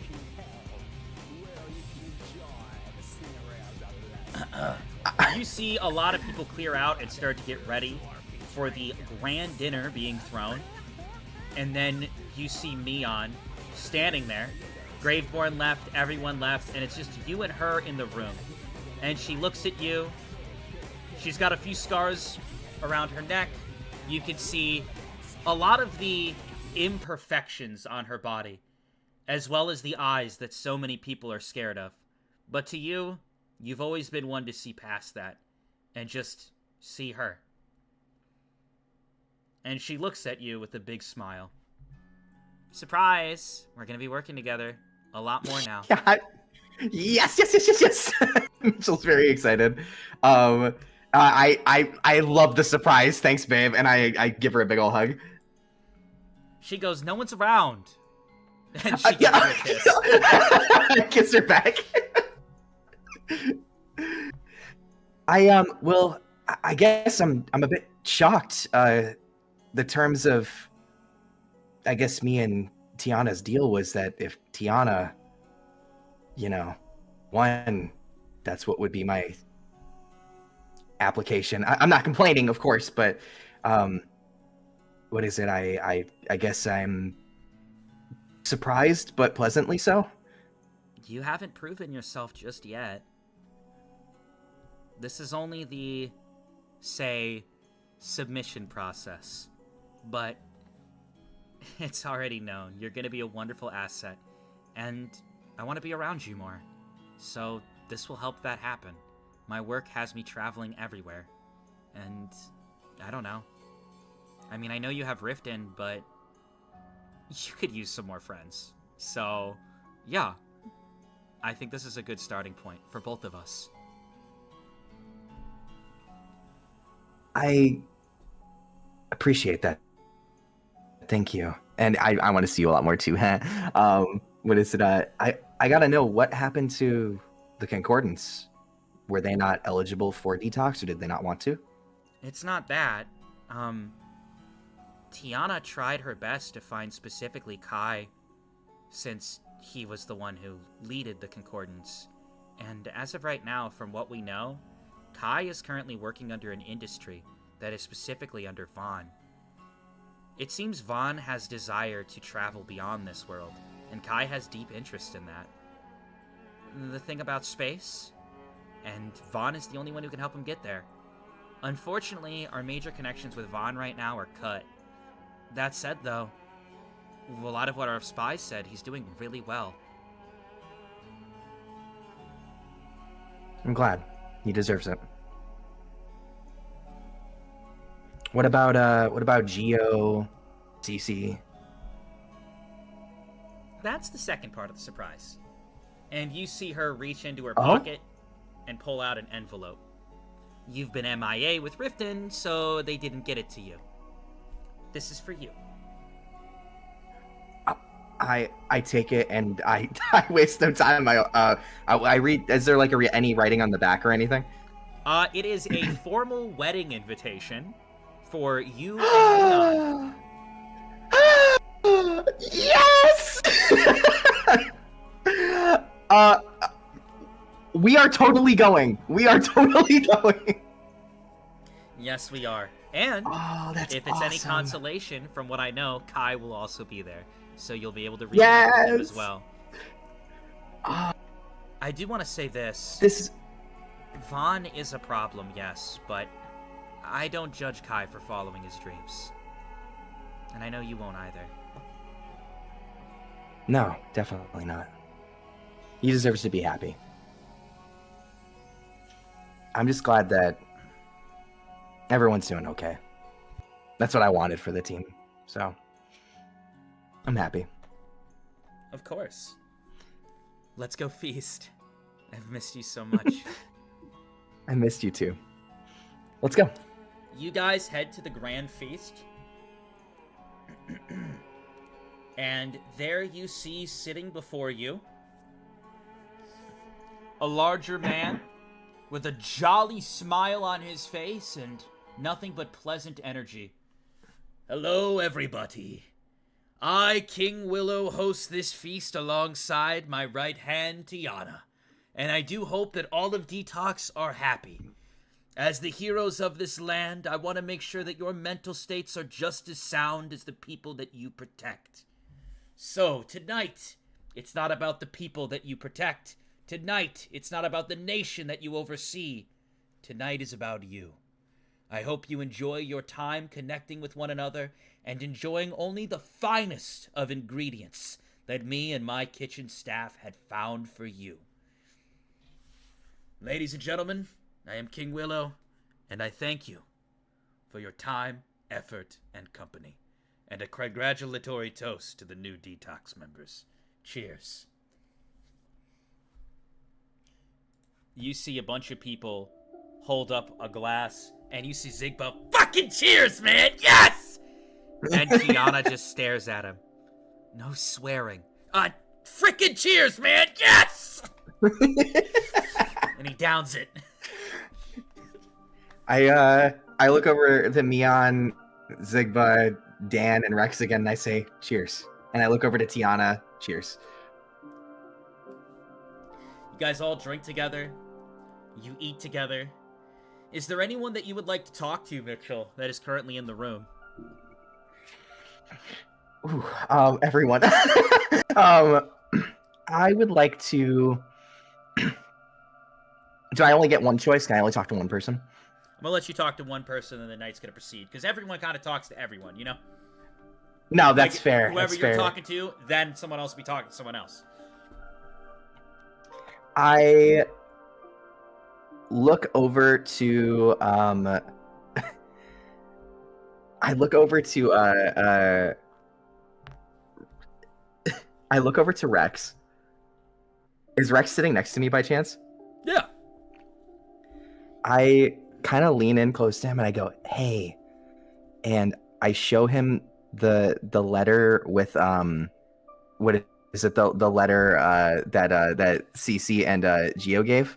You see him look. Oh, you heard about that? Yes! I'm so happy for him. I'm so happy for him too. You want to go together? Like, we can all get together in a group beforehand. I mean, of course, you spend the wedding with your girl, but... Oh, we're totally having an after party. Don't 100%. We're getting everyone together, having an after party for sure. Oh, you already know. But I kind of wanted to ask you some advice. Old time's sake. What would that be? Well, and I look down at the letter. I've been kind of considering, and I look over at Mion. Oh. You're thinking about having her put a baby in you. I don't know, man. You'll be down for a while. I immediately start choking on whatever I'm eating. No, I just, I've never... her and I connected so well, and I don't know. I don't want that to ever end, ever.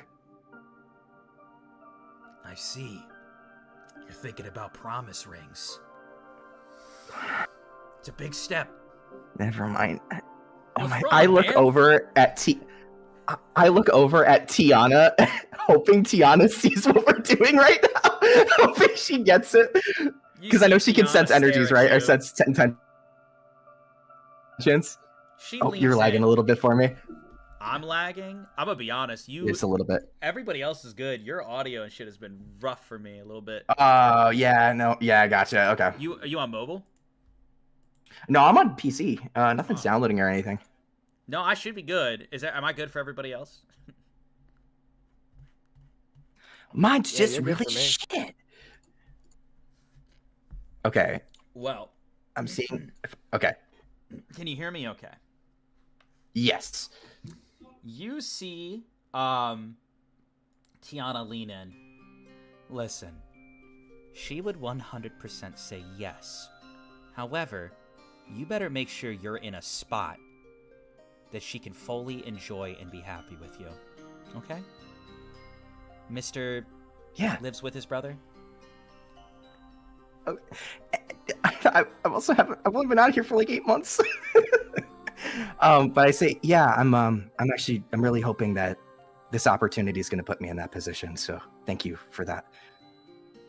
Do you have any, well, you already gave me advice, but you have any more? We'll talk later. We are going to be working together, right? That's true. Thanks.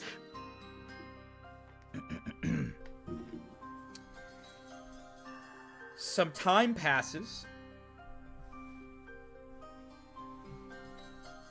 And we are going to go back to Kodal. Mr. Kodal, things are running very smoothly. Work is good. Everything is grand. You find yourself in the kingdom. Is there anything that you would like to do? I would actually like to go talk to Ravana. Okay. You head over to Ravana. Hey. Hey, sorry for getting frustrated earlier. You did get your work done, so you get a pass. But I'm just stressed out. We got a lot to do. No, I know. It's fine because, you've got the paperwork to deal with, and I've got all the blood and guts and gore and all that shit. So are you giving me attitude currently? No, dude. I'm just saying that I totally understand why you're so stressed out. No, you were just downplaying what I have to do. Not at all. Oh, I'm sorry. I thought you wanted to be a doctor. Should we just say Dr. Kodal's canceled? Is that what you want? No. I'm just joking. God damn. Also, we've been a little disoriented recently. So, here. I put it towards our budget. You see she hands you a little gift basket. Oh, a gift basket? Well, it's like a little bag. A little bag? Goddamn. It's gonna open it. You go to open it, and it is a brand new, clean beanie. Oh, Ravana. You've been working really Thank hard. you so much. Also, there's something else in there too. What else is in there? You look in, and you see a little chain. And on the chain, at the end of the chain, so it's a chain. And you know how when a chain connects, right? That you would put around your wrist? Mm-hmm. It's a Like a little chain, except the clasp is a snake. Oh. I know how much you like snakes, so I couldn't not get it. That means so much to me. Thank you so much. Why are you Lana. talking like this? You can talk normal, brother. Well, cause I don't know, man. It's all sorry. No, you've been working hard, and I feel like some of the budget should go towards some luxuries. And I mean, I also just didn't want you to be mad when I told you I did spend a good portion of the budget to get Reva a new dress. So a lot of the work money that you put in definitely went towards that for her date. And you know, I figured this was a way to like lessen the blow. Okay, all right. You know what? I see. It was very calculated. You know what? Can't be mad. Also, how are she and Safe doing? Have they said anything yet? Well, Reva wants more of his time, more of his presence, more of his energy, and she feels like he just sees right through her or looks past her. Safe is I don't think he's all there up here. I think he's been through a lot and it's impacted him. Maybe you could give him therapy next. Actually, that's really not a bad idea. You know what I should do? Actually, I don't think I even have his number. Do I have his number? I should message him. I should set him up for some therapy. Yo, NECA, thank you for the raid. Just did some D&D. Appreciate you guys. Thank you. Alerts are off, but I see it. Big W. Thank you so much. As you guys sit there, you get a knock on the official castle door. Who could that be? Did No. you schedule anyone? No one should be here. You see Ravana quickly go over, and she grabs a weapon off of the side of the wall. More knocking comes from the door. Kodal is going to walk up, and as you start to walk up, you can feel energy levels that are above the average human. Oh. This feels ridiculous. Is there a peephole in the castle door? No. Okay, I didn't think so.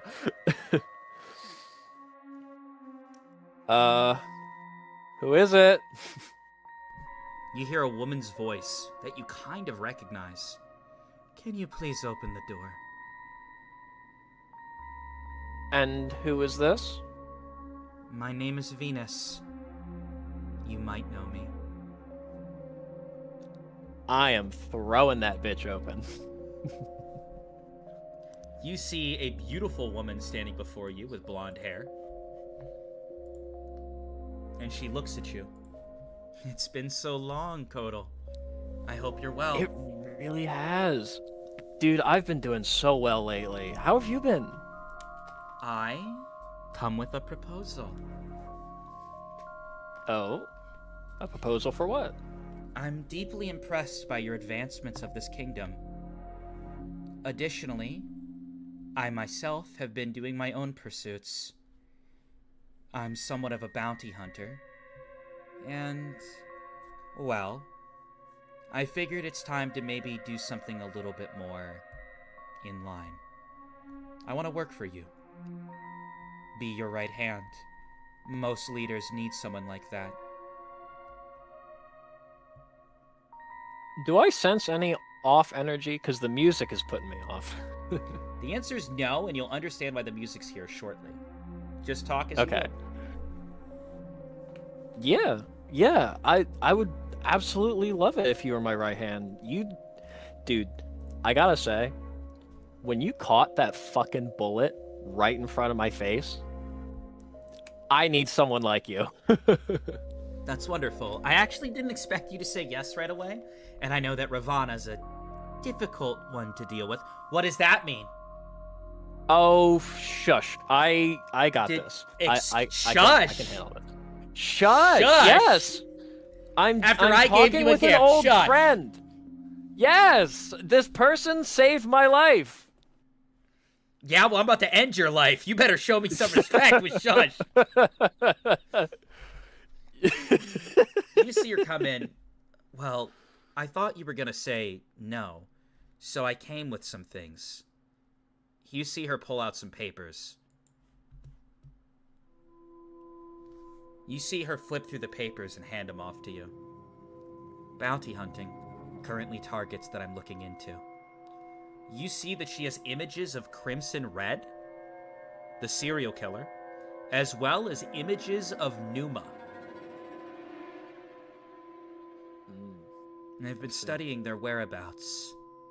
However, I don't really have the resources to hunt them or deal with them. You notice that some of these, images that were taken of Crimson, there's a girl with her. And you see Crimson and a girl with blue hair holding hands, running together through the woods. You also see images of Numa sitting with a man in a white cloak, with a scythe. These are my current targets. What are your thoughts on them? Honestly, I would put off hunting down Crimson and BB for the time being. Well, it is true their activity has been incredibly low. It seems like Crimson isn't really known for her murders anymore. Yeah. I mean, in that game, that's at the end, that's all she really wanted was to be with BB. I understand, but you have to understand through my research, Crimson was a lot more unhinged and psychotic earlier on in the game. I believe certain developments and energies made her mental state calm down. If the game is gone, which I don't know why it is, but the energies have left, wouldn't that mean the old Crimson is surfacing again? I mean, if anyone can handle that kind of energy, it's BB. But still. And that's why I think we should give her some space and hold back on a while. See, keep an eye on her. Maybe if we have any resources to spare, any other, officers, Ravana, that we might be able to spare just to keep an eye on, make sure, the streets are safe and that she doesn't do any more murders. Yeah, sure, since you want to talk to me now. Sure, I'll look into it. We're co-leaders here, man. I'm sorry, alright? Yes, please, I would love your input. I'll look into it. So, you want us to monitor Crimson?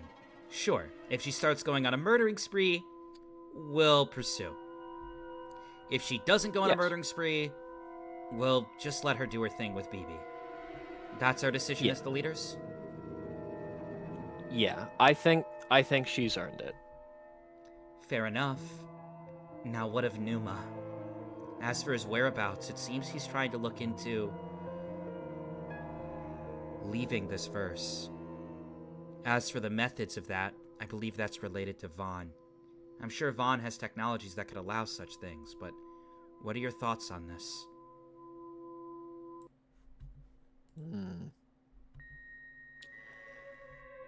Numa is definitely not someone to be taken lightly. And Ravana, I mean, we both have had first-hand dealings with him. Your input is greatly appreciated in this.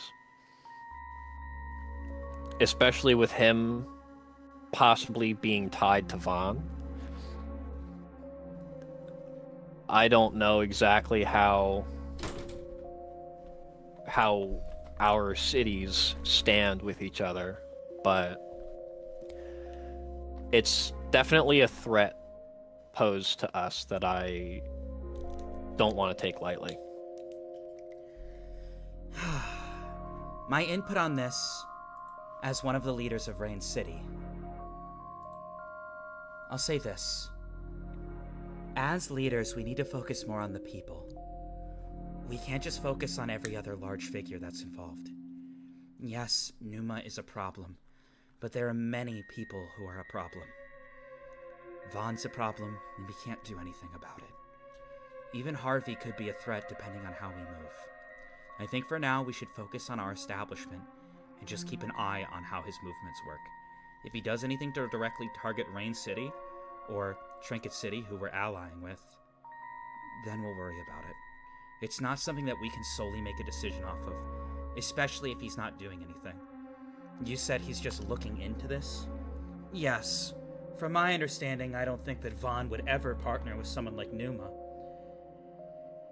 In fact, I think Vaughn would be very quick to put a bullet through him. However, I think Numa's taken interest into Vaughn's research regarding exploring the great beyond. Basically any other verses that he can tap into. I know that he recently started an organization that's been looking into this, whether it be space travel or even going to different verses. I don't know how successful he's been because I don't have access to Vaughn City, but I know Numa has an interest in it. But I'll keep an eye on him if that's what you'd like. So then, since I come with this information, you still wish to accept me as a part of your growing leadership? Absolutely. Ravana, I can vouch for Venus 100%. It's fine. I already know of her. She was a bigger threat back in the day. You still have powers, right? I do. At the very least, I can still catch a speeding bullet if someone were to shoot at you. You're hired. Great. All right. However, if you're going to be the right hand, you're going to have to live in the castle. Pick one of the many rooms you'd like. You see Venus look with a smile. Thank you. I won't let you both down. Hell yeah. All right, let's bust out some drinks. Have a fucking celebration. It's like 1 a.m, and you want to bust out. That's the drinks and have a perfect celebration. That's the perfect time. And or this maybe is why, you know and this is why you oversleep. And then tomorrow, when you got to do therapy for Ripton, you're gonna look at him and you're gonna be like, "Oh, I don't know. I was up all night." I won't overdo it. It'll be fine. You know what? Just one drink. All right. Drinks plural because there's 3 of us. One drink. You guys all sit down together and you decide to engage in some good one drink, which was definitely not one drink, but all of you guys sit and enjoy each other's company after a long day of work of helping countless people, watching the news, and seeing the proactive direction that the City of Rain is going in. You can't help, Kodal, but smile as you continue to drink with the friends that you have found, or the allies that you have found. You guys all bring it in for a cheers and you drink together, laughing and communicating. Oh, this is so fucking sweet. You get a message, Kodal. Who's it from? It's from a number that is unknown. Would you like to open it? Sure. It says, got your number through connections. It's Rita. I know you're busy, but do you want to hang tomorrow?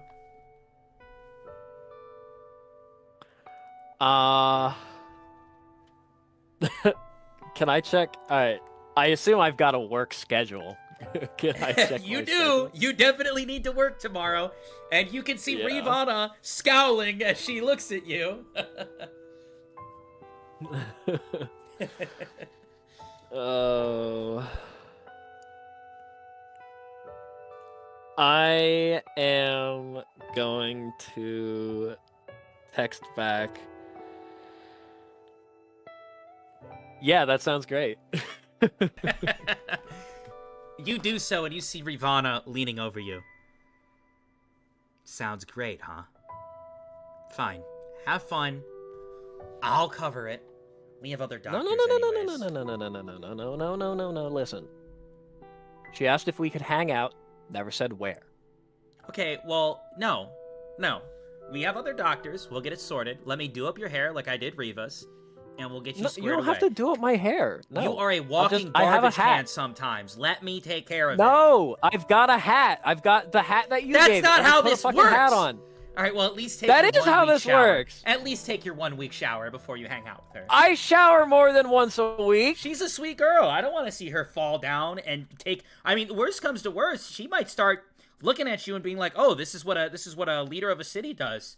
1 week showers and messy hair." I don't want to see her go down that path. I don't shower once a week. She clearly. I Looks shower up to you. daily. She clearly looks up to you, so I don't need her taking after you. What? Take a shower. Let me do your hair, and we'll get you set up. No, I don't need you to do my hair. Well, then It's fine. No, We then could she's not you coming. know what? Give me the device. No, this is my device.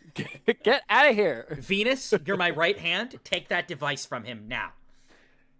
No, Venus, you're also my right hand. Don't take the device.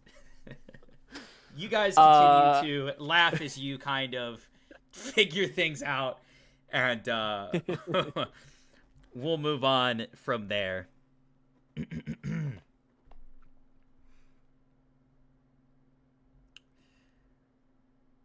We're going to advance a little bit to the next day. Kodal, you did take a shower, and she did do your hair. In the end, you didn't end up winning. And then it comes time. They got doctors covering for you. And you see Rita start to approach.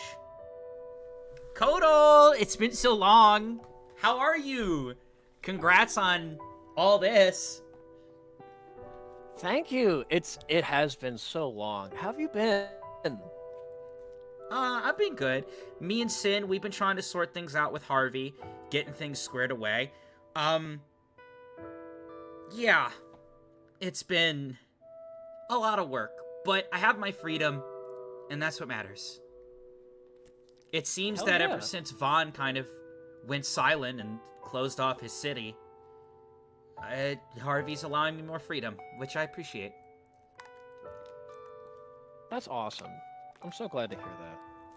Also, with the reconnection of the Beast People and the reestablishment with your city as well as Trinket City, it's slow, but people don't just look at me and want me to die, which is nice. Your influence has led to that a lot. Seeing a leader like Lord Kodal and Lord Ravana not have any hatred towards the Beast People, it's led to better outcomes, so thank you. Of course. And I hope that, one day it won't even, like, this kind of conversation will be so far in the past that I'll be like, how is this even something that took place? You know what I mean?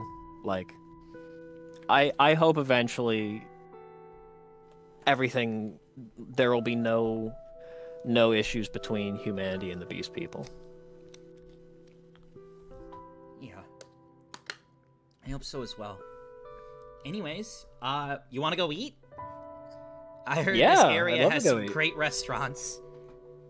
You guys have They all are the cool pretty good. stuff. It's just like dirts and deserts where I'm at. Mountain range. But yeah, let's go get some food together. Yeah, you want to come to Titans sometime? You could visit Safe if you want. I don't know if you two are close, but he does live by me. Yeah, I'd love to. I mean, I don't know how we are currently anymore, but I think we did make up after literally killing each other. So I think it'll be fine. Well, let's set it up then. Are you just free for today, or how does it work? So I am taking off partially today to, hang out and catch up with you, but I am swamped with work back back at the city. Well, if you really want to, it's up to you. We can either hang out like we were going to, which is completely fine, or I have this device, and you see her flip it out in her hand. The Campione got it from me when we did our raid on Vaughn City. Basically, could do us a little bit of fast travel, if you know what I'm saying. Harvey gives it to me, so in case I get in trouble. We could go see Safe and Reva if you want, and we can still hang out. Up to you. One-on-one, or do you want to go see Safe? You're giving me options. Hey, regardless, I don't know. Have fun, and we'll make dinner. Sound good? Yeah. Man, I'm not sure. I'm so used to literally just waking up and helping people, back at the clinic and then going back to sleep. I'm so not used to making decisions. Hang on. Give me a second.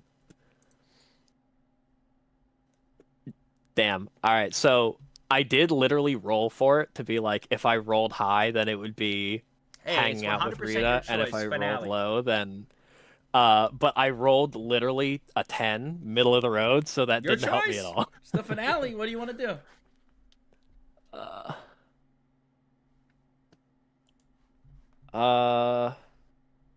You know what?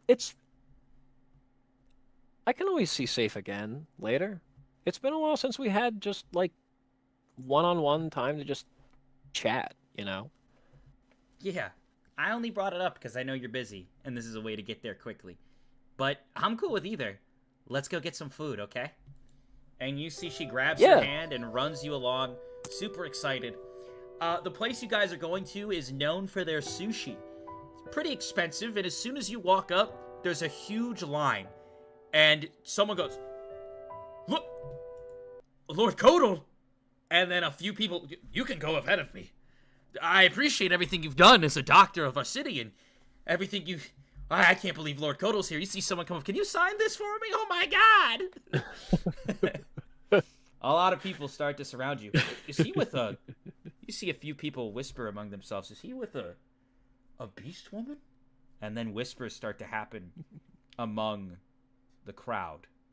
And you see Rita kind of hide behind you, trying to cover her ears with her hood.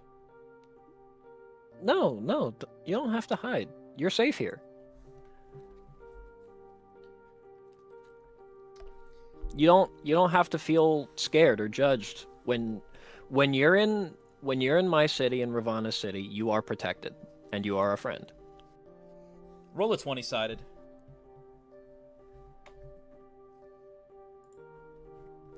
I rolled a 6. What's your luck? My luck is a 12. You see a kid who has a notebook. "You're the first beast person I've ever met. Can you sign my stuff too?" You see Rita kind of look at him. Yeah. And she just signs her name. "I want one from you too, Lord Kodal." Sure. A few people see how she interacts with the kid sign and how his name, friendly you are with her as well. And it seems some people kind of cease the judgment and let you guys go about your thing. An even bigger display is when you finally seat. It actually makes the news. People are tweeting about it. And it's basically going viral about how Lord Kodal, the savior of the city of Rain, or part savior, alongside his sister, is out having dinner with a beast person? Obviously, you do have a few people kind of twisting it in a bad way, but for the most part, it's positive reception, and it's going around. You see Rita eating sushi, glowing with every bite. Thanks for coming and getting food with me, Kodal. I know you're busy and all, but we gotta do it more often. Don't you worry, I'll pay. We do. I got Big Harvey's money. I mean, I can pay too. You don't have to pay. I mean, you're in my city after all. You're a guest. You see someone come over. "Pay? It's already been covered." And the guy walks off. "Oh, thank you, sir." "Oh, look at that. It's already been covered. I don't even know what that means. Covered with what? And you see her continue to just eat the sushi. It means it's already been paid for. So, what's it like as a Lord Big Shot? I feel like last time we talked, you pooped your pants or something. Oh, God. I don't even... There was a lot going on. I don't even want to talk about that. I mean, it's definitely different from what I've been used to, you know, growing up on the streets and everything. But I really do feel a really strong connection with my people, and I really enjoy it. That's great to hear, Kodo. And I wanted to say, with this meeting, there might come a time in the future where I step up and take a role of leadership. I'm hoping that our lands can connect and be friendly with each other, just like we are. I hope for that as well. That sounds like a really bright future, and I'm looking forward to it. Me too. And you see her smile cheerfully as you continue to have a wonderful dinner with her. We are going to fast forward.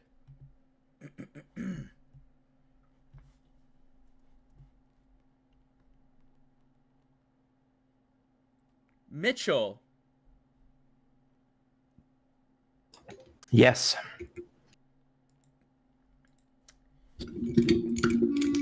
Oh my god. Your mic is making crazy sounds, picking up some crazy shit. Oh, what's going on? Wait, over there? really? I'm so sorry. What's going on over there? I'm sorry. I got a new computer. Maybe. Wait, legitimately right now, yeah. It was a little weird for a second. I think it's good now. Okay. Yeah, okay. It might have been fiddling with that mic, as chat said. My bad, y'all. My bad. So, over the past 2 months, you have been spending time with Detox, spending time with Mion, learning about the team members. Zigma's a little bit weird, but he's kind of funny. He's growing on you a little bit here and there. He does say some wild shit sometimes, but he does good work. He gets the job done. Very talented. For the most part, from what you've learned, Vaughn City is like completely closed off. There is still followers and people that are overseeing him, but Detox's current objective is to kind of see what's going on in there, and there's still some tensions between Detox and the Campione. However, it seems that after a viral story went out of Lord Kodal out having food with a beast person, it seems that a lot of people who are a big fan of Kodal are kind of easing up on the beast people, so it's caused less tensions between Detox and the Campione. Additionally, Willow has been fantastic, an incredible boss who has really looked out for all of your mental healths and is very supportive of the day that you are currently going to see. Chat calls it Sleepy Bee, but it is time for the wedding of... Yes! Yes! So, I'm assuming you don't have a nicely dressed, not that you aren't wearing nice clothes, but I'm sure you don't have tuxedo style of Mitchell, but you see Neon in a beautiful black dress.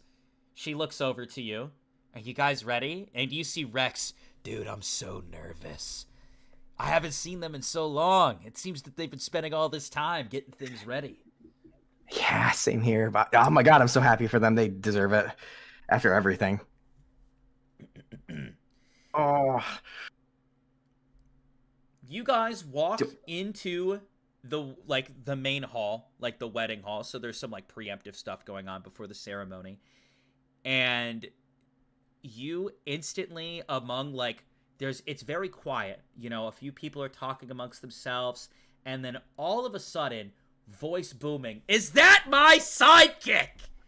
echoes throughout the fucking room, and everybody looks over, making a massive scene, and you see Kai walk on up.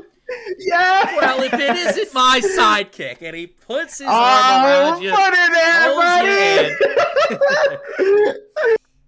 buddy. give him the biggest fucking. I squeeze him to the point where he thinks he's gonna choke. Oh, he squeezes you back to the point he thinks you're gonna choke.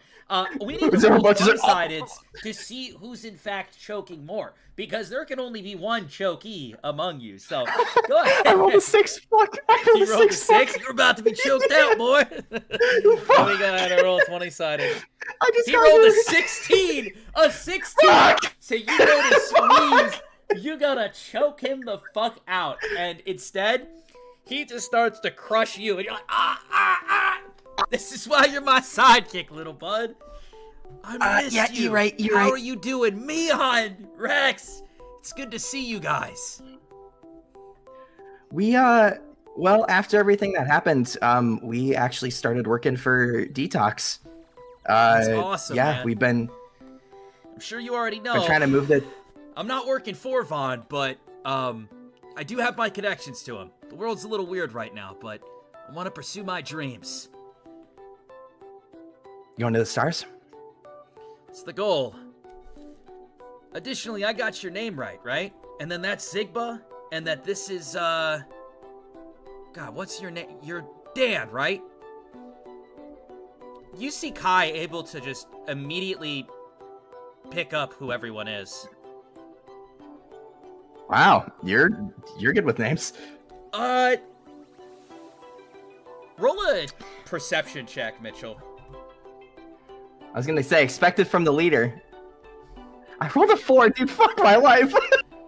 So, I'm gonna give it to you anyways, because I kind of wanted to say intelligence check, and I'm assuming your intelligence is above 4. So, one thing that kind of notes you and spooks you a little bit, you don't recall Kai meeting these people. Oh. Yeah. So, in your mind, you kind of put some pieces together, and you know that Vaughn has taken a very strong interest in Detox and in the Campione. So you do wonder if this tell kind of gives you, not that necessarily Kai would have any issue, but the fact that Kai knows, it does imply that Detox might be on the radar of Vaughn, and that it might be talked about, the Detox members in Vaughn City. But you're not fully sure. The fact that he was able to pick these names out, you know, it's just something you acknowledge. Today is still a happy day, wedding time, but you do have some I'm not gonna curiosities. hold on. Go I'm ahead. not about to let you sideswipe me. What? Let me check the fucking wedding. Is there anything off about it? No. You sly son of a bitch. You. No. I don't trust you. Can I roll a 20-sided to check? Yeah, Is 20-sided. there anything that would be out of place here? No. You're not gonna fucking believe me. I will say this. People from Vaughn City are here. Take that as you'd like. There you go. Did you get? Do you see my What? stream?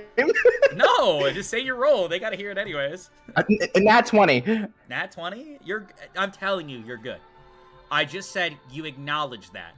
Meaning I that swear your to future God. will still I be some swear. obstacles. If It is we an get fucking implication- Hydra, It is an implication that Detox is on Vaughn's radar. That is the point of this interaction. And that Detox and its new members are being talked about. So Vaughn still knows about shit going on. That's the implication. Regardless. Okay. You continue to enjoy the wedding. The ceremony goes on. You sit through the ceremony. It's wonderful. There is somewhat of an after party afterwards, and approaching you, the newly married Cece and Gio. You see Cece come up to you. It's been a really long time, man. Thank you so much for coming. Of course. I get up and I hug them both.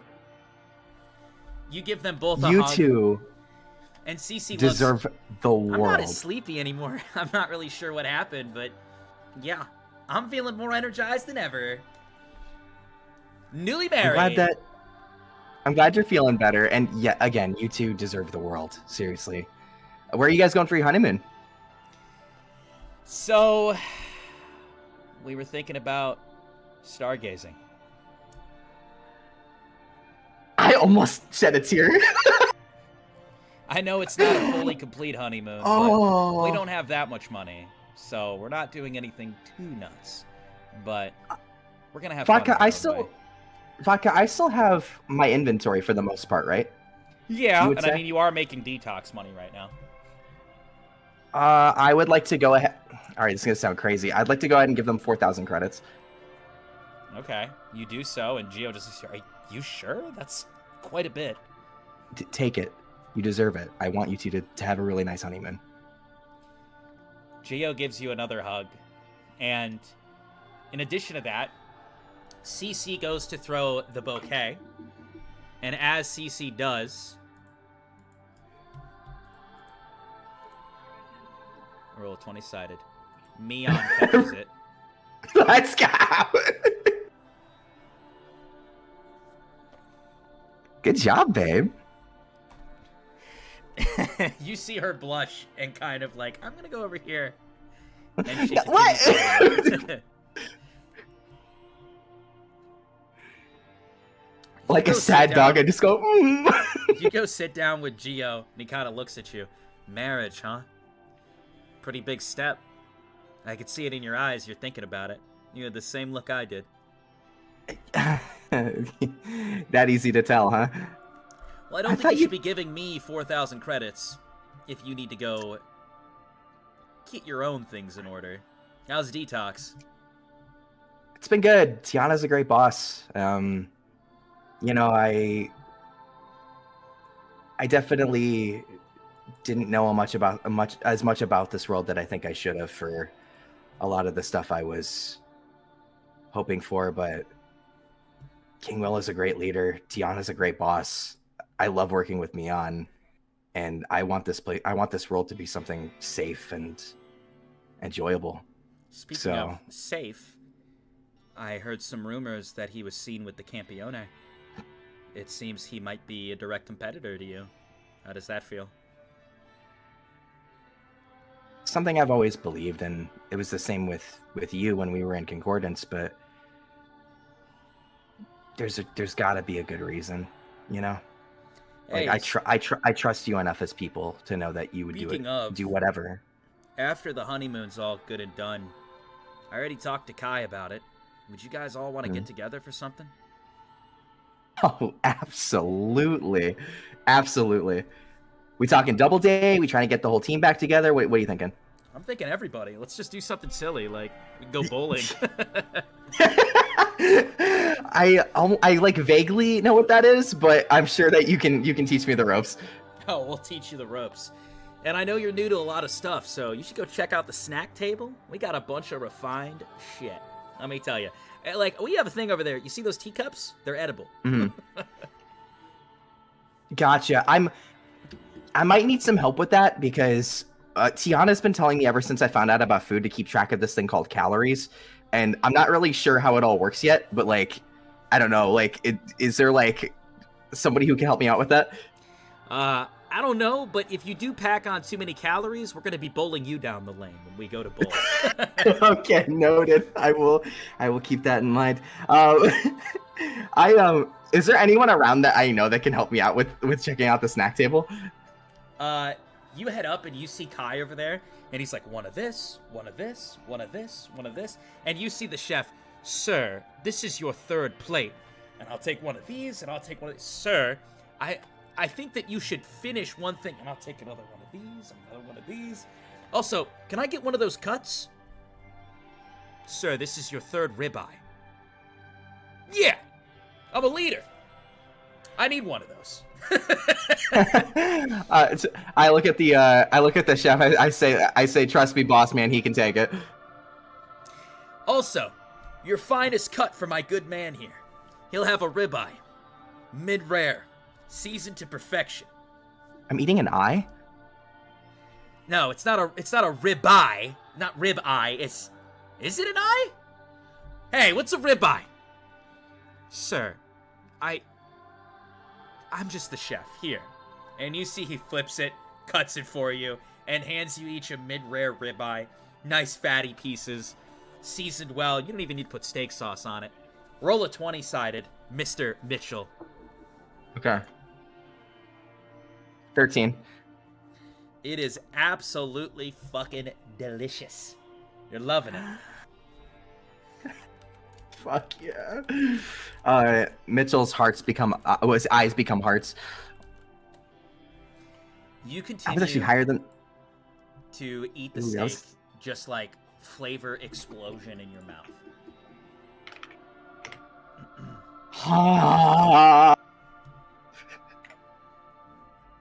This have a- was a fantastic recommendation, Kai. Oh my You god. see Kai look. Yeah, it's my third one. After this, I'm gonna go get a fourth.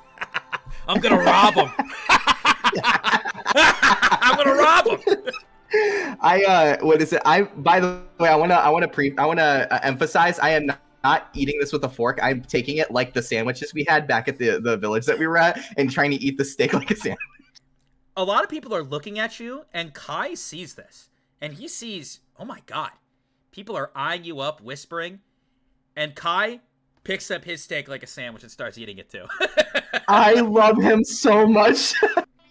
I agree. This is You so see good. Zigba Oh, walk this is up. so good. And he also, just like in his hand, has spaghetti. And he's like, Hey, pretty good, Sigma! guys. Try it. I try to do a cheers with him with his spaghetti and my steak. You guys slap your spaghetti and steak together. And you see Gio just kind of staring, and the chef comes up. Sir Gio, these are the people you invited? They're your friends? They are, and I'm happy that they're having a good time. You see Cece come over and lean into his arm. You see Mion and Tiana doing a little dance on the floor with each other. Detox is there hanging out. It's just an overall good fucking time. The Concordance reconnected and Detox as well. But Mitchell, with joy in this world, sometimes good things aren't always happening. Even though you're having fun, something not so fun might be occurring elsewhere. As you continue to eat and enjoy your steak, and as these last 2 months have been nothing short of fantastic, I'm gonna crash the fuck out. as you stare over at Mion with a smile on your face, behind you, there is a spider web on the wall, and a spider dies and falls off the web and lands on the ground. But you have a great rest of your wedding, despite the spider who is in the presence of the wedding not having such a good time. Thank you for your time, Mitchell. Salis! Of course. Hello. What do you want to do, man? Nobody's hit you up. Nobody's messaged you. I mean, where was I dropped off at? You find yourself in the middle of the woods by the oasis. Huh. Question.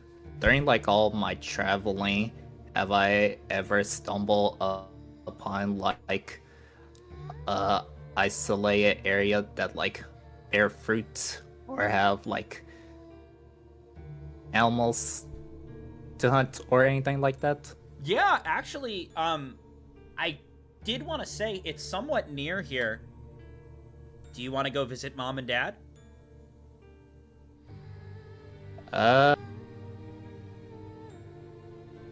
No. No, I did not. Well, actually, I guess I'll go like near the area to see how they're doing, but I'm not going to make my presence known. I'm gonna try to hide my energy.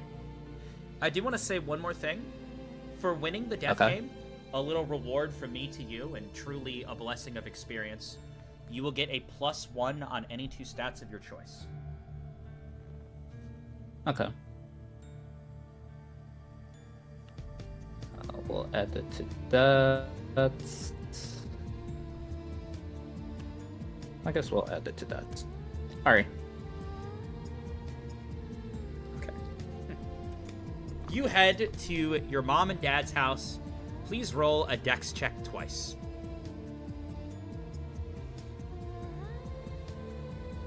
Pass both of them.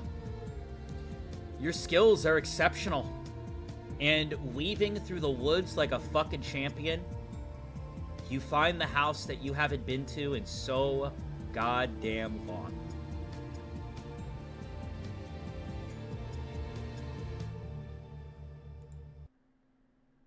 You use your abilities that you learned through King Willow and everything up to this point to look into the home.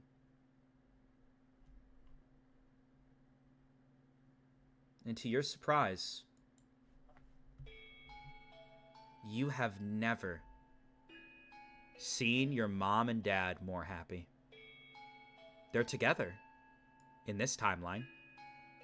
No fighting, no frustrations. Your mother's making him dinner. It seems that due to you not really existing, at least in their timelines, they never fought or had something to fight about. They tried to have a kid, and it didn't work, at least in the timeline that they were given. And in addition to that, it seems that a lot of your father's focus, instead of trying to raise his son and getting stressed out by where his son would end up, which led to fights with his wife, he ended up focusing on students at the academy. And though he's a harsh teacher, he's been getting the job done. And he's even been recognized and acknowledged by higher-up individuals. Additionally, your mom stays at home, cleans, cooks, readies things for him, and they have fun. You sense no tension, and you see her quite happy. And you hear she has her voice back. Seems like they're doing really, really well without you. Aw. I guess I'll take my leave then. Roll a sanity check. A 15. Okay. Who would you like to visit next?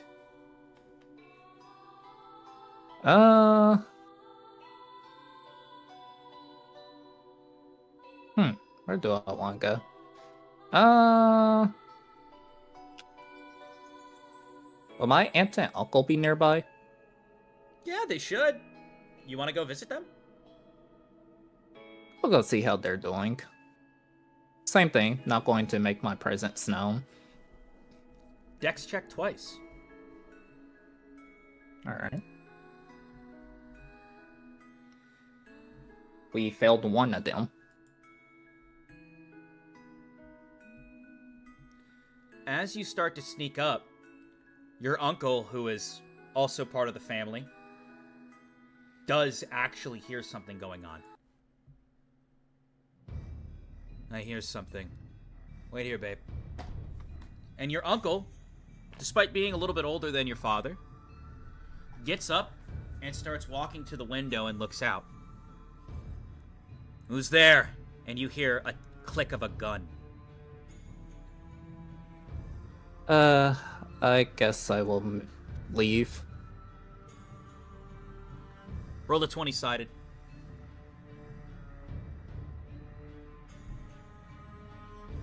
A 3. As you go to leave, he sees you in the opening. Who the hell are you? This uncle of yours that you remember spending a good portion of your time with, and you remember being someone who used to vouch for you and love you, is looking at you like he's about to shoot you. I'm sorry. I'll just trying to get back on the main road. I asked who you are. My name is Salis. It's a stupid name. You get away from me and my wife. Will do.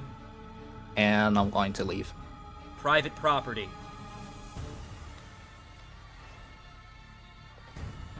You see he walks off. It's okay, honey. Listen, I know that there's been some bandits around this area. I just didn't know if it was one of them. You hear this as you start to walk away, and you do recall there were some bandits. One leader specifically, whom you know.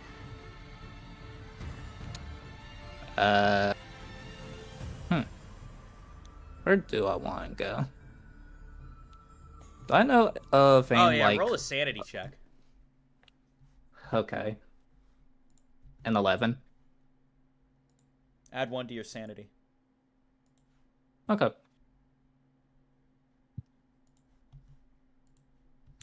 Who would you like to go see next?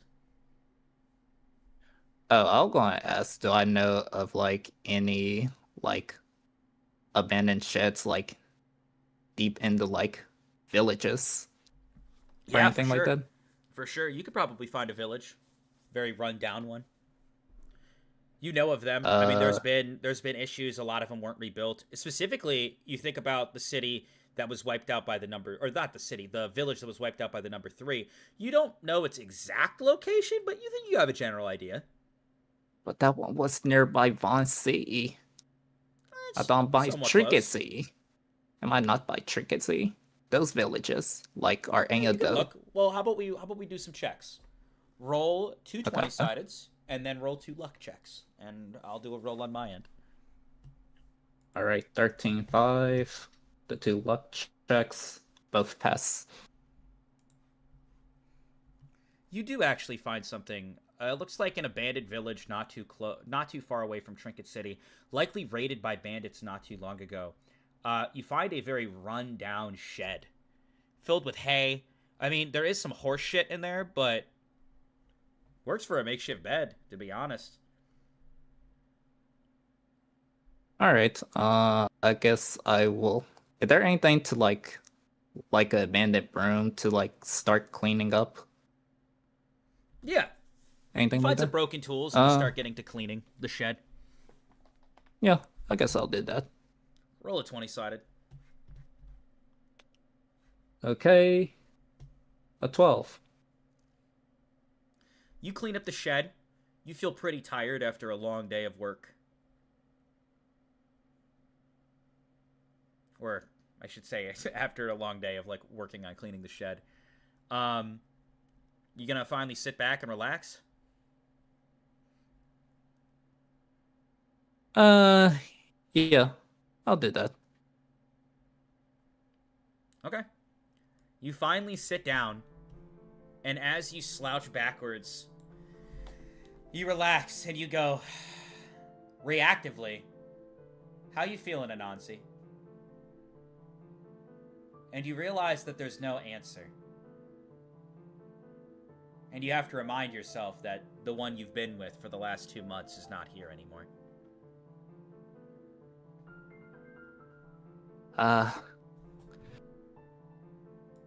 This was for the best.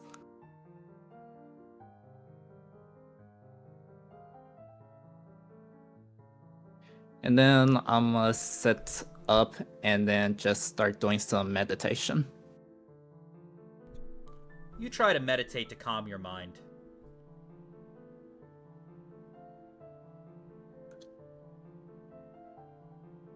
Roll a 20-sided. Haha, a 2. It kind of backfires, and for the first time, you start to spiral a little bit. You feel like you're gonna panic. Roll another 20-sided. A 19. You manage to calm yourself down, but you're getting hungry. Are there any, like, apples in the woods or anything like that? 20-sided. A 9. You find some fruit. Do they look like poisonous or anything like that? They look okay.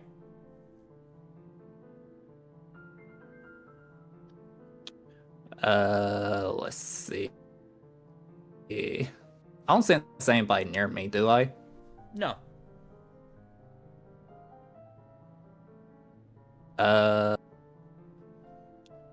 Can I try summoning a baby spider to take a bite to make sure that it's okay to eat? You go to summon a baby spider, and you notice that your summoning powers seem to be a lot weaker, and you're not sure why. But, yeah, you summon a baby spider, and it bites into it. It does kind of give you some bit of closure, seeing that, at the very least, you're not entirely alone. The spider bites into it and seems fine. Thank you, little guy. And I'm gonna take a bite out of the apple. Take a bite out of the apple. As you bite into the apple, you think about someone. You think about Kodal. Who do I think about? And you think about the time that you two got into a little debacle once over apple slices. You wonder what he would say to you right now. Roll another sanity check. A 17. You manage to take a deep breath, and you fall asleep for the night. Alright. A day passes. Thankfully, you cleaned up all the horse shit.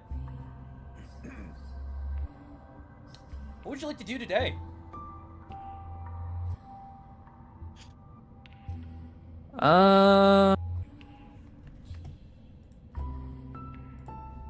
What do I want to do today? Is there any, like, abandoned material to try to, like, spruce up this place a little bit? Yeah. You want to try to just work at building your own place? Yeah, I'll do that. Roll some 20-sideds. 2 to be exact. Alright. Double 10. It takes you a lot of time and several days. But going through the same pattern, find fruit, eat alone. Cut wood, work alone. Seek materials by yourself. You manage to build yourself something just good enough for you. Tires you out for sure.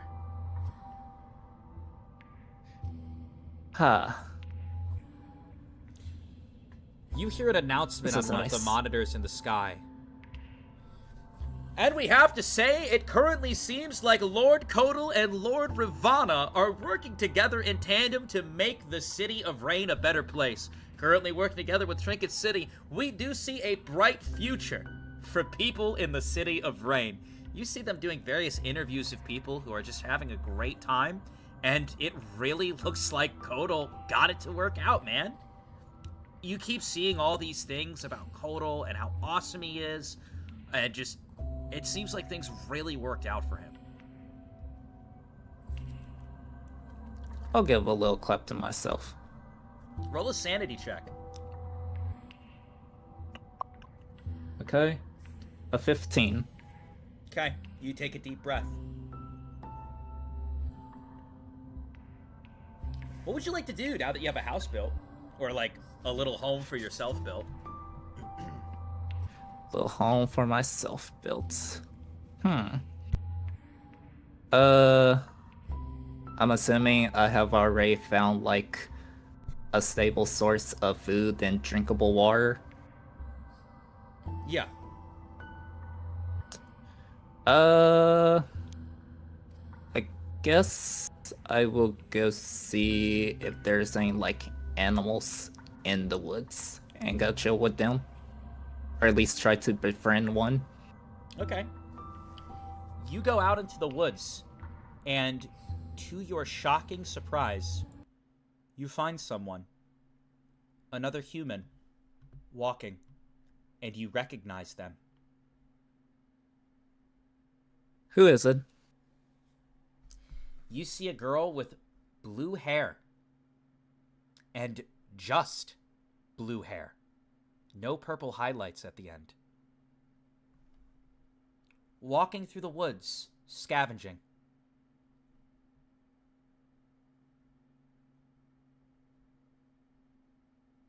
I'm just mind my business and go on to try to find some animals.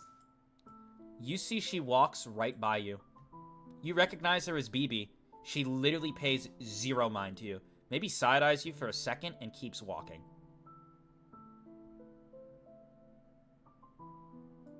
Okay, I'm gonna keep doing what I was going to do. Sure.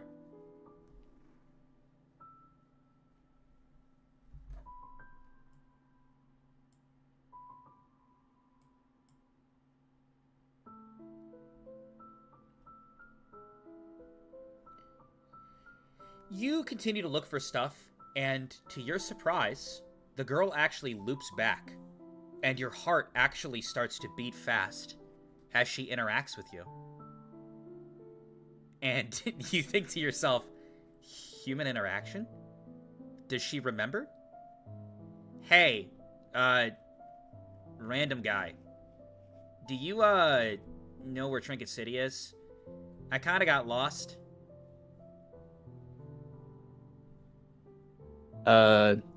Yeah, and I'm gonna point to the general direction of Trinket City. Thanks, I appreciate it. I'm trying to find a ring. You take it easy. Of course. Safe travels. You too. I'm gonna keep doing what I was doing. Okay. You continue to scavenge and look for stuff. To your surprise, you can't find any animals other than birds that kind of fly away when you get near them. Heard.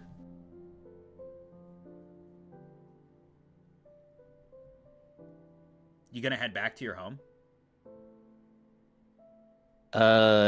Yes. Before it gets, like, too dark. On the way, you do actually manage to find some various fruit, which is nice. But when you get back to your home, you were gone for a while, and you notice it looks like it's been raided. The bed that you set up for yourself has been destroyed. The stuff you were using to hold your water has been taken. And your house is in a much more wrecked state than it was. Seems bandits are a problem and are just raiding everything and everything. I see.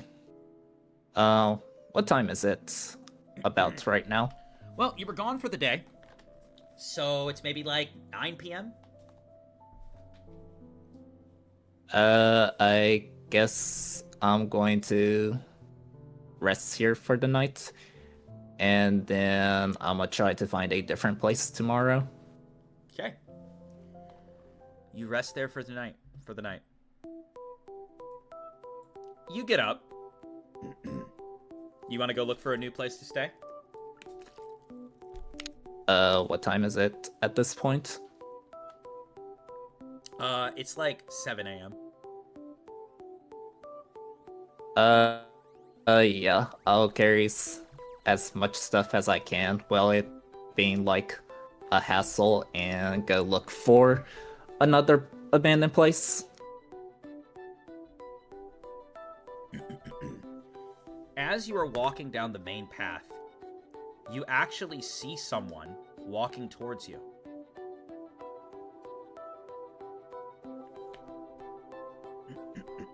Roll a 20-sided. A 4. You recognize them. They have a official Vaughn uniform on. And as they walk, you recognize them as Dion. And it looks like they're about to walk past you. I'm just walk past him. I mean, he just walks past you, too. There isn't really any interaction between the two of you. And he continues to head towards Trinket City. Not sure why, but you don't say anything to him. Alright. You find a village not too far away that also has rundown buildings. Alright, we're going to do the same thing. We're going to spruce it up. All right, roll 2 20-sideds. Alright. A 7 and a 14. It takes you a while, but you do manage to get something set up again. And you continue to live a very quiet and lonely life for the next 2 months. Is that acceptable to say? Or do you have any major plans? No, I didn't have any major plans. You wake up in the middle of the night crying. Roll a sanity check.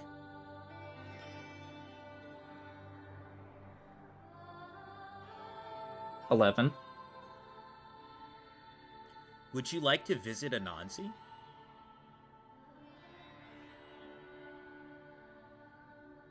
Has it been 6 months? So I can use portal jump? It's once every 6 months, meaning you can use it once within a 6-month span. Oh. What time is it at this point? It's about 7 p.m. Or I'm sorry, not 7 p.m. It's about 7 a.m. I want to make sure there isn't anybody around. And once I make sure there's no one's around, I will use portal jump in a discreet area. Sure. Roll a 20-sided to summon the portal.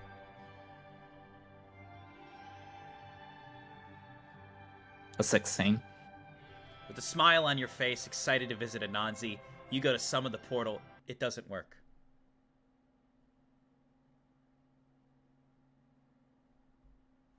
Well, damn.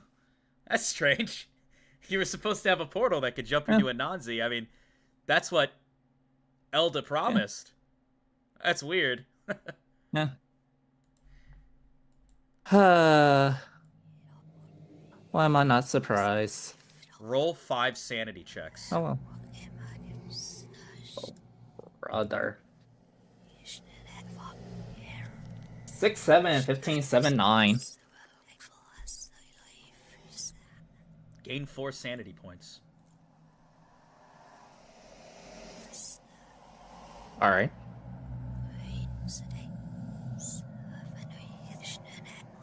No, you try to keep it in. Tears roll down your face. What would you like to do today, Salus? Would you like to go talk to anybody? No. I'm, what can I do? Is there anything around that I can, do or use or look at to, lessen my insanity? Lessen my insanity? Maybe if you talk to someone, you'll feel better. My gosh. Sure, you weren't very talkative to other people before, but you always had Anansi. Why haven't you talked to anybody, Salus? Oh, brother. Your heart rate starts to spike. This was for the best, though. Right? Yeah. You're a hero. Yep. Never claimed to be. Hey, if only they knew, right? Don't mind me. Nope. I'm just a voice in your head. Nope. LD Villages, have I found any, abandoned books or anything? Any abandoned books? You know, it would take you a day to get there, but you think you maybe remember there being something in the old village. You never really considered picking them up. You kind of used them to stack shit, and bandits didn't take them, but hey, maybe reading is an activity that could help you. Are there any books in this abandoned village I'm in? Do you want to search the village? It's pretty large.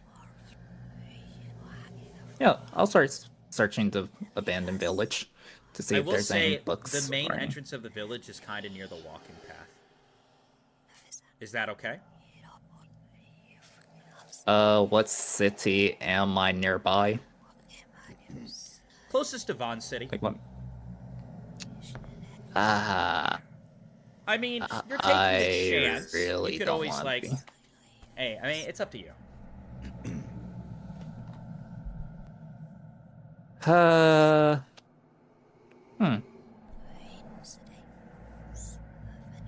I guess I'll go back to the other village, see about the books.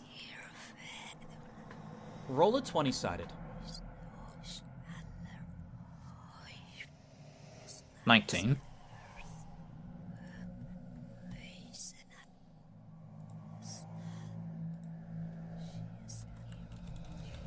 I gotta check something.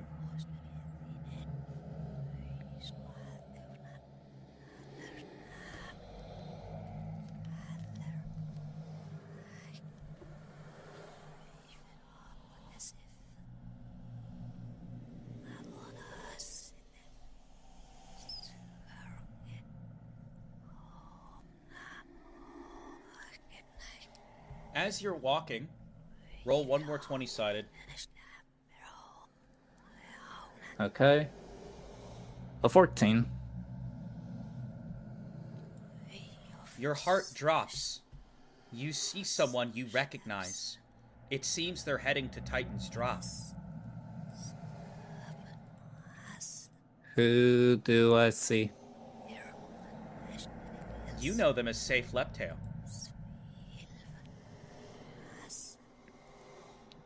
Are you going to say anything to them? Does he look like he's walking with a purpose Yeah, he to does. Titan's Row? I'm not gonna bother him. Safe. You also have an option. You I see see. yourself walking by this person. They seem to try to... They look at you for a moment like maybe they know you, and then they quickly divert their eyes. Do I sense any sort of hostility, or 20-sided, Sailus. A 9. You're sensing a lot of emotions. Definitely a suspicious figure. And the energy that they're giving off is bizarre to you.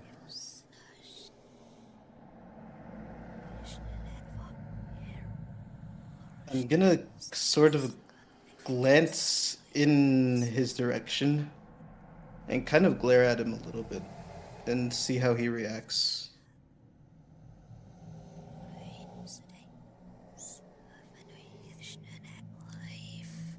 If he wasn't being like hostile, I was just going to go on about my business. He quickly just tries to look down at the ground and walk by you. Is that okay with you, Safe? Let me see something.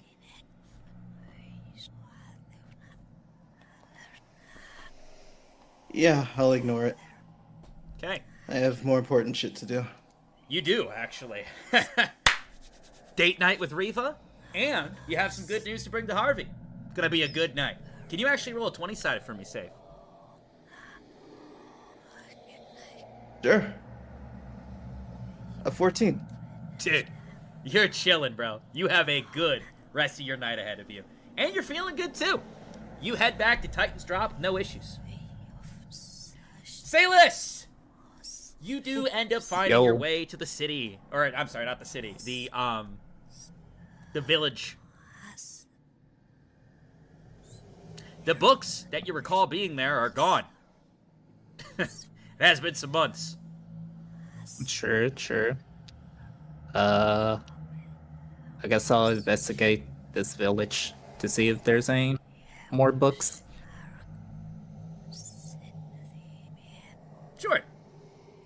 as you go to look through the village, almost as if time freezes around you, you hear something that you thought you would never hear in the last 2 months you've been existing. You hear a voice, and they say something to you. You hear, "Salus? Is that you?" I'm just freeze. Do I recognize this energy? You turn around and you see a girl with blonde hair and little bunny pins in her hair looking at you. "I haven't seen you in so long. You okay?" Wait, do you actually remember me? "Yeah, I know everything about you.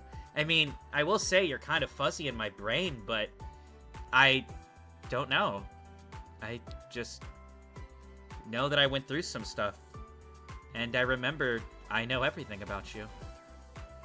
You doing okay?" I could be doing so much better. Not going to lie. "I was just doing some cleanup. But how have... Recently, this was, well, a few months back, it was raided. I used to work close to here. We moved most of our animals over. Do you want to come over for food?" I see. I mean, if you don't mind. "Of course. Yeah, let's catch up. It's been so long." Yeah. It has. And I'm going to start following her. You follow her.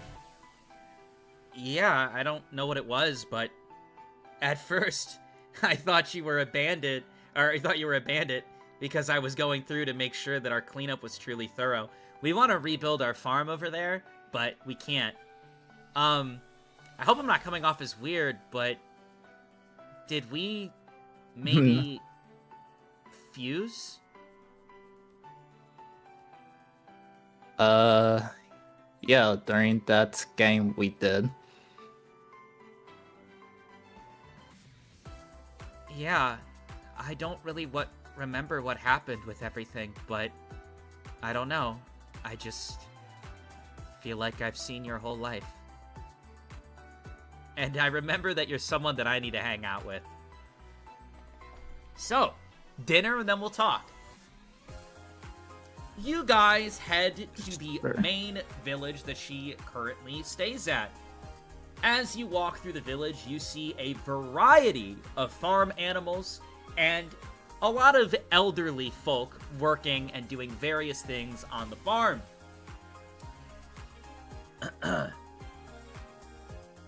Additionally, as you guys walk together, the night passes. And as the night passes, you sit down and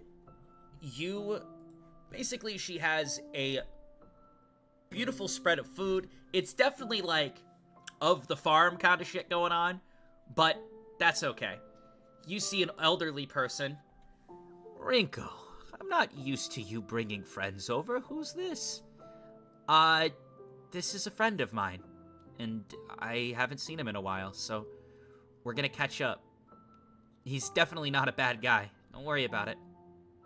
You see the old lady. "Well, don't stay up too late. We're gonna need your help on the farm tomorrow." You see her start to eat food. So don't take this the wrong way, but when I try to remember anything about us, I don't.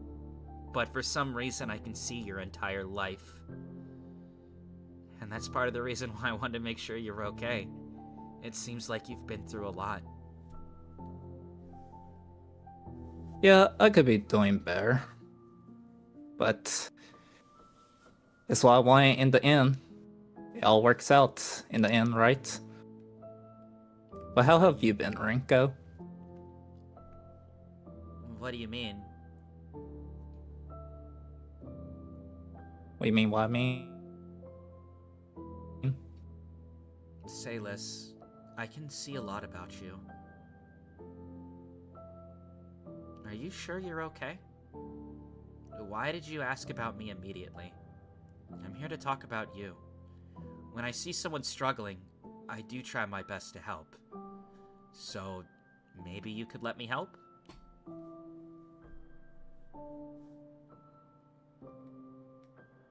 If I'm being honest, Rinko, I'm not doing too hot. I thought I could handle the Elder's caveat to my wish being granted, but it's taking a way bigger toll than I thought it would, not gonna lie. You see Renko look? Well, my lower back's been hurting a lot. And look, I got calluses on my hand. It would be really nice to have someone help at the farm. Would you be interested? Sure, I'll love to help. It is a bright and early job, though. Trust me, Rinka. That doesn't bother me at all.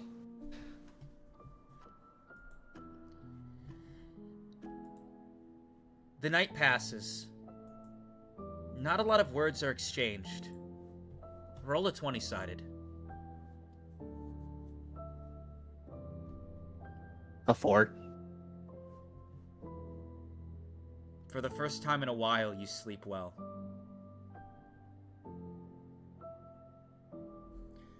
You wake up and you feel something hit your face.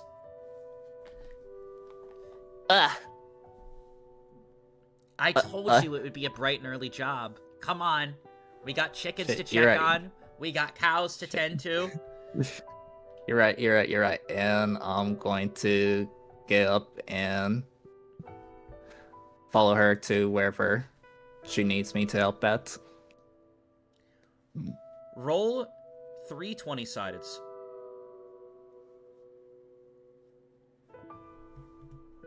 16, 7, 19. Due to the skills that you've managed to hold and maintain, you do exceptional work on the farm. Many of the elderly in the farm, I mean anything, old lady struggling, boom, taken care of. Animals need tend to, boom, taken care of. Cleanup, the things you've been doing for the past few months, taken care of. And there's kind of some murmurs going on.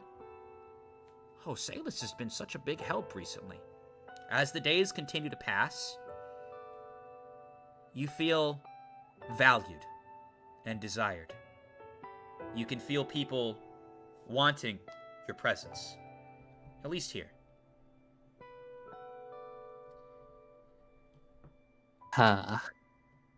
Would you like to show off your cooking skills? If any of them are like hungry, I will be willing to cook for them. Roll a 20-sided and add your cooking proficiency to it.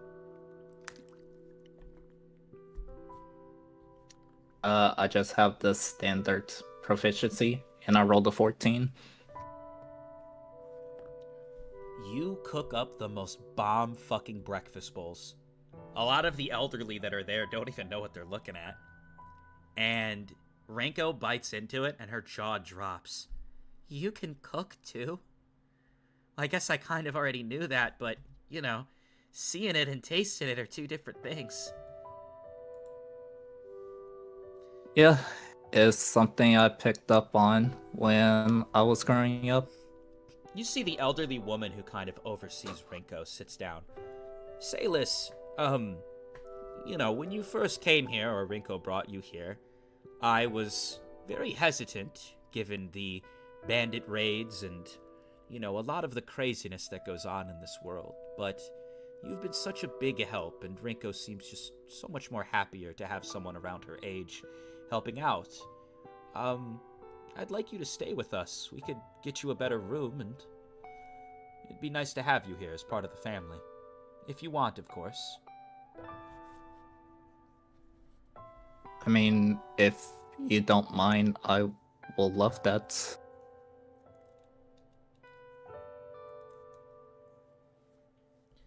You accept.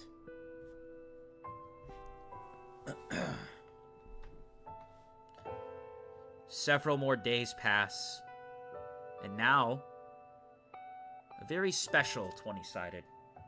Roll a 20-sided.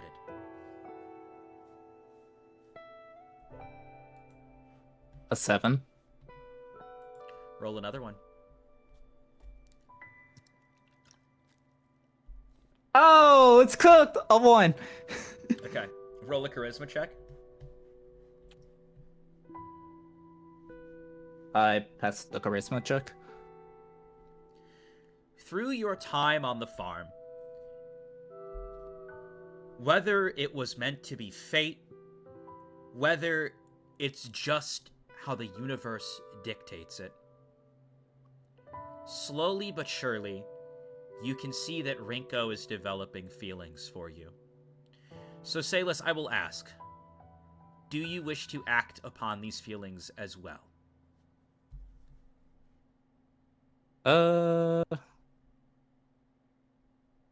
And roll. Yes. Okay, I gotta pee for the 1000th time, and then we will get into this segment. Hopefully everyone's still doing good. I did say the finale would be long.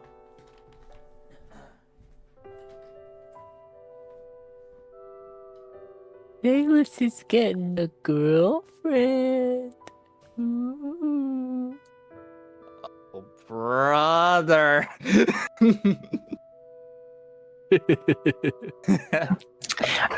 Salis and Rinko sitting in a tree. Kissing. First came love, then came marriage, then came the baby and the baby carriage. That's not all. That's not all. The baby is drinking alcohol. Yeah! Yo, marriage in this economy?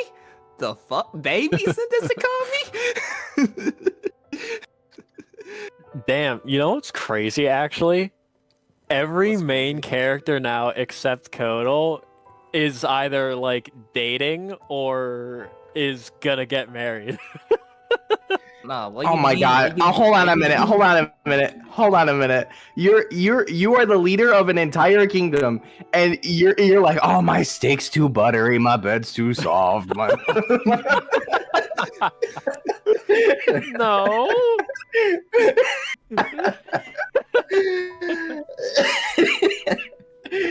Nah, just my, tease it. my lobster is too buttery. My steak You're- is too juicy. You'll find someone, Coach. We'll hook you up.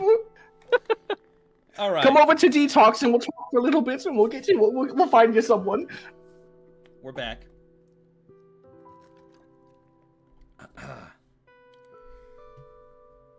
Salis, more time passes. Hello. You can remove 3 sanity points. Okay. The peaceful farm life does wonders for you.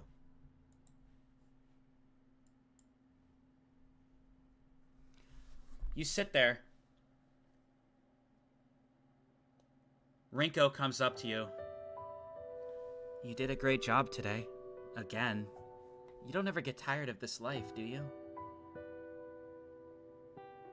No, I'm enjoying it very much, actually. You don't ever get Thank you tired again. of me, do you? No, Rinko, I could never get tired of you. You see her hold your hand, and then she moves into a hug.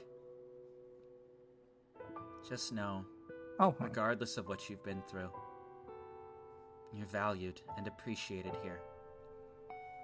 I'm so glad I found you. Life has been a lot more fun. I feel like I have someone to talk to. Thank you. of course. And thank you again for bringing me in. I don't know what would have happened if if we didn't run into each other that day. Guess it was fate, huh? Yeah, I guess so. I do like helping the elderly, but... And you can stop me if I'm getting ahead of myself, but... Living out of this shack, elderly sleeping across the room from us, would you be interested in building our own home? We can, obviously, you know, stay here, if that's what you want. But I want our own space. Sure. I'll love to do that. Well, it's gonna be a lot of work, so I hope you're ready. You see her put her head on her shoulder. You are a hard worker, though, and I appreciate that.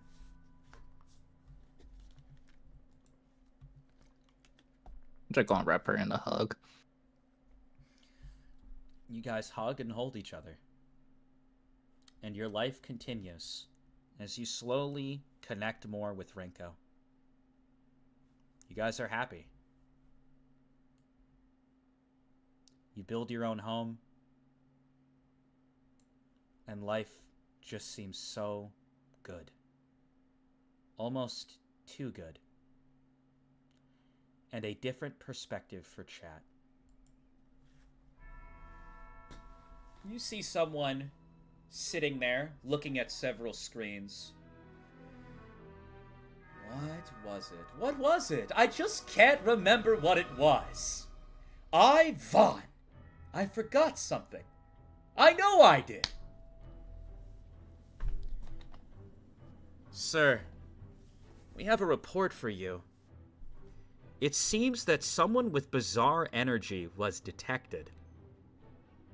One of our members, Dion, made a report that a bizarre power, unlike something we've sensed, has been near a village. Do you want to take some time to look into it? Of course! I love new powers. And I can't help but feel like I forgot something.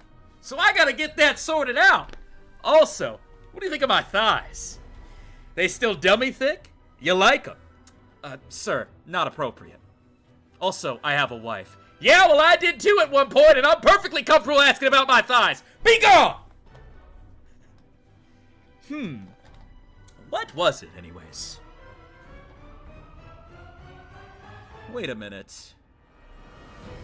Is that what it was? You see Vaughn head to a different room. Something about a different power. Why can't I remember? Maybe I was impacted by some sort of...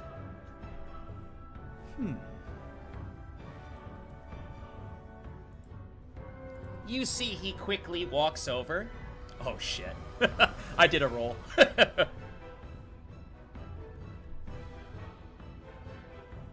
That's what it was.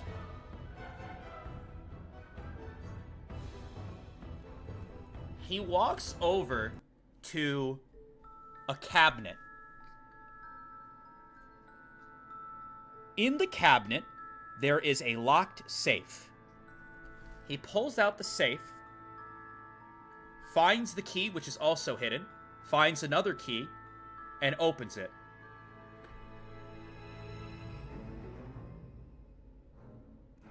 Now, why did I do this?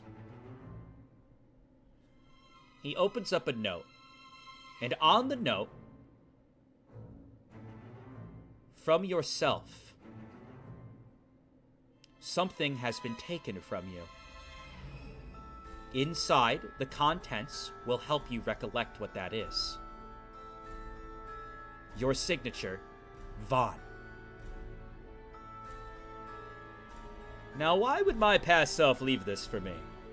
Only I have access to this and know where it is. You see he pulls something out, and in the jar is blue lightning. It's a very small fragment. And it bzzz around. This property past me used this property to protect something. Whatever this is, this lightning of sorts, it seems that it's been protecting something. Perhaps a memory? Well, time to figure it out. It seems that when Elda did his memory wipe, there was some pieces set in advance. The utilization of blue lightning. Something that directly suppresses the power of the Elders. Something that directly can counteract the power of Elda. Blue lightning was used on some material that would help Vaughn recollect what happened here. Salis! Hello. You feel a very overwhelming presence coming to the farm, where you live happily with Rinko. Many of the elderly start to talk, and you start hearing, Vaughn is here.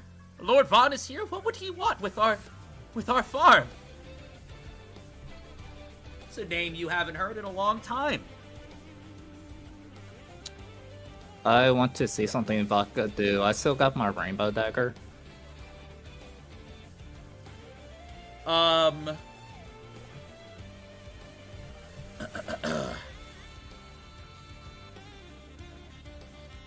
did rolls for everything.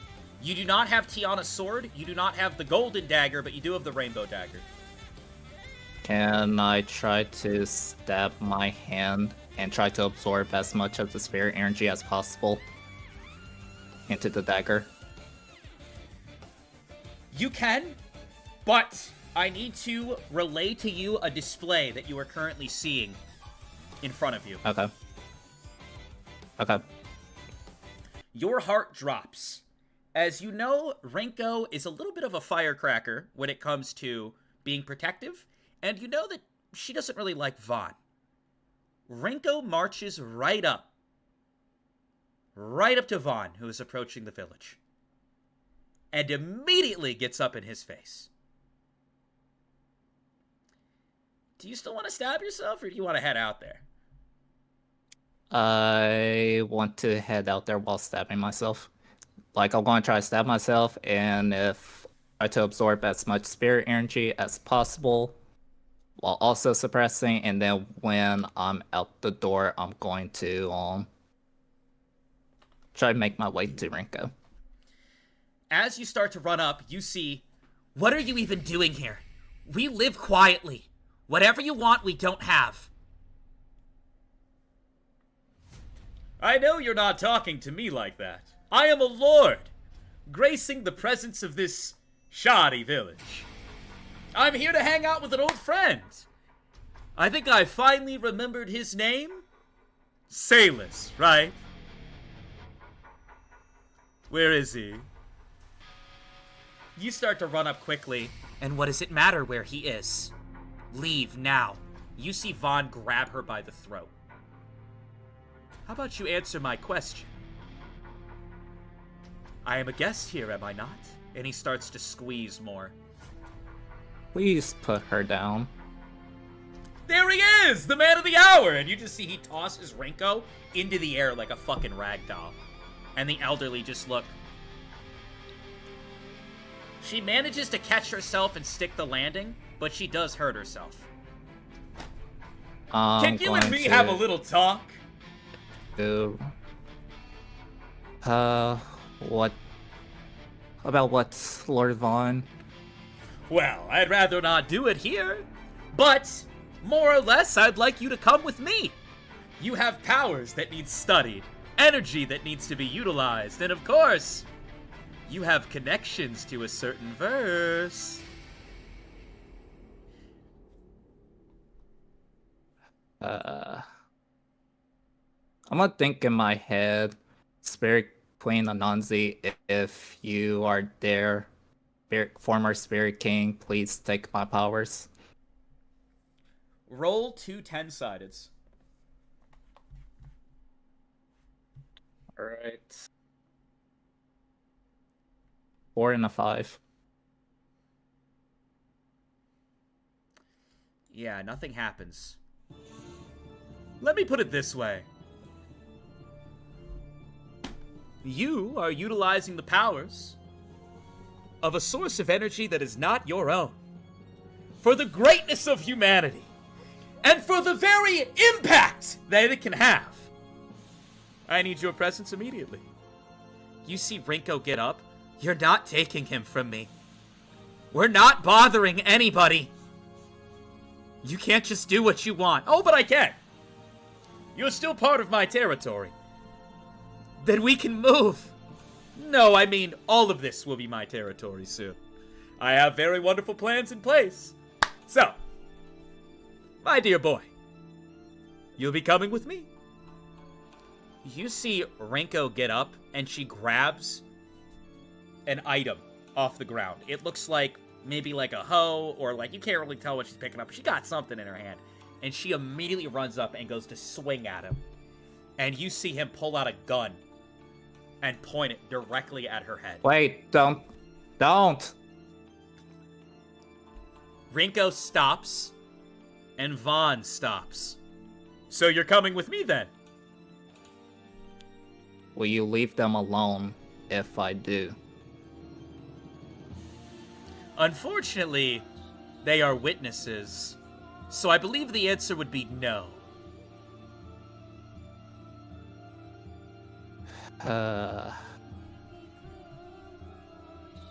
What would it take for you to leave them alone?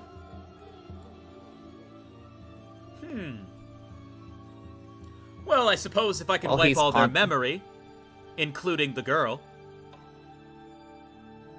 The moment he says that, something triggers in you. You just spent all this time building this connection.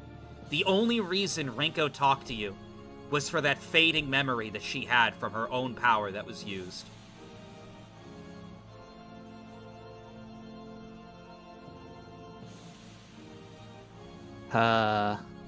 At this moment, I'm gonna think to myself again, please, Very King, Elda, Anansi, I don't want anything to happen to these people. Please take my powers away. Roll a 20-sided.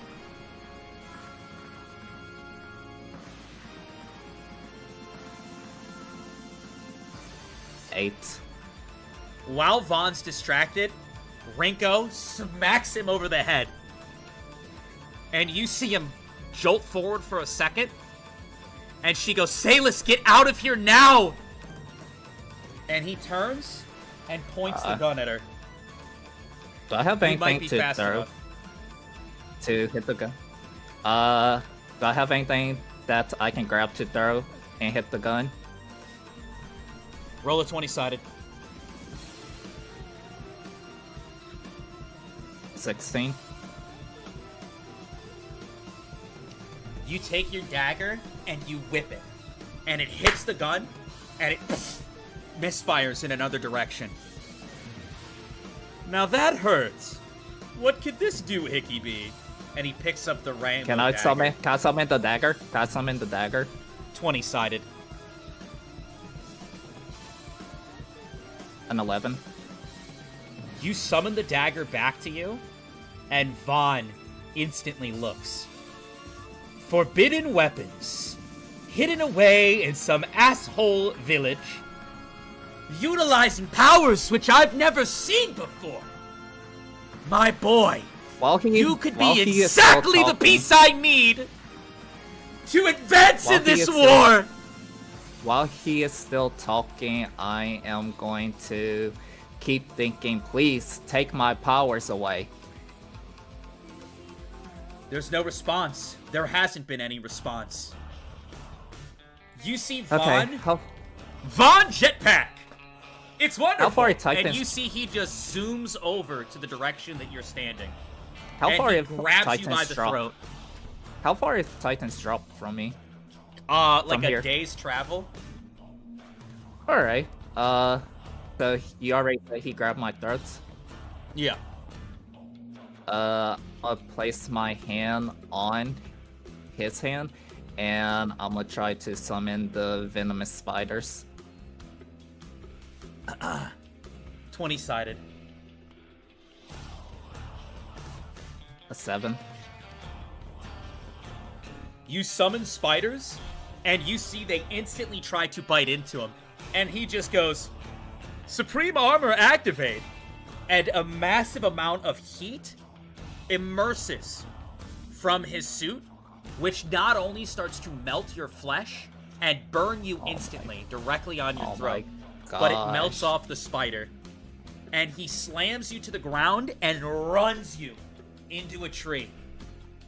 Rinko screams out with tears and sprints up behind him to smash him over the head with something else. Let's see. Did he still got his hand on my throat? Yeah, and it's burning like crazy. Is there any, like, gaps on the armor? No.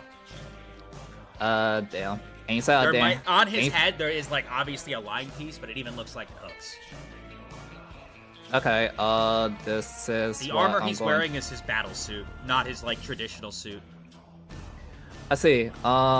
Question is... am I able to move my leg enough, like, freely? Yeah, you have some freedom with your leg.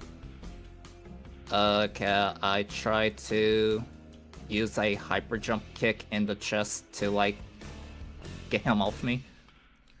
And possibly send him out the village? Legs up, and you press them against his chest, and he looks at you. I sense no gift energy from you. You think this bizarre power will help you? Roll a 20-sided. Oh my fucking gosh. A 2.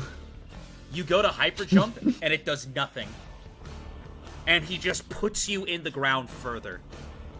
You see Rinko come up and slam him over the head again, and you just see he presses a button, and 2 bullets shoot out of his back. Can I try to, one of like, the bullets hyper jump hits kick Rinko again? directly in the arm. You see her Can I scream, try to and blood start to leak out of her. Can I try the hyper jump again? Off of him? Kick to get him off? 20-sided. Yeah, to get him off. A 20. You lift your feet up, and you hyper jump as hard as you can.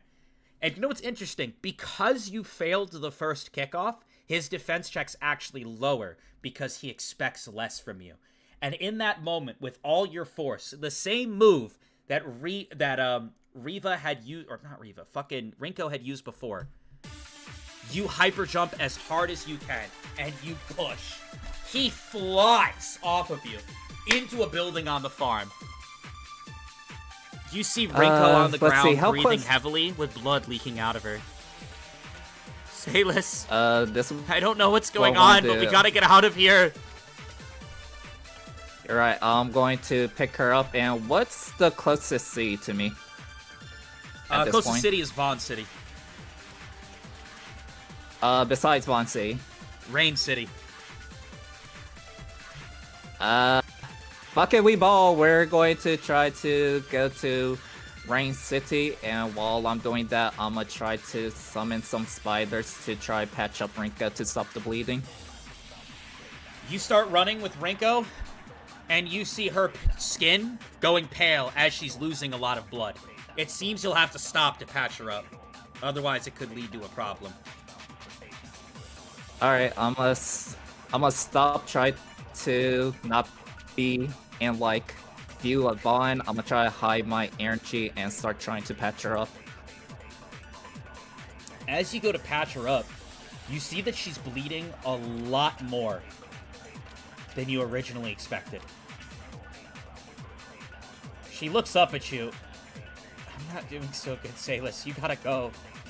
I'm not gonna be able to go with you. Oh, I gotta try to save you, Rinko.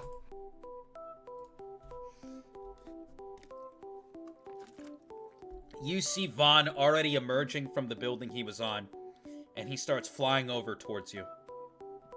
Roll a 20-sided for me. So he sees us? Oh, yeah. A 19. At that moment, you see Vaughn point over in your direction, and it looks like or at least Rinko, is about to get mowed down with bullets. What are you going to do? Okay, I try grabbing her, turning, basically putting my back towards the bullets and try to hyper jump away. 20-sided. Oh my gosh, a 2, god damn. You go to hyper jump, and it fails. And it... Bullets start coming towards you, and she holds you tight. Gotta try to run. Salus, this entire time, Hello? you've been thinking in your head, get rid of this power, get rid of this power, get rid of this power. And roll after roll after roll, nothing has happened. Your last roll was a 19, right? Yes. In that moment, as the bullets rain down on you, through your mind, so many images flash. You think about Safe. Maybe you should have said something to him. You think about Mitchell, how you would have liked to cook for him more. You think about Kodal, and honestly, it makes you kind of happy he's doing well. Unfortunately, it seems the winner is the one getting punished today. But, and I say but, due to the 19 you had rolled, and due to the actions of you constantly thinking and requesting and sending prayer, in that moment, a spider web grabs you and pulls you out of the way. Through a portal, you and Rinko both get grabbed and yanked.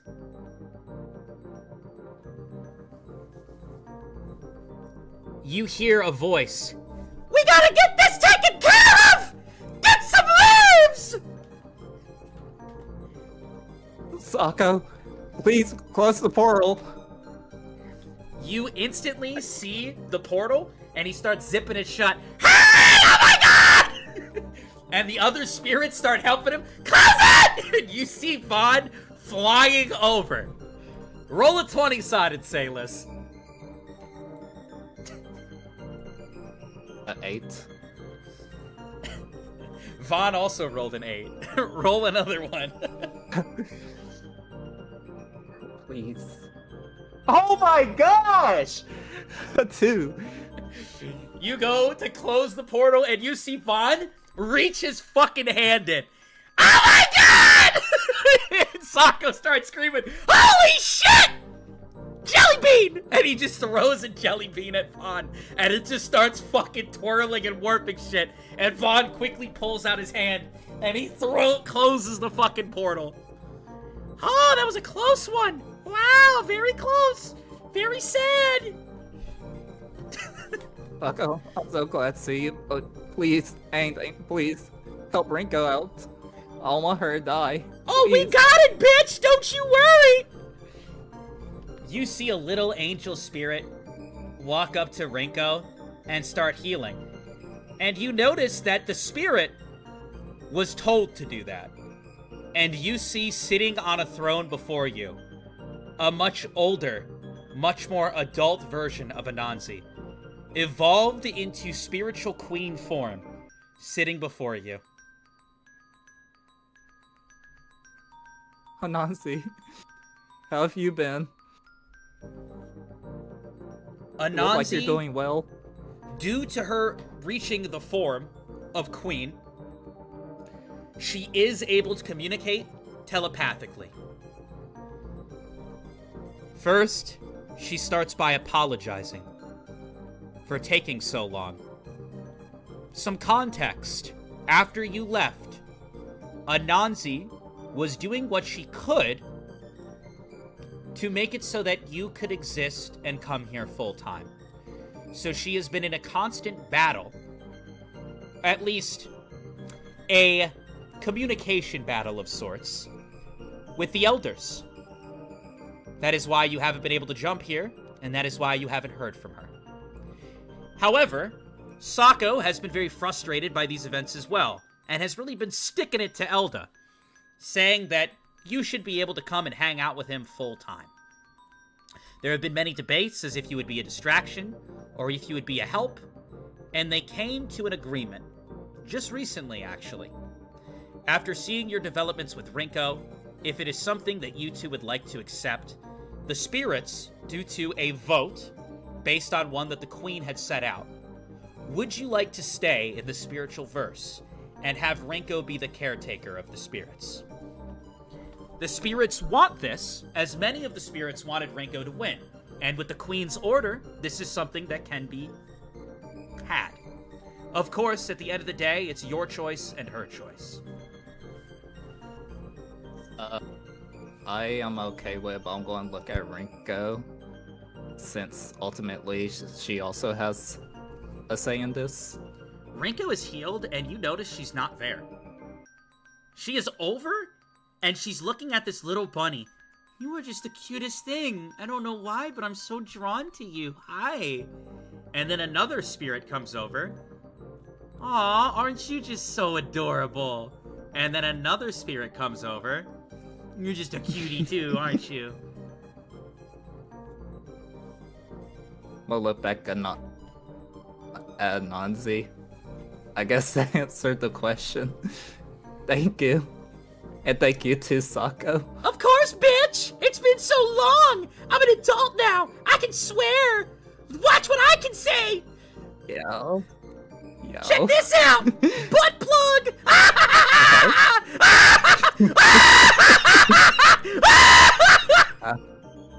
It's not that funny. Elda said I shouldn't say such things. I'ma just get up and run over and hug Sako. You see Sako, I should say he's like somewhat of a worm. He's just like a big sock. But you give him a hug.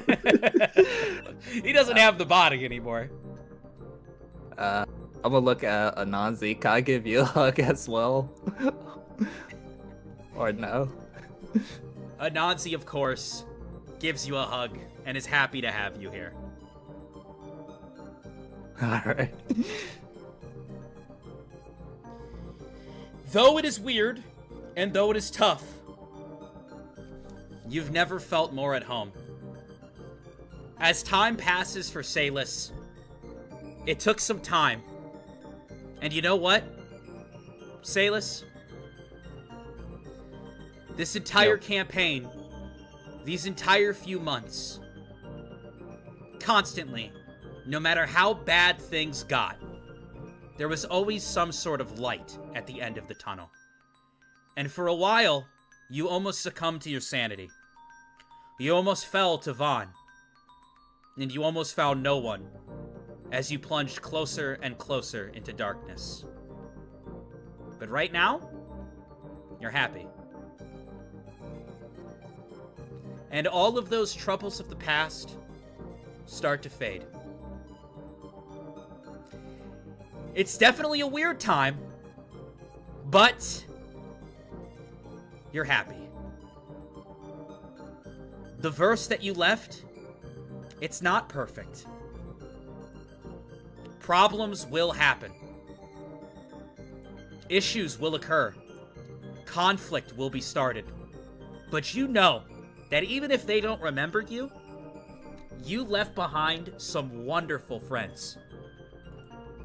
And you know, through the alignment of Rain City, his leadership of the City of Rain, through his connections to the Campione, through his newly inserted membership through Detox, you have faith in every single one of them. That despite you maybe not leaving the world perfect, they will take actions in your stead to make it a better place. You and Rinko live happily. Rinko is happier than she's ever been, taking care of the spirits. And you yourself have never been more social. Connecting with a new friend every single day. And being close to the buddy who's been there with you all along, Anansi. Ladies and gentlemen, I would like to thank you all for being a viewer of this series. I hope you had a wonderful 25 episodes. Even though this is episode 24, we got 15.5. But thank you, everybody. This is the end of the VodkaSunnyD Spirit campaign.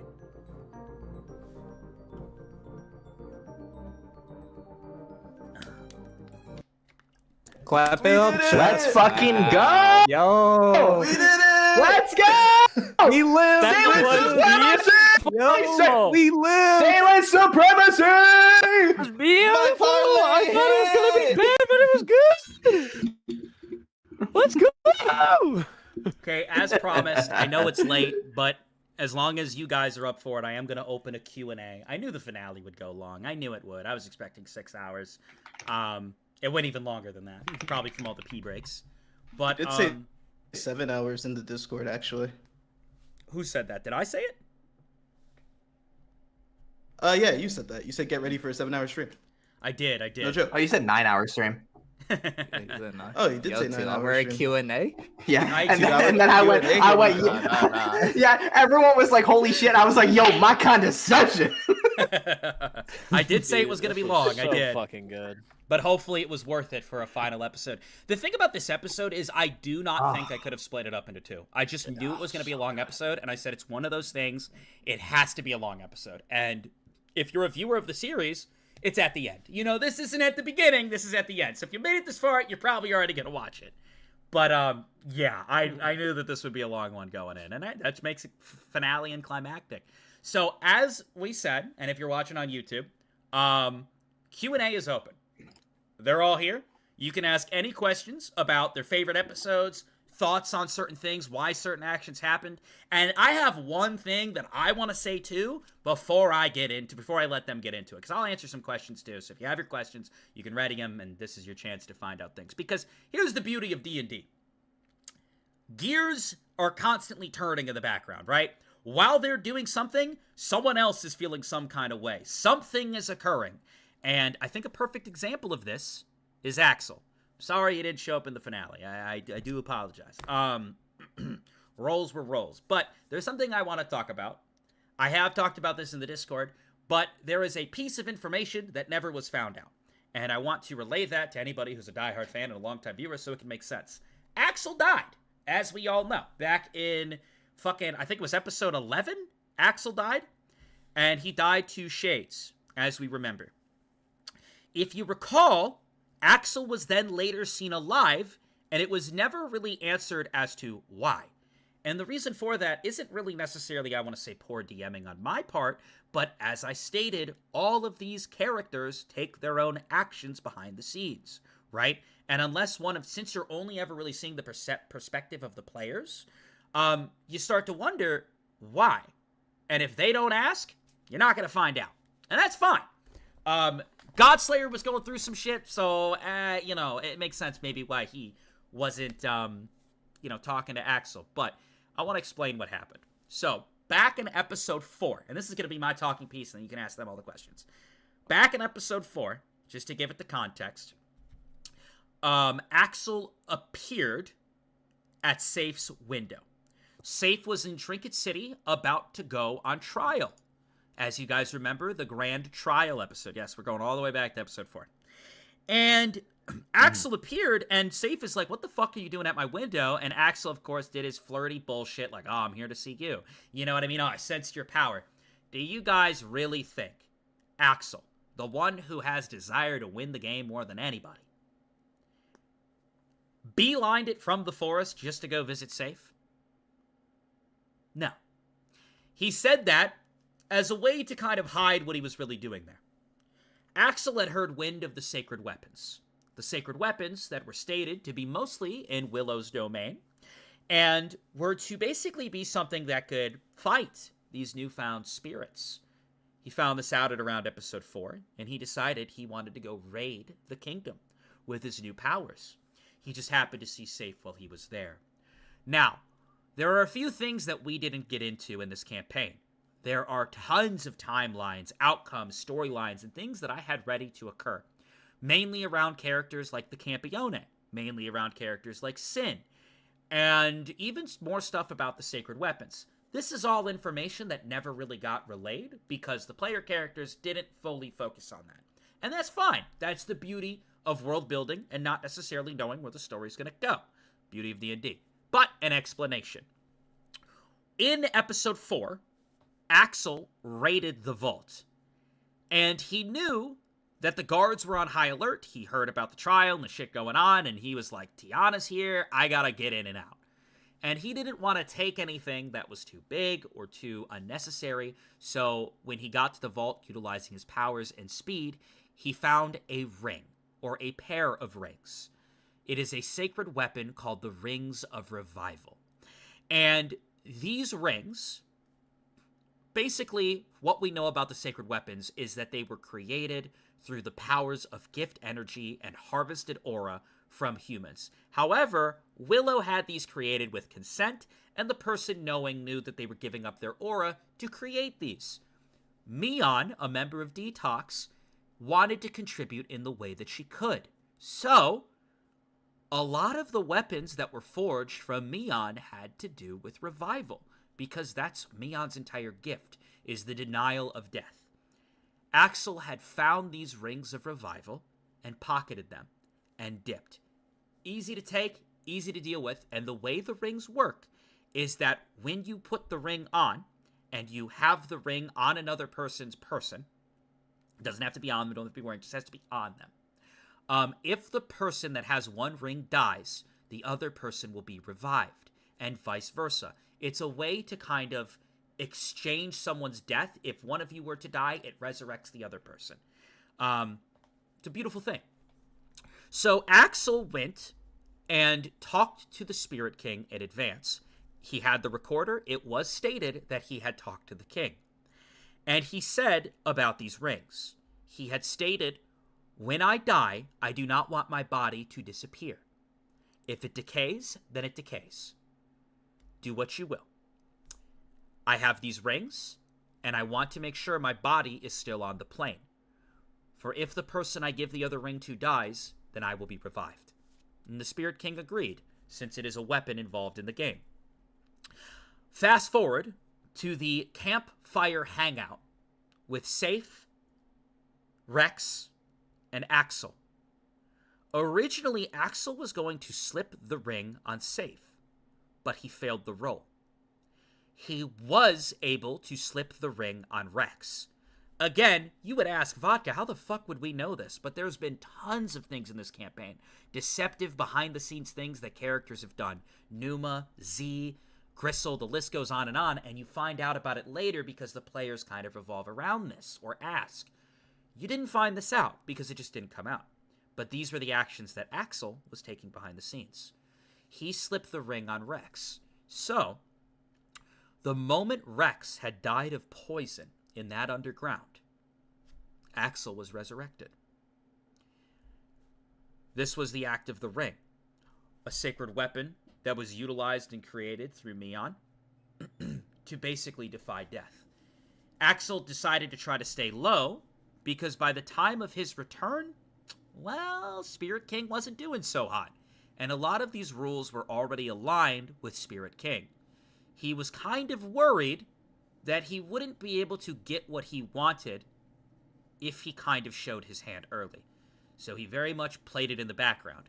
He did make an appearance to assist the boys against Harvey, and he, of course, did showcase himself at the end. But that is what happened with Axel behind the scenes. The Axel revival had never really been talked about, so I wanted to portray that to the superfans. And of course, I really expected Safe or Godslayer to have a moment with Axel. Funny enough, back in the Void, or back when they were talking, I gave Safe the opportunity to talk to people, and he never talked to Axel. I don't know why. But Axel's feelings towards Safe, how he felt about Godslayer, it goes beyond just, oh, yeah, Tiger Daddy. He really does have a lot more to him than that. And he saw that Safe wasn't who he was anymore. He saw that Safe and could tell that he was a man that was breaking.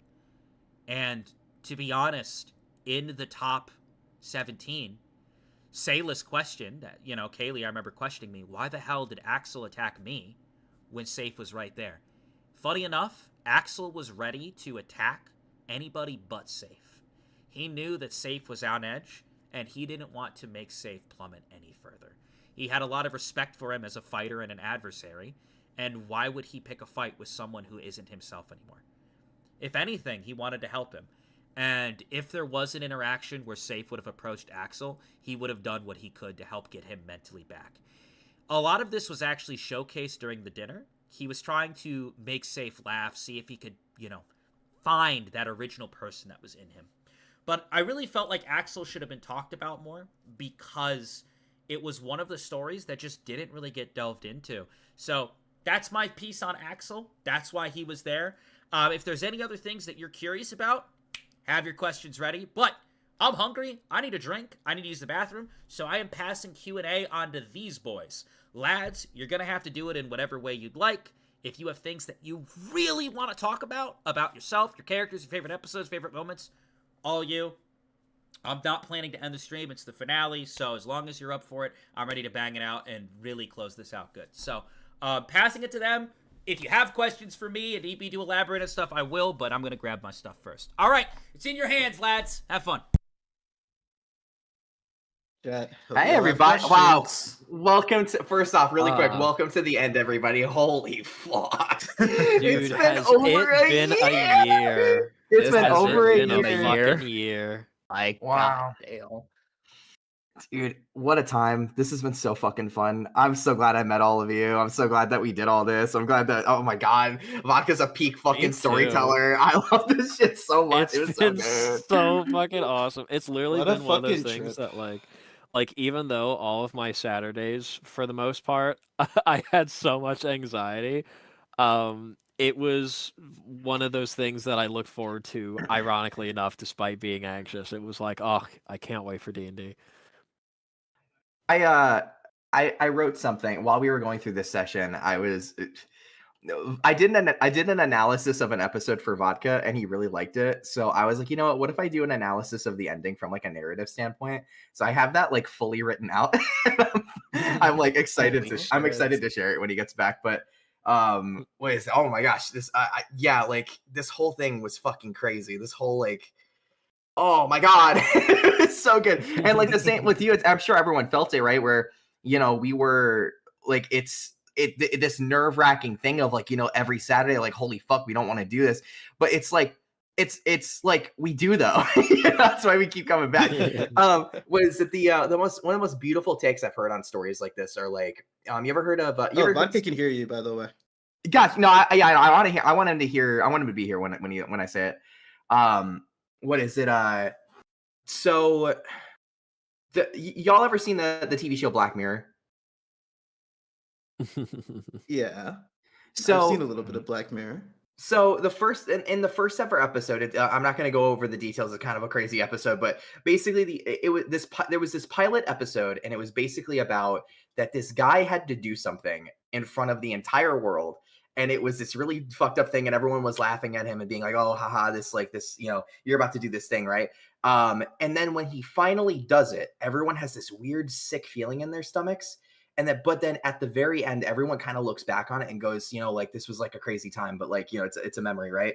And as much as that's like it's a weird comparison based on if you know the episode, the context of the episode, the idea that they were going for in that was that there's this weird allure we have with horror, and we have with psychological stuff, and we have with things that really fuck with us, where we purposefully seek it out because it makes us feel alive, but then when we get into it, we start to fucking regret it because we're like, oh my god, we're feeling all these emotions. And then when you get to the end, you look back and you go, this was like one of the best times ever.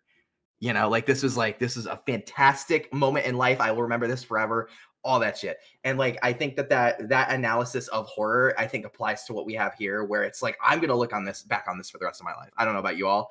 Like, I think that this campaign has totally changed myself as a person. I think it's definitely done a lot for everybody here as well. I'm sure of it. I'm sure that goes for players, that goes for the audience, that goes for vodka, you know, that goes for everybody. And like, God, I fucking love this story. It was so good. It was so good. I don't know if anyone feels the same way, but that was me wanting to share that.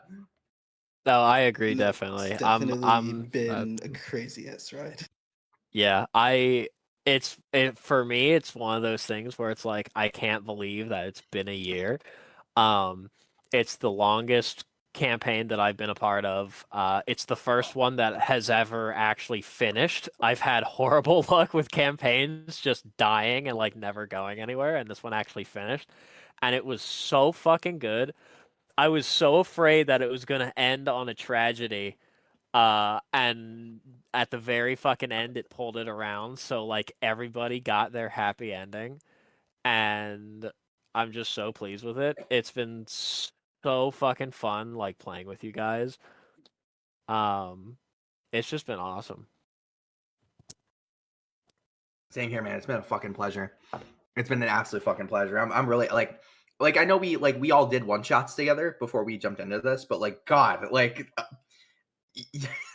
like the four of you have become like some of my closest friends. I fucking love you guys. I appreciate everything. Aww. No, this has been fucking Feelings amazing. mutual. Hell yeah. That's so adorable. Tiny, Let's go. tiny, tiny, everybody, tiny violin. Gimme. Hey, Sappy, Yo. there's a question for you in the chat. Yeah, there's one. Yeah. Yes, I did see. Yes. I just didn't want to interrupt you guys. I wanted to let you have finish your sentences. How do you feel going from the test session back in February, being selected for the campaign, going through all different situations, and getting to end up with the lads and getting good? Honestly, it's been fucking stellar. I mean, I started out like in this community just like as a lurker, and I would occasionally like start talking in chat until eventually like I started talking more. Never expected to be a part of something like this. Honestly, I would say like this shit actually helped me battle a lot of like anxiety, like social anxiety and shit like that, because going on, I mean, like camera on like for Twitch and like being recorded and shit and having a bunch of people watch and kind of putting on a show. I'll be honest, in the very beginning, especially with the one shot, I got the fucking shakes like really bad. But yeah, like over the last year, I will say there were some ups and downs sometimes where mental health got pretty rough, not because of the campaign, but it did definitely affect my performance, and I feel like it affected how I interacted with the gang, and I do apologize for that. But it has been just a fucking wild ride, and it's been something that I've been super thankful to be a part of. We're happy to play with you, man. It's been it's been really great. I'm like really happy to know you as well, as much as we've been able to. Yeah, it's been super chill. Haley, what's his favorite color? Come on, guys. Come on. Come on. Come on. They still come haven't on. figured that out. That's actually Oh my insane. god, it's so obvious. It's obviously yellow. I do actually have a question for you, Kaylee. But to answer your question, chat, his favorite color is blonde. But yes, what is your question, Cole? Codal. I'm Yeah. technically. Yeah. Oh, my bad, bro. Too locked in. My bad. Yeah, dude, you're still locked in. So what are some things that were hints where people could have theoretically figured out about Salus that like none of us just ever did? Like some secrets about Salus. Let me pull up Is it time to talk about the types? Yo, it may be time to talk. Yo, about tell us about the types, bro. Yeah, dude. Do y'all want to hear about the types? All right. I would- First Guys time. have- Also, really you quick, guys- I'm really just gonna quick, let you know welcome right back. now. You guys have 43 minutes. Use it wisely. Gotcha. Okay. Also, welcome back. Welcome back, Vodka. But anyway, some of his types. One, blondes. That should be obvious now. You should have seen how he reacted around women. The only two he was starting around was Venus and Rinko. Let's see. 2, enjoys cooking and baking. Bro literally got cooking proficiency. It should make sense. 3, animal lovers. How this was hinted, him keep on asking Anansi like what was her wish, caring about the spirits. When Coco was doing bad, he was trying to cheer her up. I think that was kind of obvious. Family oriented, bro's a mama's boy. That should be kind of self-explanatory. Let's see. The last one I'll give is respects the dead. Notice how every time Vodka tried to get me to like violently react to people when Salis was dying, I'm like, no, he is staying calm about this. And whenever he see a dead body, even if he didn't fuck with the individual, he will say some words of like, basically like giving them words where they don't have to like stress as much in the afterlife. Biggest example is Kotal. I think it's kind of obvious that Salis and Cole didn't see eye to eye, yet when he was revived and he saw Cole's dead body, he still like paid his respects to him. But yeah, those were some of his types. Y'all can have fun discovering the other 3. I'm sure it's just Rinko. Yes, sir! I'm joking. What else is there? I have a question for chat. So, no spoilers, but I know that Sin, Sai, I mean, Rita will probably do fine, but I know Sin and Sai are probably battling for their lives in the popularity contest. Anybody who has voted, after this session, do you wish that you would have voted for either Sai or Sin after allowing them to see more screen time? Because they definitely didn't get to see as much screen time because Safe's backstory was so intertwined with the big plot reveal in this campaign. No? Fair enough. Sai my goat. I like Sai a lot as a character. Yeah, he's got that little brother energy. He's kind of cocky, but, he means well. Sai Yeah, I was was a gonna lot of fun to interact with. I was gonna say Sai. Like I was like, damn, I kind of wish he was in the squad. Yo, bro Yeah. was alive. When I voted in the popularity contest when Sai came up, I was like, "Fucking, who's this Sai character?" Just automatically hit the other person. Obviously, I know who Sai was. I just hit the other character, and then after this, I Was was Sai like, "Damn already it, dude! booted? I wish I didn't vote." Was Sai already booted from the fucking thing? I don't actually. I don't know. think Yeah, he lost to Coco. I don't think we Yeah. have those results out yet, do we? Or no, we do have those results. yeah. No, we got because smoked it by was- Coco. Oh yeah, it Yeah. was Coco. 79%. I don't even think he was even close. No, it wasn't close. It was Yeah, like no. something like 80% to 20%. 80% It was not Coco. close. Get Sai out of here. Who the fuck is Sai? I think Greekers had a better performance. Yo, No, like Yeah, actually. Greekers, I genuinely totally forgot that he existed. So when he showed up in the popularity contest, I literally was like, "Who the fuck is Greekers?" So I haven't seen any questions stick out to me, and that's fine. I'm sure you guys are waiting patiently, but I do want to ask you guys as well.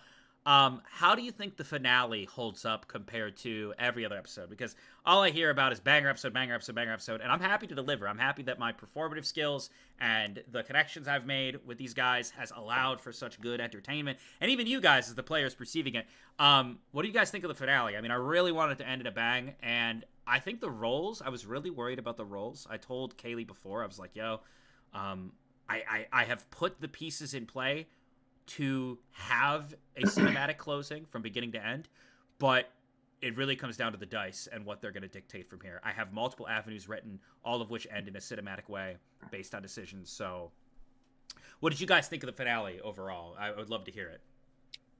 I have my That little. boss fight was fucking insane, bro. I have this short little book report. I'll wait until everyone's done though.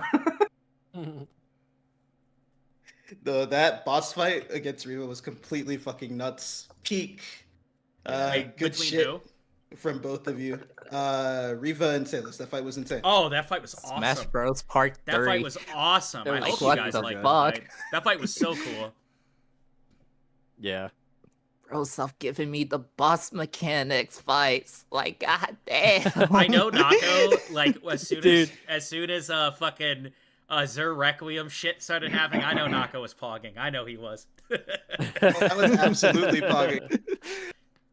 That was so cool. One of my dude, main when and fucking... favorite memory. Oh, sorry, someone highlighted a message. I'm just gonna read it quick. One of my main and No, favorite that's memory fine. of this campaign is my first premiere being the trial episode, falling asleep and then waking up to Pip screaming about Safe dying. Oh, the trial, the good times, dude. I was watching. Oh, they were showcasing episode 1 in Discord last night, and I hopped in. I've never really watched back the episodes. I do sometimes, but like not in like great detail.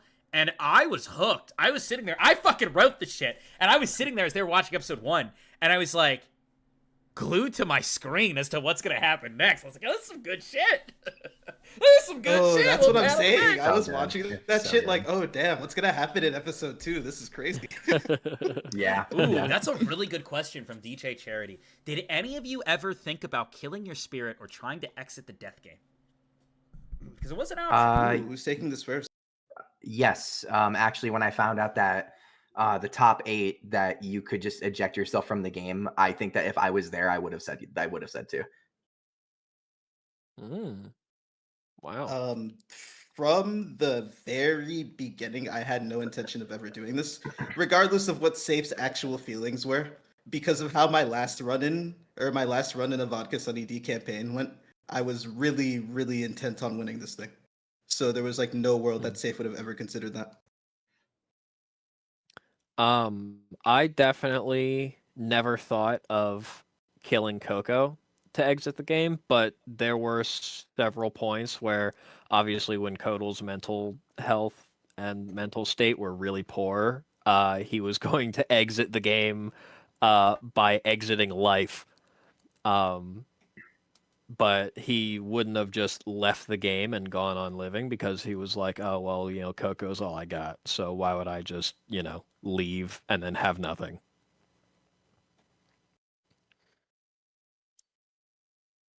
I should also No. probably add, I don't think Safe could have killed Bella, bro. Bella's like strong as fuck, man. Like I don't even think I had that option. Yeah, Speaking of killing Bella, it is interesting to say real quick. So the concept of actually fighting and killing your spirit is a little bit more difficult than what it seems on surface level, because you think, oh, these characters are strong. The spirits are providing the strong abilities. So the moment you try to attack the spirit, you don't have those abilities. Yeah. So, you know, they're not going to be passing their energy to you. So, like, you try to kill a spirit, right, that's connected to you. 1, you're damaging your own aura. And 2, it's like, whew. You gotta like fight a fucking tiger, and you're a normal human in that moment, and that tiger has powers. Even a normal human. Safe had Yeah. like 8 con at the start of this campaign, dude. Like he's less than normal human. I mean, we saw when Numa killed Coco how it almost killed Kotal just because it fucking decimated his aura. Like, if you managed to kill your own spirit, you would have fucking ruined yourself. Heyte asks if you could pick one role, any action, or like anything that you wish could go different, what would you pick? I already have that in my head. So the main thing in this campaign that I feel like wasn't explored enough is the Campione.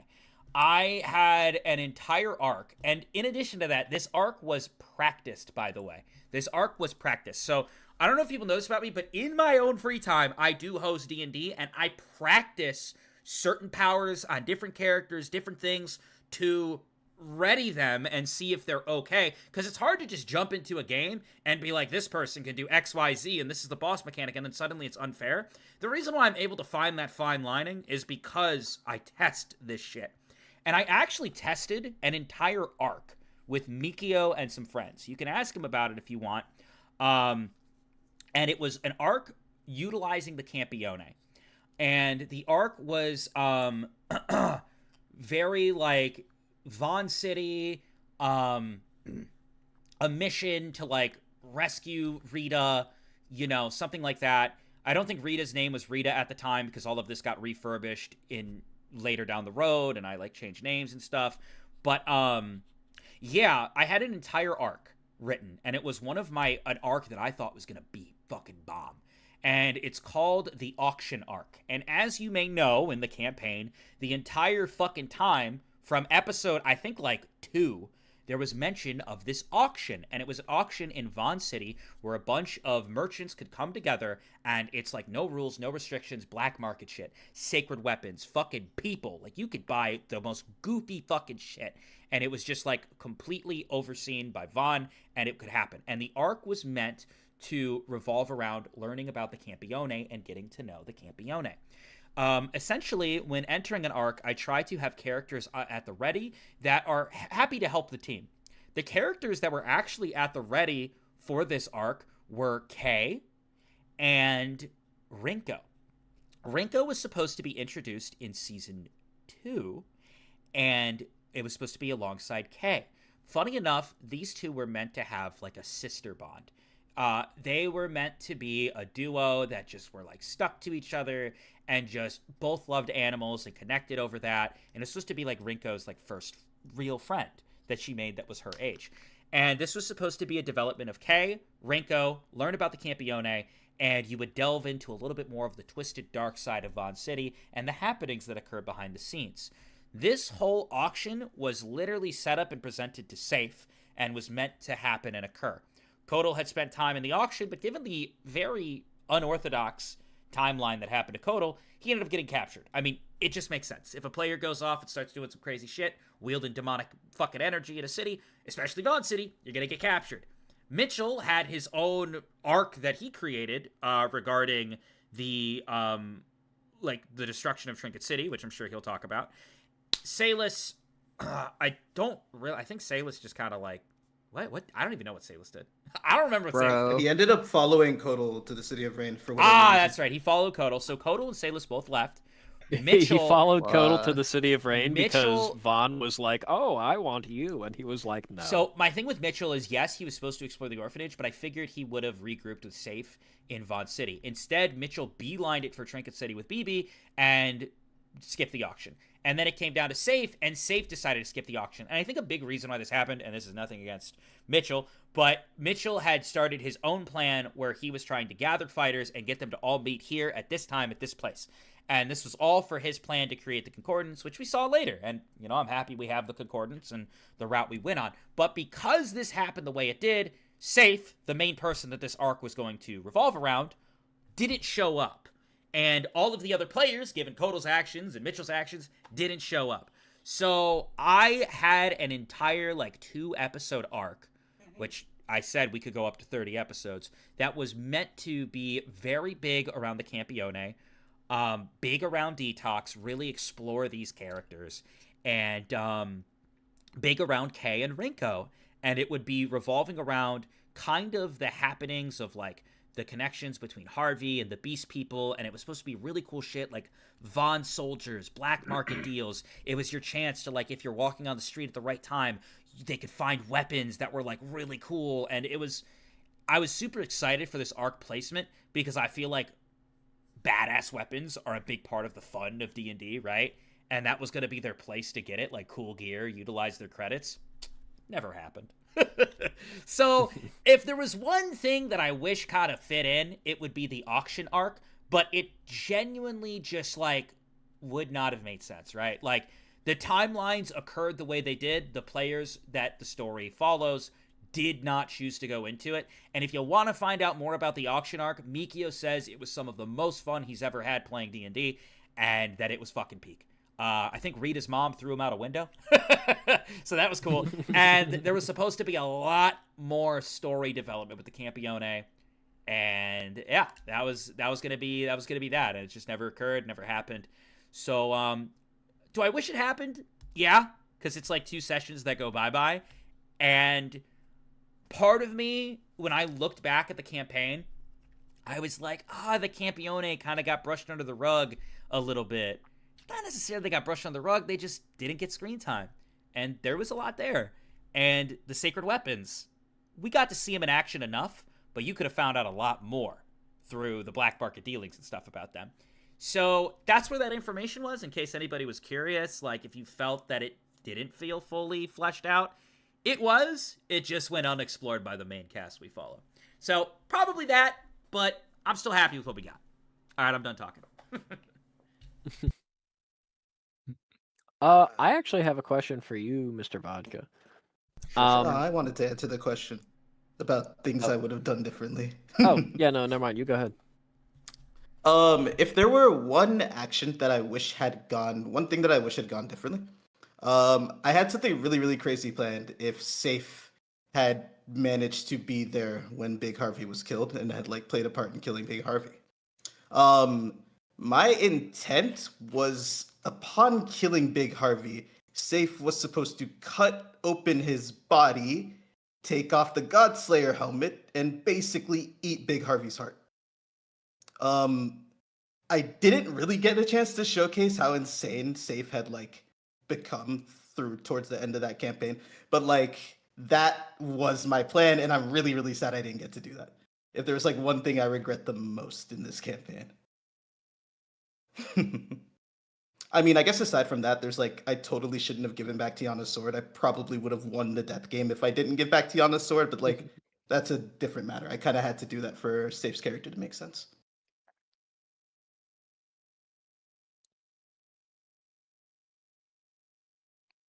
What about you, Kaylee? If there's one thing that could happen differently, I wish I got to do what I want to do this entire campaign and have Sailors train under Big Harvey, which is why he was helping Rita and Sin out so much. I feel like if he was able to get out with Sin during that one episode instead of Numa during a hissy fit and destroying the palace and Sokka getting him out, I think there was a decent chance Sin would like consider it.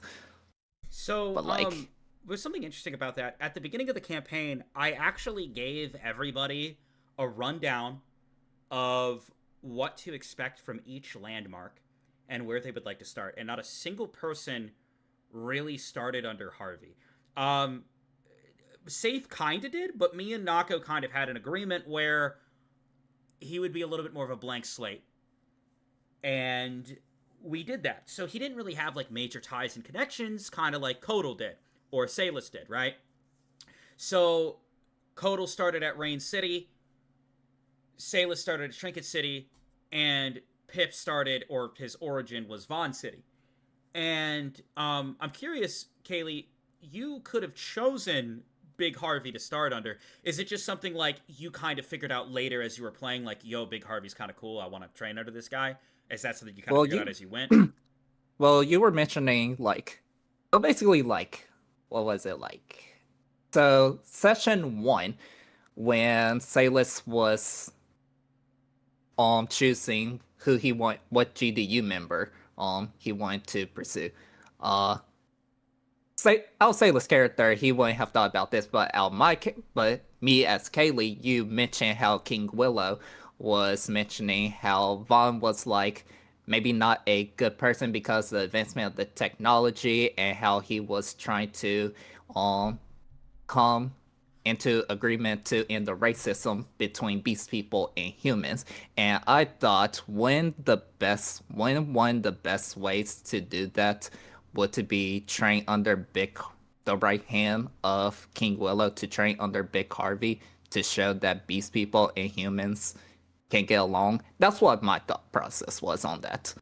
Yeah. Hence why Salis was always trying to help out Rita whenever he could, even if he thought he wasn't doing like a good job. Why whenever he saw Sin locked up, his immediate thought was, oh, this person is very important to Rita and close to Big Harvey, might as well free them. Yeah, no, and those actions make sense. I guess I was curious, like, if you as a player were like, damn, I really want to do this. Those options were in front of you in the very beginning, but at the time, you know, you only have, like, a prompt that I send you where it's like, hey, this is what's involved in this. So you don't fully know until you hop in the game, and you're like, huh, here I am.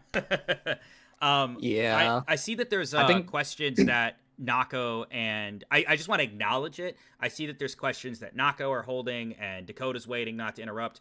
We will get into those in a second, but I just wanted to say that. So chat knew.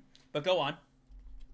Oh, I'll just go and finish off by saying, funny enough, Titan's drop would have been like the third place I would have chosen to start.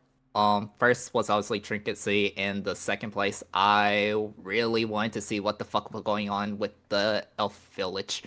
Yeah, true. Yeah, that is something. That is something we that never also saw we didn't get that. into in this campaign. It was mentioned. It was talked about. There is an elf village that isolates itself from the world and tries to utilize their own experimentation methods. That was an option in the beginning of the game, mapped out and part of this world that players could explore, join, be a part of. It never came up. It still is part of the world, and it was mentioned through Mion's backstory. Of course, it's going to have connections with characters in the world. It exists. But no player ever really went to it. And to be honest, it didn't really impact the grand story in things. Was there a chance it could have come up more? 100%. Am I upset that it didn't? Not really. I think the auction arc was a little bit more meaningful to me than the chance of like going to the elf village. But yeah, I'm still happy with what we got. But yeah, it was something that existed. Because you map all this stuff out in advance. You know, I had everything kind of mapped out, and the board was set. So we have a few things. I see Dakota holding a question, Nako holding a question, and I also see another good question where it was a question for all players. Was there anything you were hoping to explore more but didn't get to? These questions are for the players, so I'm going to let you guys kind of talk amongst yourselves how you wish to go in order of answering these questions. But yeah, the floor is yours. I'm going to eat some nuts. I guess we should go in the order they were asked. So Dakota, you take yours first. Sure. Really quick, I wanted to read this because I was like proud of it, but I'm also practicing writing. Do you guys care if I read like the little summary I had, or like the little like just synopsis I was thinking of? Wait. Absolutely not. Are you kidding me right now? Oh wait, low-key, we only have 20 minutes here. So that's how long true. is this? Oh Jesus! It's pretty short. Nah, that's fine. That's fine. So I want to listen to it meaningfully. That's why, like, we should bang out these questions and then we can and then do it at the end. I gotcha. Okay. Yeah, because I want to go through and ask each of you what your favorite episode was. So, yeah, I'm just saying we have an hour for Q&A. We can still tab into that for like an extra 20 minutes if you guys want to. Oh, okay, that's fine. But yeah, let's keep banging out the questions for these guys. It's late. That's the main reason. So yeah, go ahead. 20 minutes for Q&A. Do your thing. Okay. So Dakota, I do remember you mentioning at some point, but But what other variants of Pip and Mitchell are there? Even though I love seeing him happy and healthy, Lawful Evil Mitchell will always be my favorite. Okay, so there was, I don't have it all on me right now. I actually just got a new PC, so I'm still like transferring a lot of my data over. But the, the Lawful Good one was essentially like kind of the same, like trying to be like a leader route, like safe. But probably would have like still stuck to safe and like been the guy like, I don't know, like basically trying to have like a lot of safes like mentalities rub off on him. And so I think he would have been more like a secondary, like he would have basically pushed safe to be like a leader and then would have been like the strategist and would want to be like the right hand to learn from him. What was it?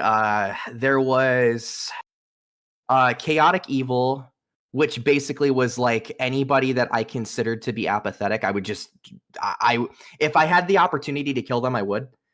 What was it? The differences between the two wishes were Lawful Good actually is really depressing. I kind of like for wish wise, I kind of wish that was the thing. But Lawful Good was I wanted to wish for a universe that was literally the beach episode. And it was an alternate timeline. It was an alternate universe that was a copy of our universe, except that you could not attack people. You can't age. You can't get sick. You can't, like, there's all these different things of like normal day-to-days that would be a problem that you just wouldn't happen anymore. and every single person who ever exists will get sort of like a message in their brain that tells them, hey, if you want to live here, when you're ready, you just have to say you want to, and you'll just go to the world. And so it's basically like whenever you want to stop living in this normal world, or you think that you're sick and you're going to die, or like you feel like your time here is up, just say the word and you can come here and live here forever. So that was that wish. And then the chaotic evil wish was I wanted to create a world. Who here has played the game Frostpunk? Oh. I was literally going to ice the world and make it so that way, like, I was the only one who could ever traverse the world again, and everyone had to live inside of one city that I controlled. And that was like it. Damn, dude, that's crazy. Yeah, those were the two like main variants of Mitchell. And then there was one Pip one that was neutral. And that wish was my favorite, and I joke about it with Kaylee all the time. Because it literally would have been this huge buildup of what's this wish gonna be, and I was gonna have Pip at the end go, I wish for unlimited boba, and that would have just been like the whole wish use, and like the naivety of Pip just never went away. And obviously, like a lot of these things were like pre-thought of, but it's like with the campaign, like nothing. Like as much as there were things that like I pre-wrote, it's like I was willing to change course depending on what happened. What was it like? I guess good example was like the march. Like once I realized the march wouldn't work, I was like, I'm not gonna continue doing this. Like I clearly have to come up with something else. What is it? I tried to be very adaptable, but I was like, I wanted to at least have like a good idea of what I wanted to do. And that's it. That's my answer. All right, I guess my question first.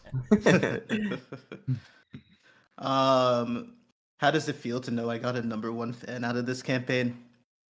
That's a crazy thought. I am very, very thankful for anybody who enjoyed my performance, and I'm even more thankful for those who hate my characters, because, like, I think the most important thing of art is that it should make you feel something. And if I really, really made you hate my characters, or I guess character, I should say, that makes me deeply happy.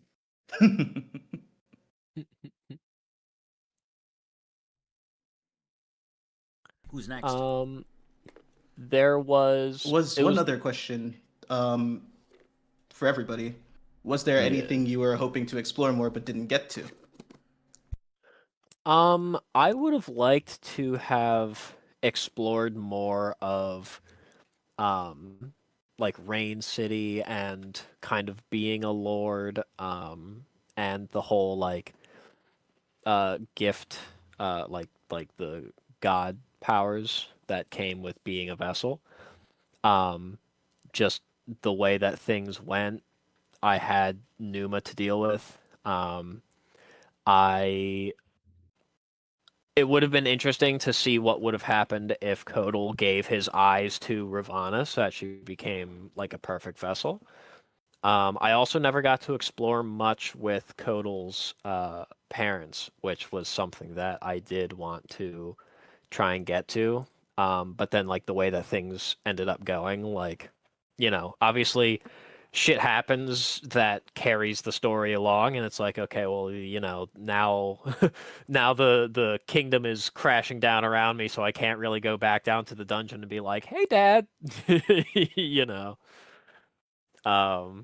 But that was something that I did want to do more, was City of Rain stuff, Kodal as a lord, being a vessel, that sort of thing.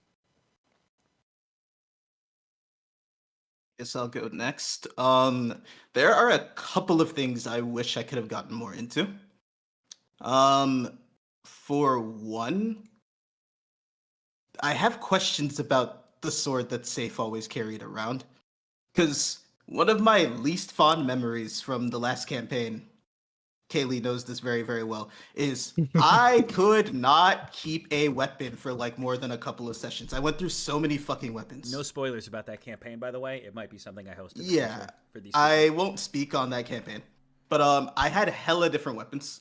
And it wasn't until like a couple of sessions before we fucking got party wiped where I finally managed to get my hands on a weapon that wouldn't fucking leave me, so to speak. But my weapons broke constantly, even on like a fucking 19 or an 18 roll on a weapon check break, my shit still broke. And so like safe sword, Vodka never checking me on safe sword breaking, even when I did like God knows what with that sword. Like halfway through the campaign, I kind of caught on, and I was like, "There's something about this sword, but it doesn't make any sense for Safe to question it, so I'm just gonna leave it alone." It's not anything deep. Let's just be honest. Okay. Safe's character sucked so much ass that I had to give him some bone. That's all I'm saying. I had to give him something. All right, you don't understand. Like, I don't mean it in like a mean perspective, chat. I'm saying like you can ask Safe. I'm talking from a statistic. You say no, he did it. No, I'm talking from a statistic standpoint. His D&D character, like his D&D character sheet, was horrific. It was No, really my bad. stats were dog ass. It was crazy. Yeah, no, I I'm remember- not saying like, Dude, I I'm not remember saying seeing it being he's like, ass. holy shit. I'm saying like his character sheet is like vomit worthy. Go ahead and tell them your luck. So the big reveal on my luck, why I would always laugh when Vodka asked me to do a luck check. Safe's luck, was initially 4.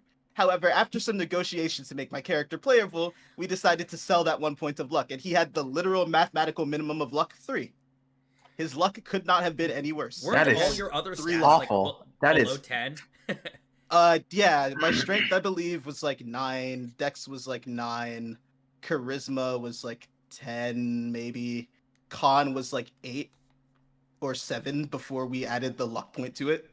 Yeah, it was like he was ready to play a crazy. campaign where like he had all minuses all the time. And I think it really showed too, because like if anybody watches the first season, Safe was getting fucking ragdolled throughout the whole first season, bro. It wasn't until later when like he got to play some stats down and like make some moves, but Safe was not doing well independently in the beginning, and the stats did not help. He was fucking up on many a checks, and that's just like rough start, bro. Rough fucking start. Tiger's 18 honestly carried him in the early stages. And that's Yeah. the thing is like Yeah. Tiger's 18. I wanted Time Alter so badly, but I was like, my character will just die if I don't take Tiger's 18. It's just like there's just no hope if I don't take this ability. There's So Time Alter, unfortunately, I didn't get to have fun with that. But It's roles like that that made Kevin create Average Joe. I'm just gonna say that. Yeah. Okay, continuing the question answering. One other thing I really, really wanted to do, can't get too specific on why, but I really wanted to go into Titan's Drop itself and explore the drop and see what was down there. Mm. Maybe do a little bit of monster hunting, a little bit of like dungeon crawling type stuff. There was things I wanted to see at Titan's Drop, but we just like Safe never went back home. He never went over there. It just didn't happen. And I think the last thing I wanted to do, aside from the auction arc, as soon as legendary swords were mentioned, I wanted to go find one, but I had literally no leads, and we had like 24 hours before the fucking top 16 started. So like, yeah. Kaylee? What would I have liked to explore?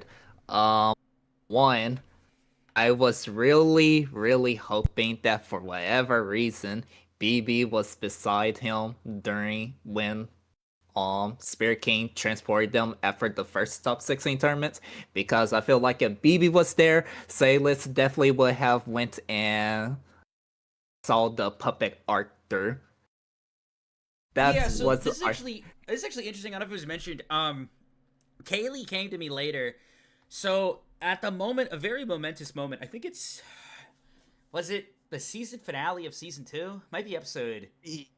Season it was 2 finale. Yeah, it was Yeah, the season finale of season 2. Yeah. I think it was season 2 finale. Yeah. So a very interesting thing comes up where Kodal gets Crimson out of there as per the puppet's request. And the puppet goes to take Crimson back into the forest, lobotomy, reconnection, whatever. At the time, it was offered to Salis and Kodal, would you like to kill her? However, Salis or Kaylee was thinking about an action where he would go into the forest and help Crimson recover. And essentially creating a BB Crimson backstory arc where we could have probably learned about Caitlyn a lot sooner and would have probably delved into something of that sort. I have no idea how that would go down. There would be a lot of roles that need to be done, because I don't think he would just, mosey on up and be chilling with the girls, but it is an interesting timeline that we could have went on where Salis doesn't actually go to the City of Rain and ends up, all the players split up. He still would have been away from the group. He just would have been with Crimson, which, that would have been fucking, I guess, interesting as well. So, yeah. Yeah. Oh, Vodka, I will ask you a question. Remember when Salis found Kay in that alley, right before she turned into an imp? Of course. If I would take my rainbow dagger and ask if it could somehow absorb the demonic energy, would that have worked, or was it specifically spirit energy? Specifically spirit energy. I see. So I think Mitchell needs to answer that question, and then there's a question for Sappy after that. Okay, I got 2 answers, one of which Vodka already knows about, so I feel like I'll just go with that one first because, it's just good to jump off of since you already know Vodka. So the one of the things I wish we explored, but I'm glad we didn't, was the actual target of the march and the actual purpose of it. Because the whole, even though the wish thing was correct, that actually was what I was trying to do. I was trying to secure the wish and make sure that nobody used it for bad. There was actually a bigger reason why I did it. And so what I asked Vodka later, I said, how would Vaughn have reacted? And he said that Vaughn probably would have came up to me and took a gun and shot me in the head. And what I told Vodka was that the reason for the march was because Mitchell, it was an audition to become Vaughn. And so what Mitchell was trying to do was he was trying to basically make a scenario. And because was one of the things I asked Vodka, I was like, how Mitchell did this right after talking to Vaughn, where Vaughn said, don't do anything stupid. It was basically a confirmation of, okay, so you're watching. Awesome. Love it. So I would have done the march. Vaughn would have came to shoot me. And the plan was basically to tell Vaughn, listen, you're going to kill me anyway. Hear me out. And I was going to tell Vaughn that this is to basically prevent anyone from using the wish to destroy the world. This proves 2 things. One, that I care about humanity as much as he does, if not more. And I am willing to go further than he is to save it. And then the question that was going to come out of this was going to be, would you take me as your student? Or would you take me as you're going to die one day, you're getting older, would you take me as the successor of Vaughn? If it was based on this information, based on all this evidence I've shown you, based on everything you've seen up to this point. Now, I have something I want to ask. Mitchell hates Vaughn, correct? No. Interesting. I've seen a lot of your tier lists, and you've even said in Mitchell's perspective, he is a monster in Mitchell's eyes. That is what you've correct labeled him I think as. I think that this was I would say this was when I made the tier list, it was more based on so the definition of a monster from Mitchell is somebody who is basically starts forming their agenda around themselves. Everything is about themselves. They don't care about everybody else. They don't, all this stuff. Vaughn's a tough cookie to no, I know. So that's why there's a weird half and half with him. And I kind of wish I tiered him a little bit differently, because Mitchell basically based on the stuff that Mitchell did with the Concordance, he believes that Vaughn made decisions that, even though can be seen as evil, they were objectively the right decision. But because he doesn't have the full perspective, there's no other way for him to really see it other than as him being a monster. But because he led the Concordance, he was like, I know what it's like because I would have done the same shit. Number 5 being a big example. Mitchell does not blame Vaughn for killing his parents. Mitchell blames the Reva cult for killing his parents. And Mitchell blames the Reva cult because he believes that Vaughn would not have been in that position if the Reva cult wasn't a problem. And Mitchell reflected on, if I were in the same position and there were a child that were out there in the Reva cult that would wipe out everything, would I go abduct that child? Probably. And so it was basically like this. There's a lot of stuff with it where it's like, I believe that where Mitchell believed that that Vaughn wasn't necessarily evil. He was just very misunderstood. And being in those shoes, maybe not to the same degree, that's where Mitchell was like, I think him and I are actually more similar than I think. And that's where that came from. I talk about it a lot, and I noticed one thing with this community, as we love the community. They're a big reason why so much effort has been put into this. But I've noticed that this community doesn't really like the villains. And I don't mean that from like a surface level point where it's like, oh, I just don't like that character. I've noticed that villainy does not sit well with the chat. And to some extent that's good, because if a villain's actions makes you look and go, I fucking hate this guy, I can't stand this guy. If you feel incited with some kind of emotion when a villain comes on screen or is doing things, then yes, they're a good villain. But my thing is with Vaughn, and I will look at this, I think Vaughn is my best written character. Of like every character that has been written in this campaign, I like a lot of them. I think a lot of them come very close, but if I had to look at everything, I think Vaughn is a character that he is just at very base level, you look, Vaughn bad.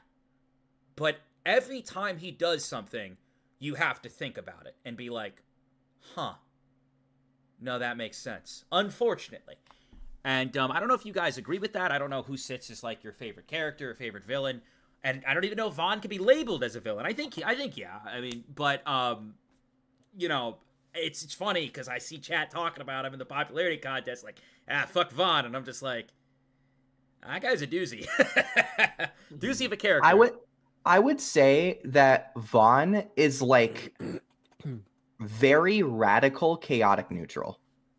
Like, I wouldn't say he's a bad guy, but I think he definitely goes a bit too far sometimes. Like, I think he definitely, like, especially like the bravado of like almost enjoying it, where he's like having fun. I know he's like a little bit out of it because, I mean, that's a big fucking thing to have on your shoulders, but I think there's points where he goes too far and he's just, there's times where you can lose respect for him because he's acting like a clown while doing it. Well, he's fucking insane. Oh no, 100%. Oh, 100%. Yeah. No. Oh no, I totally agree. But I actually had that written down. I had a bunch of notes for this like thing just in case we had enough time for it. But I wrote down my favorite episodes for every single character, and then my favorite episode narratively. Vodka, yours I put as episode 9 and 10. And it was the Vaughn episodes.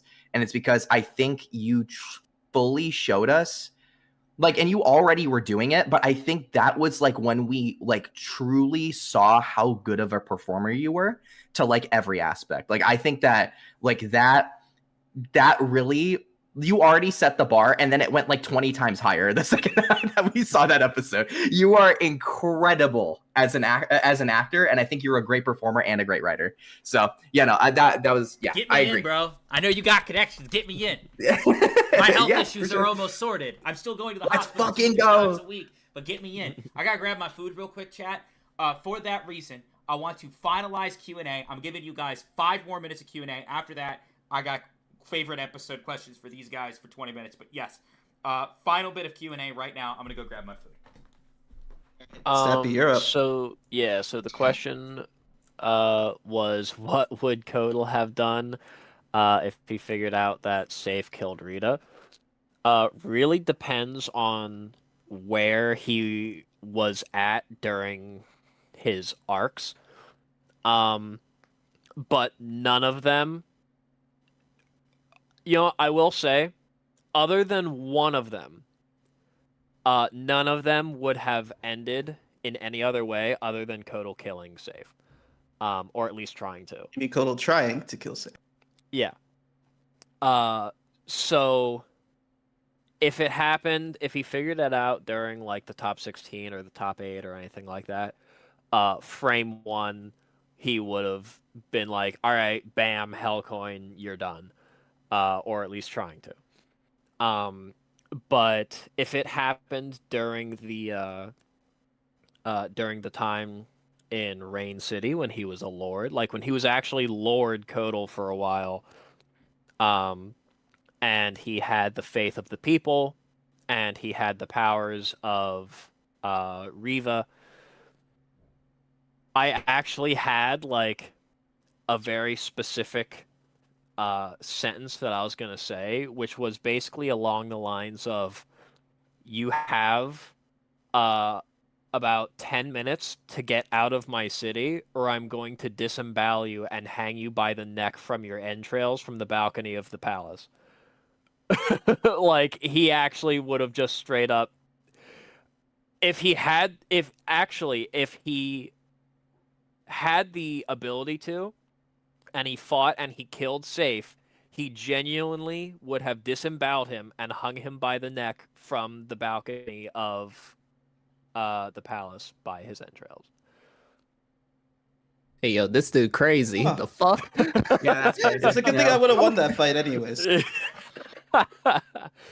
And then really quick, there was one thing that I had wanted to say about like what would you have wished that you had done differently, that I didn't get a chance to earlier, was during the time where Kodal was getting tortured by Vaughn.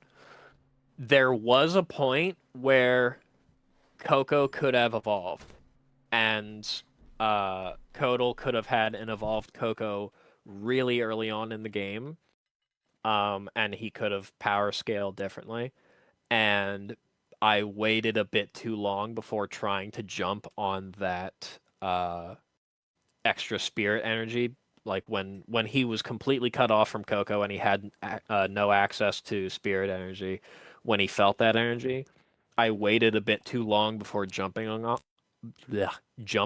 that, and I missed my chance to evolve, and I was like, damn, that fucking blows. Okay. It has been a very long session, so the Wait, can final I answer thing I this want last to do. question? Sure. Yeah, you can do one more. Okay. everybody So else there was a satisfied? question. With Q&A. I think yeah. there was one that I also had, but yeah, go ahead, Naka. Go ahead, All right, Megan. I want to get through this pretty quickly. It's a pretty lengthy answer, so I'm going to go as fast as I can. The question is, what was Godslayer's actual goal? Because I have no idea what the fuck he was thinking. So, let me give you the rundown on what I called the Great Confluence. So, Safe's main motivation was his connection with Bella when it came to the wish he wanted to make, actually. He was like really lonely and felt alone, no memories, no brother, nightmares at the start of this campaign, and Bella lifted him out of a lot of that. And so he was like, I want to be with Bella forever, and I want other people to experience the joy of having a spirit that understands them too. So his goal was, I want to basically permanently connect the spirit world and our world, and like, what do I have to do to accomplish this? I remember you telling me this, and I thought this was fucking insane. He wanted to completely go against what the Elders wanted and to combine the two worlds. Spirit and human world. Yeah, so there's a couple of, there's hella problems with this, and hella things that have to be sorted out first. So the first thing is, none of the lords are going to let this shit fly because I am introducing absurd amounts of power into the verse that random Joe on the street, random Zigba on the street can grab, right? And that's a problem. So lords have to be out of the picture. He has to kill all the lords. How do we deal with Vaughn and Big Harvey? I'll get to that in a moment. Number 2, the elders. The elders and Elda clearly aren't going to let that shit fly. So he has to kill all of them too.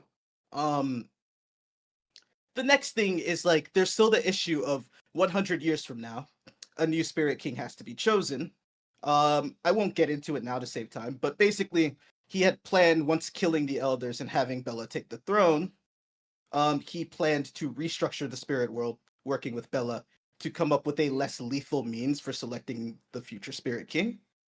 Probably like an open tournament where people could compete with their contracted spirits from across the land and have a crazy ass tournament to decide the next king with all sorts of crazy shit. So to kill the elders, he couldn't do that himself. He needed the power of somebody strong, either Vaughn or the Spirit King. Preferably the Spirit King because fuck Vaughn. So Vaughn killing the Spirit King when he did, before Safe could have like given Vaughn a reason to not kill the Spirit King, really threw a wrench into these plans. And so Safe was like, the only way I can do this is I have to go back in time to a world that still has the Spirit King, which is where I will go back to the start of this game and write the ending myself came from. So his plan was to go back in time to the start of the game and basically find the number 6 or 7, and say, hey, I want to get as many people out of this game as possible. Will you work with me? And basically at the fairy game in the second go around, he was going to like go all out, use his fucking level 15 powers, teleportation, blue lightning, and completely decimate everybody there. And then be like, my name is Safe Leptail. If you want to leave this game, come find me at X location. If you don't, I will hunt you down and kill you in the next 36 hours. Make your choice. And then that was going to happen, I guess. And there's like a couple of problems with this, but basically the plan was like to go through the game as fast as possible a second time, find a way to get in touch with the Spirit King and formulate a plan to kill the elders. And then his wish from there to deal with the problem of Vaughn was his second wish after winning the game a second time would have been, I want to bring Alice back to life. However, her powers were changed to create a permanent harmonious bond between the spirit realm and our verse, as opposed to merging us with hell. So Titan's Drop would have essentially become a permanent access point to the spirit world. And with Alice still being alive and not creating conflicts between hell and like everywhere else that other gods like Numud would want to step in and deal with, Vaughn maybe wouldn't have been such an insane piece of shit bastard. And hopefully that would deal with the issue of Big Harvey. If not, after doing everything else, and of course killing Ravana, like I said, no lords, Willow maybe gets to live. I guess Gristle would have to die, but if Willow were still alive, then like he would probably get to live. He was basically going to settle things by having a duel with Big Harvey. And that would have been that. A perfect ending where the spirits are happy, they no longer have to kill each other as children. The verse, nobody is like stuck powerless like Kodal and like stuck suffering in hell. Vaughn hopefully isn't a horrible piece of shit, and like nobody's lonely, everyone has spirits. That was Godslayer's like actual true goal with his plans. You were literally like making this wish. We talked about this, and I really like this wish. I like the idea of the combination of the spirit world and human world. The problem is like, it's like one of those things where it's like, good reward, immaculately high risk, like the most highest of risk possible. It's like if someone like, it's like if someone gave like put a button in front of you, and they're like, press this button, you have a 95% chance you die, but on the 5% chance you don't die, you accomplish 25% of your life goals. You gotta like slap that button 4 times and hope you hit. Yeah, it would have been a hellish path. But Vodka basically with Blue Lightning, I mean, it does make it possible. And the idea of being able to revive Alice to maybe get Vaughn to chill out, and you already have interconnections with him. Maybe. It's still super dicey. It's funny because when this campaign was crafted, one thing that I wanted to do was make it so that there wasn't an easy wish. I did not want anybody to look at me and be able to just be like, oh, well, let's do this. And you know, if you truly analyze this final episode, Salus's wish did not sure up happiness for the world. You guys got to see a happy day and a happy perspective. However, it's left to them. It's left to the players. Salus is free from that world. That world is still fucked. Vaughn is still cooking his shit up, but they're on the right track to something better. And that's good. I do think that's still good as, like, a story ending. And Salus is chilling. But, yeah, I didn't want there to be an easy answer. And I'm glad there wasn't. All of your wishes were like, what if I connect this, and this? I like sat, and I was like, Vodka has given me a world with 1,000 problems. How do I fix all of them? And I was like, it's not possible with one wish. I have to use two. Basically, at this at the point where the Spirit King died, I was like, I can't do this in one wish. I have to do like two. Either way, I still would have had to fight fucking Elda. Like, I don't know. The odds were like hella stacked against this plan.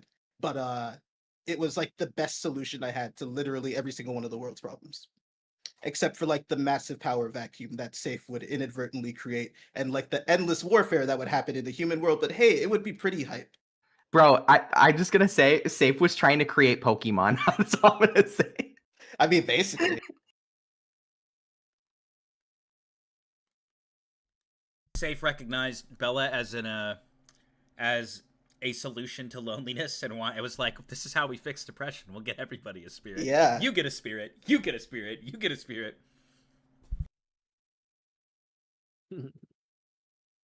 All right, Dakota, you said one more thing you want to do. We've really burnt out the Q&A. Oh, it's like a yes or no question, so it was a very quick one. What is it? It was if Mitchell were lawful good, would he have still murdered his parents? Oh fuck yeah, he would have. I actually, if Vaughn City wasn't locked down, I think one of the questions I would have asked Tiana was, "Hi, can we go kill them again?" Damn. All right, I think the final thing we're gonna do, we want to do Dakota's episode analysis. We'll see how that goes real quick, or take as much time as you need. You said this was. I'll just let you say what it was and what you were doing and why, and I'll let you get into it. What was it? So it was actually, I might save it for after, because basically you said you liked my synopsis of one of the episodes and you wanted me to share it, but then so I made one for the. Yeah, go ahead. Yeah, give them some context. So we talk in calls sometimes about D&D. I've been pretty busy, so I haven't seen you guys for a hot minute, but Dakota gave me a breakdown on why he thinks episode 18, Superhero, is one of the best episodes in the entire series. And not your favorite, from what I know, but like top three, you said. And his synopsis was mind-blowing, because one of my least favorite episodes as a DM is Superhero, funny enough. And the reason for it is that I felt that my performance was not what I envisioned. And it's not because of the characters or anything like that. Yes, sometimes the roles can frustrate me, mainly when I have big plans and they don't really come to be. But I felt like I was very tired, I was under the weather, and I did not deliver at the level I needed to. And some people say that episode was cinematic fucking glory. And I find it really funny, because as Dakota's in the acting space, he kind of told me there are many things within this space where people deliver performances and they aren't happy with them, but everyone still thinks it's fucking great. And that was one episode for me that I was really kicking myself over. And I was like, damn, I feel like I could have performed better as Riften, and like how it all went. And if you guys love it, that's fucking great. But it was really nice hearing that synopsis and breakdown as to why Superhero was such a fantastic episode. And thus we are now here in this conversation. Yeah, and like to give a quick synopsis of why it was that I thought Superhero was like one of the best episodes, was this idea that the main focal point of this episode was Riften, easily, right? Riften number 3, and when we really like look at that episode and we look back at this entire campaign, the whole reason our party got together, everyone had different actions as to what they were doing, but the main person's actions that truly got us all together and got us on the path that we were on is Riften. And I think that it was incredible seeing Godslayer, who is Riften's best friend, and them fighting each other. And then, Safe coming from this place of loneliness, and then Riften being his only source and having to basically like face the idea of, if I kill him, I'm alone again. And then just for Salus to come out and basically remind him of how much he's grown ever since the beginning of the game. And like what is it? Vodka was like, oh, I don't know if I like the idea of, I don't know if I liked the idea of somebody just jumping out and saving the day. That sounds kind of cliche. And I'm like, I mean, sure, in some ways, but like, I think narratively, if like we're talking about character growth, which is what this whole game has been about character growth, facing your fears, facing all these things. And the idea that like we were all supposed to be together throughout the most of this campaign. And like, we were supposed to do this as a unit means that like the idea of us being together is what made that conclusive whole picture for us and what allowed us to grow and to be better than we are. And so through the campaign at the beginning, we all ended up splitting up, and then we all finally came back together the episode before Superhero. At least most of us did. Sorry, Kodal. But a lot of us came back together at a time where we had finally grown into better people. And that was even in the case in the last episode when unfortunately you died, Kodal, where it's, we all were truly the best versions of ourselves in that 3-episode span. And that was such a cool way to end a season, to basically show, even though like, yeah, you and I got destroyed. What is it? I think it was still cool to see this, like, all of this stuff coming together. It almost felt like a series finale before the season, the final season. It was weird. It's kind of cool though. But that was my reason for Superhero being really good. I loved Superhero. Superhero was very, very good. Yeah, and to note, I think I just had envisioned more emotion, demon. Like, I really, really, really wanted to tap into truly the sinister demonic hood and how ruthless this fight should be. And I feel like through explanation, I did really good on the mental front. I don't feel like I played up to par on the physical front, and then Salis kind of showed up and kicked my ass. Which you had said it's almost cinematic that Godslayer was not able to do it, right? From a cinematic approach, it's almost interesting that Salis is the one who had to step in and take care of Riften.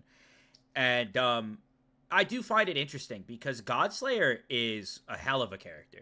Godslayer, in my opinion, is probably one of the strongest characters in the death game. But the problem with Godslayer is that he's mentally fucked.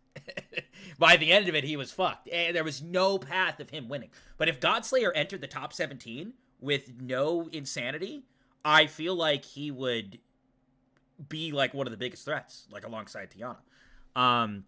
So it is interesting to see him lose, and Salis ended up having to bail him out. But did you still want to give your synopsis on this finale and why? Because I am curious. Did you think that this finale was incredible? Like, what are your thoughts? Yes. Well, so one thing I want to request from you after this death game, and we'll talk about it later, is how like all the spirits were numbered 1 through 100. I would love to see your numbering of all the players, and if they were at their peak, where they would be on that 1 through 100. I can think on it. That'd be cool as fuck. I think that'd be a really cool list. Give me some time to think on everything, but yeah, I could think about it. Cool. Yeah. And then as far as this, yeah, I can read it. I can read it anytime. Are y'all down for it? Y'all ready? Yeah, I mean, if it's not, as long as we're not like exceeding like 30 minutes and it's like no, it's like a short monologue. You're good. Go for it. The final fight finale carried weight, that of an intricate, heartfelt coming-of-age story. Among the high-stakes calculations of Salis and his legendary mind, and each move from Reva, calling us to reflect on the past. This was not just a fight for the characters, the universe, or the story. It was a mirror for our own lives, echoing our personal struggles and shared fear of the one thing we all were afraid of and fighting for in this campaign as characters, DM, players, and even the audience was fighting. Change. Regardless of the fight's winner, this battle's true adversary that we all faced is the change that we must fight like hell and risk losing everything to achieve in life. Today's battle, the final battle, outlined what was beautiful about the entire game, and it was the idea that no matter how big, no matter how small, how healthy, how unhealthy, how wealthy, how poor, that we must face our demons and obstacles with unmatched grit and focus to find that light at the end of the tunnel, even if we must create that light ourselves. And that's it. Beautiful. I'm clapping. But Very you can't good. hear it. So you liked the finale. Yes.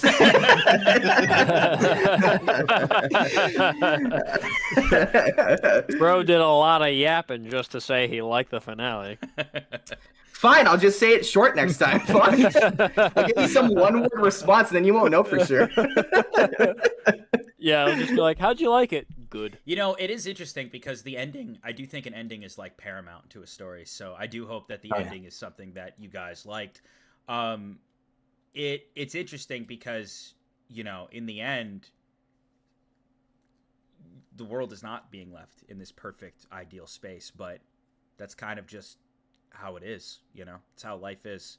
But you guys have put yourself in a position to push forward the best you can and change it in your own ways. And I think that is a big step up from where everybody was initially. Yeah, definitely. It was Absolutely. definitely one of those things where, like, I mean, like you said, it didn't end perfectly, and yeah, it's things aren't perfect and they'll never be perfect. That's the paradox. So like what you said, it just ended in a really nice way where the future was bright as long as you worked towards it and took the right steps. Yeah. The final thing... Yeah, that was the really cool part. The final thing I want to go over with you guys, this is my final question. Each of your answers can be summed up in like 2 minutes. But for each of the player characters, I want to know who your favorite NPC was and why. And I want to know what your favorite episode was. We'll start with Kodal. Ooh. Damn, who was my favorite NPC? That's really tough. As far as like writing goes, I would probably say Vaughn. Ironically enough, I think Vaughn as a character, every time he showed up, at least in the early stages, every time Vaughn showed up, I felt fear. I was like, oh Christ, Vaughn is back. And then by the time that I was desensitized to him and had dealt with him so many times, it was just like, oh Christ, Vaughn is back. Like what fucking shenanigans is he gonna pull now?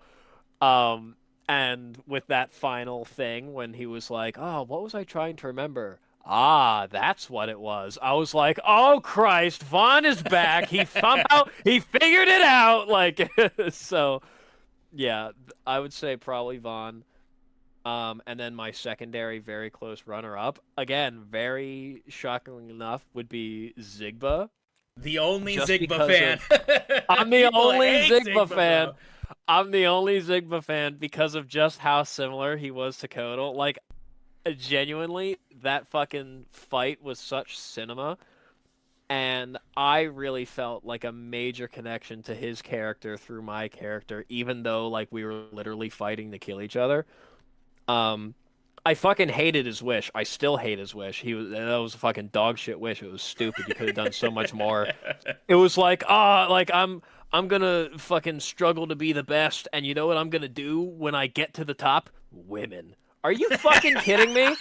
Like, No, he's misguided. He's misguided. What you want? He's misguided as fuck. I was like, are you kidding me? You got so much more shit you can do. Okay, and your favorite episode?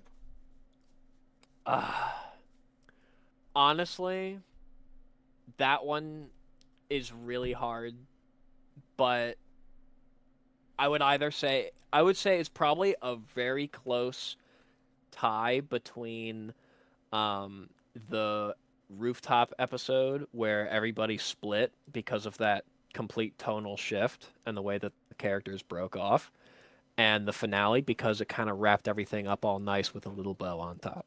Recency bias. Yeah, recency bias. Your favorite episode is episode 8. The one with shades in the thumbnail titled Monster Herd. All right. All right, thank you. Safe. Favorite NPC, favorite episode. Okay, favorite NPC. Ooh. I was going to say Vaughn, but Upon thinking on it a little bit harder, low-key, I think one of my favorite characters is Gristle, actually. As much as I've wanted him dead since session 4, I think, like, if you Bro look cooks. at what Gristle did, that dude cooked. I think it's, like, so insane, the, like, gambles he was willing to take. Like, if we look at the start of the death game, we are all thrown into this death game with no information.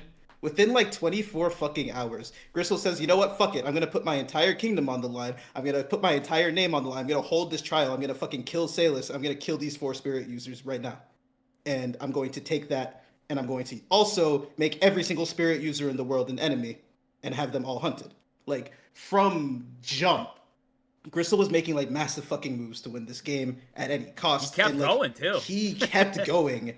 He knew he had literally no chance to win in a straight up fight with like most people in this game, but he really fucking did everything he could to like fucking make it to the end of this game, and he pretty much made it to the end of the game with the odds stacked against him. Like, I remember even Vodka at the start was like, I don't think Gristle's gonna make it that far. And like there he was at the top 16. Why Top did he 8 kill? Someone said, "Why did he kill Rinko?" Though I think that's an easy question to answer, and went it goofy. also kind of pairs with what Numa said to Rinko.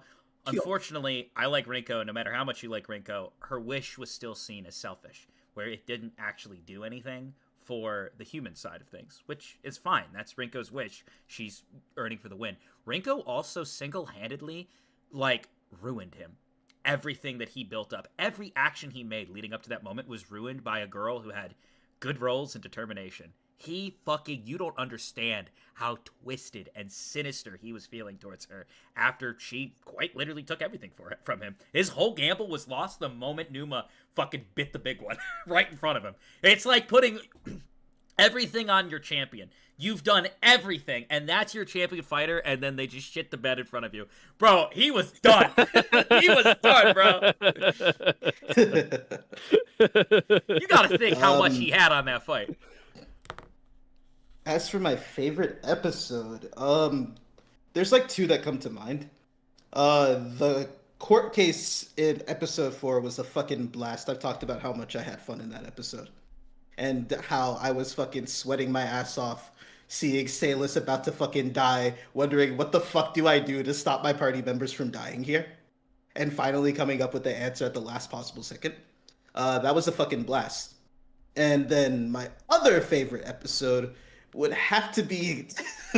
Y'all are gonna hate me for saying this, by the way. Episode 13, Execution Day. What a fucking episode that was. It's a good episode. It's a good episode. That was a good-ass episode. So much shit happened in that episode. And, like, we had a long break before we came into that set of episodes.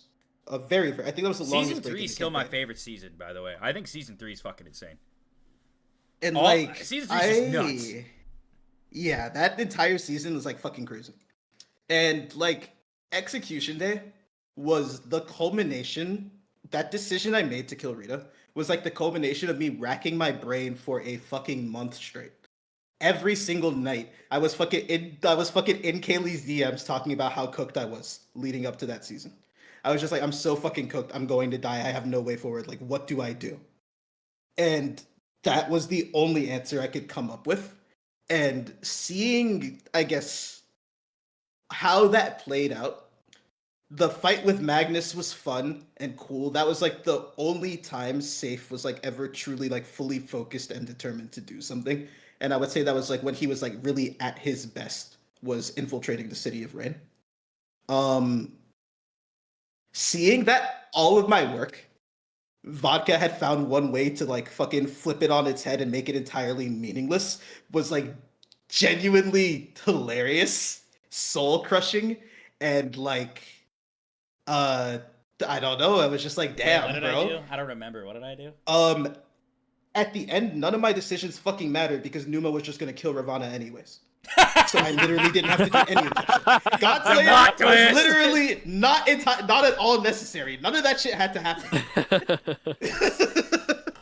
That's pretty If I just hilarious. sat on my ass and gave up and enjoyed my cool ass auction arc, Reva would have been saved on her own. That was like the biggest fucking reveal, and I was like, I lost my fucking mind.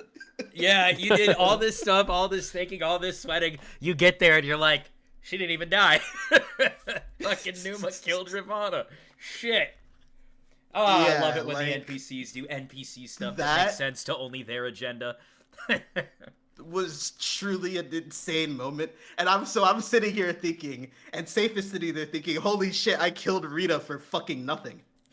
Like, and that is really what set in Safe, like in like motion Safe's complete spiral into madness, was like the realization that he actually did all this shit for nothing.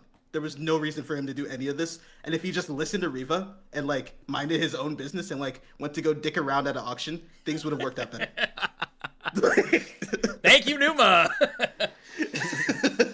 Bro, I All fucking right. hate Numa so much. Sailus, favorite character and favorite episode. Look, y'all already know. Number 1 BB fan, the server. Love her to death. Wow. As far, bro, she just hype. Fair. But no, on a serious note, she kind of remind me a little bit of Sailus, where no matter how much bullshit they have to put up with, they always try to see the good in everything and to keep on going. That's basically why. As far as my favorite episodes, I'm going to say episode 5, where Sailus fought his father. I feel like after that fight, he started to show a little bit more life into his character.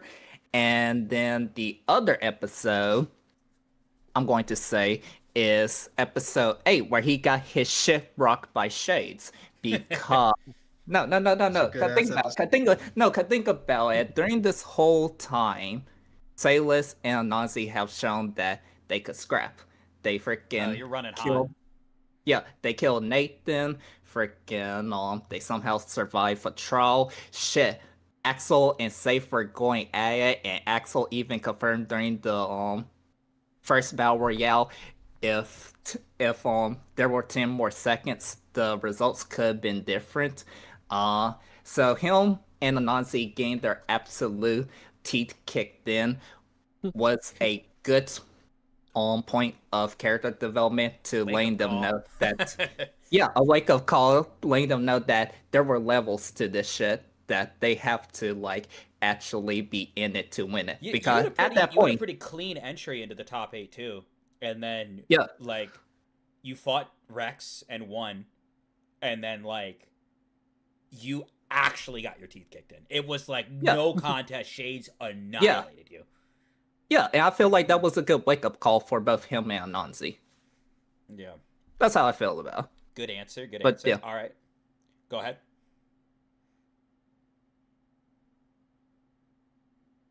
Did he die? Mitchell? I thought that was. Oh, I thought you were still saying stuff. Oh, I Kaylee. thought you were still saying stuff too, Kaylee. No. Those were my 2 favorite episodes. All right, he's alive. Okay, cool. Final thing, and then we're gonna wrap it up. Been a long fucking stream. Mitchell, favorite episode or episodes, and favorite NPC. Okay, so favorite NPC is going to be a funny one. Sai Leptail would be my favorite NPC. Because he added this level of mystery to the entire story where like I wasn't sure, like, you know, like even from just like, what is it? We didn't really know what happened to him, and we didn't really know the whole thing with Safe, which me and Nako had been theorizing for like months. Forever. And we were coming up with the craziest theories. And like I was starting to come to a point where I'm just like, is Sai just some like eldritch fucking being that's on another plane that's like 3 inches from my face and looking at me at all times? Like, like where the fuck is he? And so I like, it was so cool to have a character where you kept throwing little hints at us throughout the entire thing, and then when you finally revealed what the wish was, I was like, this totally makes sense. This makes perfect fucking sense. And then like more even in this even the last episode where I'm just like, this character literally like none of this would be happening if it wasn't for this character, and I think that is like impeccable world building. Yeah, and in the final episode, we actually for the first time got to see like the real Sai in real time, like real time D&D gameplay. And I don't know if it kind of showcased, but Sai is very, very cocky, very like very immature. And I don't mean that in like a bad front, but bro is a complete prodigy. Like 100% emanating the word prodigy, pure talent. The shit he's pulling off is insane. And going toe to toe with Tiana when like bro isn't even like he will lock in when he needs to, but you know, there are better, probably like that power and talent could be better suited elsewhere. And it's fun like seeing this last episode. I loved that beginning sequence because it shows some people questioned, you know, Safe struggled with Bella a little bit. How did Sai carry Bella to victory? And I think it really showcased in that episode how he did it. And his wish was to fight the gods. And Reva, she was done, dude. She was done. She was done with the loop. She was tired, bro. Or I shouldn't say not the loops, but like she didn't really want you know, to keep the fight going. She knows about, you know, that shit and like what happens when you try to like battle your fate against the gods and shit. So yeah, I mean, she just wanted her happiness, you know, and I think it led to an awesome final episode. But what was your favorite episode or episodes then for the final close? To quickly acknowledge Latcha. So I promise you, Kai is close second. But after this last episode, I'm sorry, I have to give Sai the praise. But I promise you, Kai close second. All right. So favorite narratively was superhero. Favorite for Safe was reunion. Favorite for Kodal was Sai's wish. Favorite for Salus. I meant for you, Dakota. Yeah. I meant like, yeah. Sorry. My favorite episode was the beach episode. And main reason for that was there was a game that I am fucking obsessed with and I love it. And like one of my goals as a VA is to get into the series at some point. It is called Mass Effect. And so throughout Mass Effect, you're like recruiting all of these characters and you're like bonding with them and like you're doing this for 3 games straight. And they added a DLC to the 3rd game because it felt empty. And the DLC was literally a beach episode. It is like a 10-hour beach episode where you're interacting with all these characters you've met throughout the entire series. You're all coming together, having fun, doing crazy bullshit. It like feels like a joke episode, but it's like the idea of it when it's over is they even say in it that it's like this journey wasn't just about like, oh, this big conflict we're going against. It was all these people that changed us and made us better. And I think that like episode 15 and then also this epilogue really, those are the two things that like, I fucking love that DLC for that reason. And I think that the episode 15.5 and the epilogue did exactly that. So I would say that's why they're my favorite. Yeah. I think we really got to see a perspective where it's like when we're not in a death game, these characters can get along, right? They have their humanity about them. Well, this is the end. We have been streaming for 8.5 hours. Did I intend for it to go this long? Kinda, to be honest. I did tell you guys probably like a 7 to 9 hour session. I was aiming for like 7 to 8 hours. Went a little bit past 8 hours. I figured the main session would take about 6-ish hours, and then we do like an hour and a half-ish of Q&A. So I'm not mad at all. Honestly, my energy's about me, and I think that this was a wonderful series, a wonderful session, and I hope it was worth it for you guys as well. I really do. I hope the ending was everything you wanted it to be. And as always, I have to extend a massive thank you to you all, the fans. To be completely honest, we started this series with like 200 plus people watching, and we definitely like tanked over time. And you know what? It sucks a little bit, but you guys stuck with it. You guys stuck with over 100 hours of content, trusted me, and stuck with the series so much that we opened up so many other avenues, community D&D, artwork, OCs, so much so that it's like its own independent thing in the server now. You know, we have this Discord server that's such a big hangout space, and a lot of people really enjoy their time there. And I think it's amazing to me that by doing this and by taking this step forward, Even though maybe it sometimes didn't make Papa YouTube happy or Papa Twitch happy, it made me happy. And I had a lot of fucking fun doing it. And I'm glad that doing so led to so many avenues for so many people. So with this, I'm passing the torch to you guys. I'm taking a big break from DMing. Do I have other things in the works? Of course. Do I know if they're going to be streamed to Twitch or YouTube? Not sure. If you've made it this far in the YouTube video somehow, consider joining the Discord. We do community D&D. But yes, I am officially passing the torch. May my legend be known of this insane campaign. Don't forget about it. Keep the love going. Keep the characters alive. And yeah, I look forward to seeing what you guys cook up in the Discord with community sessions while I take a long break and figure out what my next path is as far as DMing goes. Because I never stopped DMing. I've been doing it for fucking over 10 years now. Over a decade of DMing. So, yeah, I'll see where it goes. And next time I come back to you, know that I'll have cooked up something even better than the Spirit World campaign. Everything I've learned, everything I've done, I'm going to take it all in. But yeah, thank you guys. Of course, a big thank you to the players for trusting me and sticking with me in this series. I know we had some bumps in the road along the way, but I do hope that you guys still had fun. I do hope that you feel that this was a net positive for all of the time you've given towards it. And yeah, thank you to you guys as well. I appreciate having you on and working with you for a whole year towards making this a fun thing for the community. And it's been good. This was fucking awesome. It was really good. This has been a blast. Awesome. As always, guys, I don't know if tomorrow I'm going to wake up and the D&D channel is just dead. But I'm taking a break from D&D. So, like I said, the torch is in your hands. I look forward to any and all VC conversations regarding this campaign. I look forward to your speculations, your opinions, your thoughts on the ending and everything that has happened so far.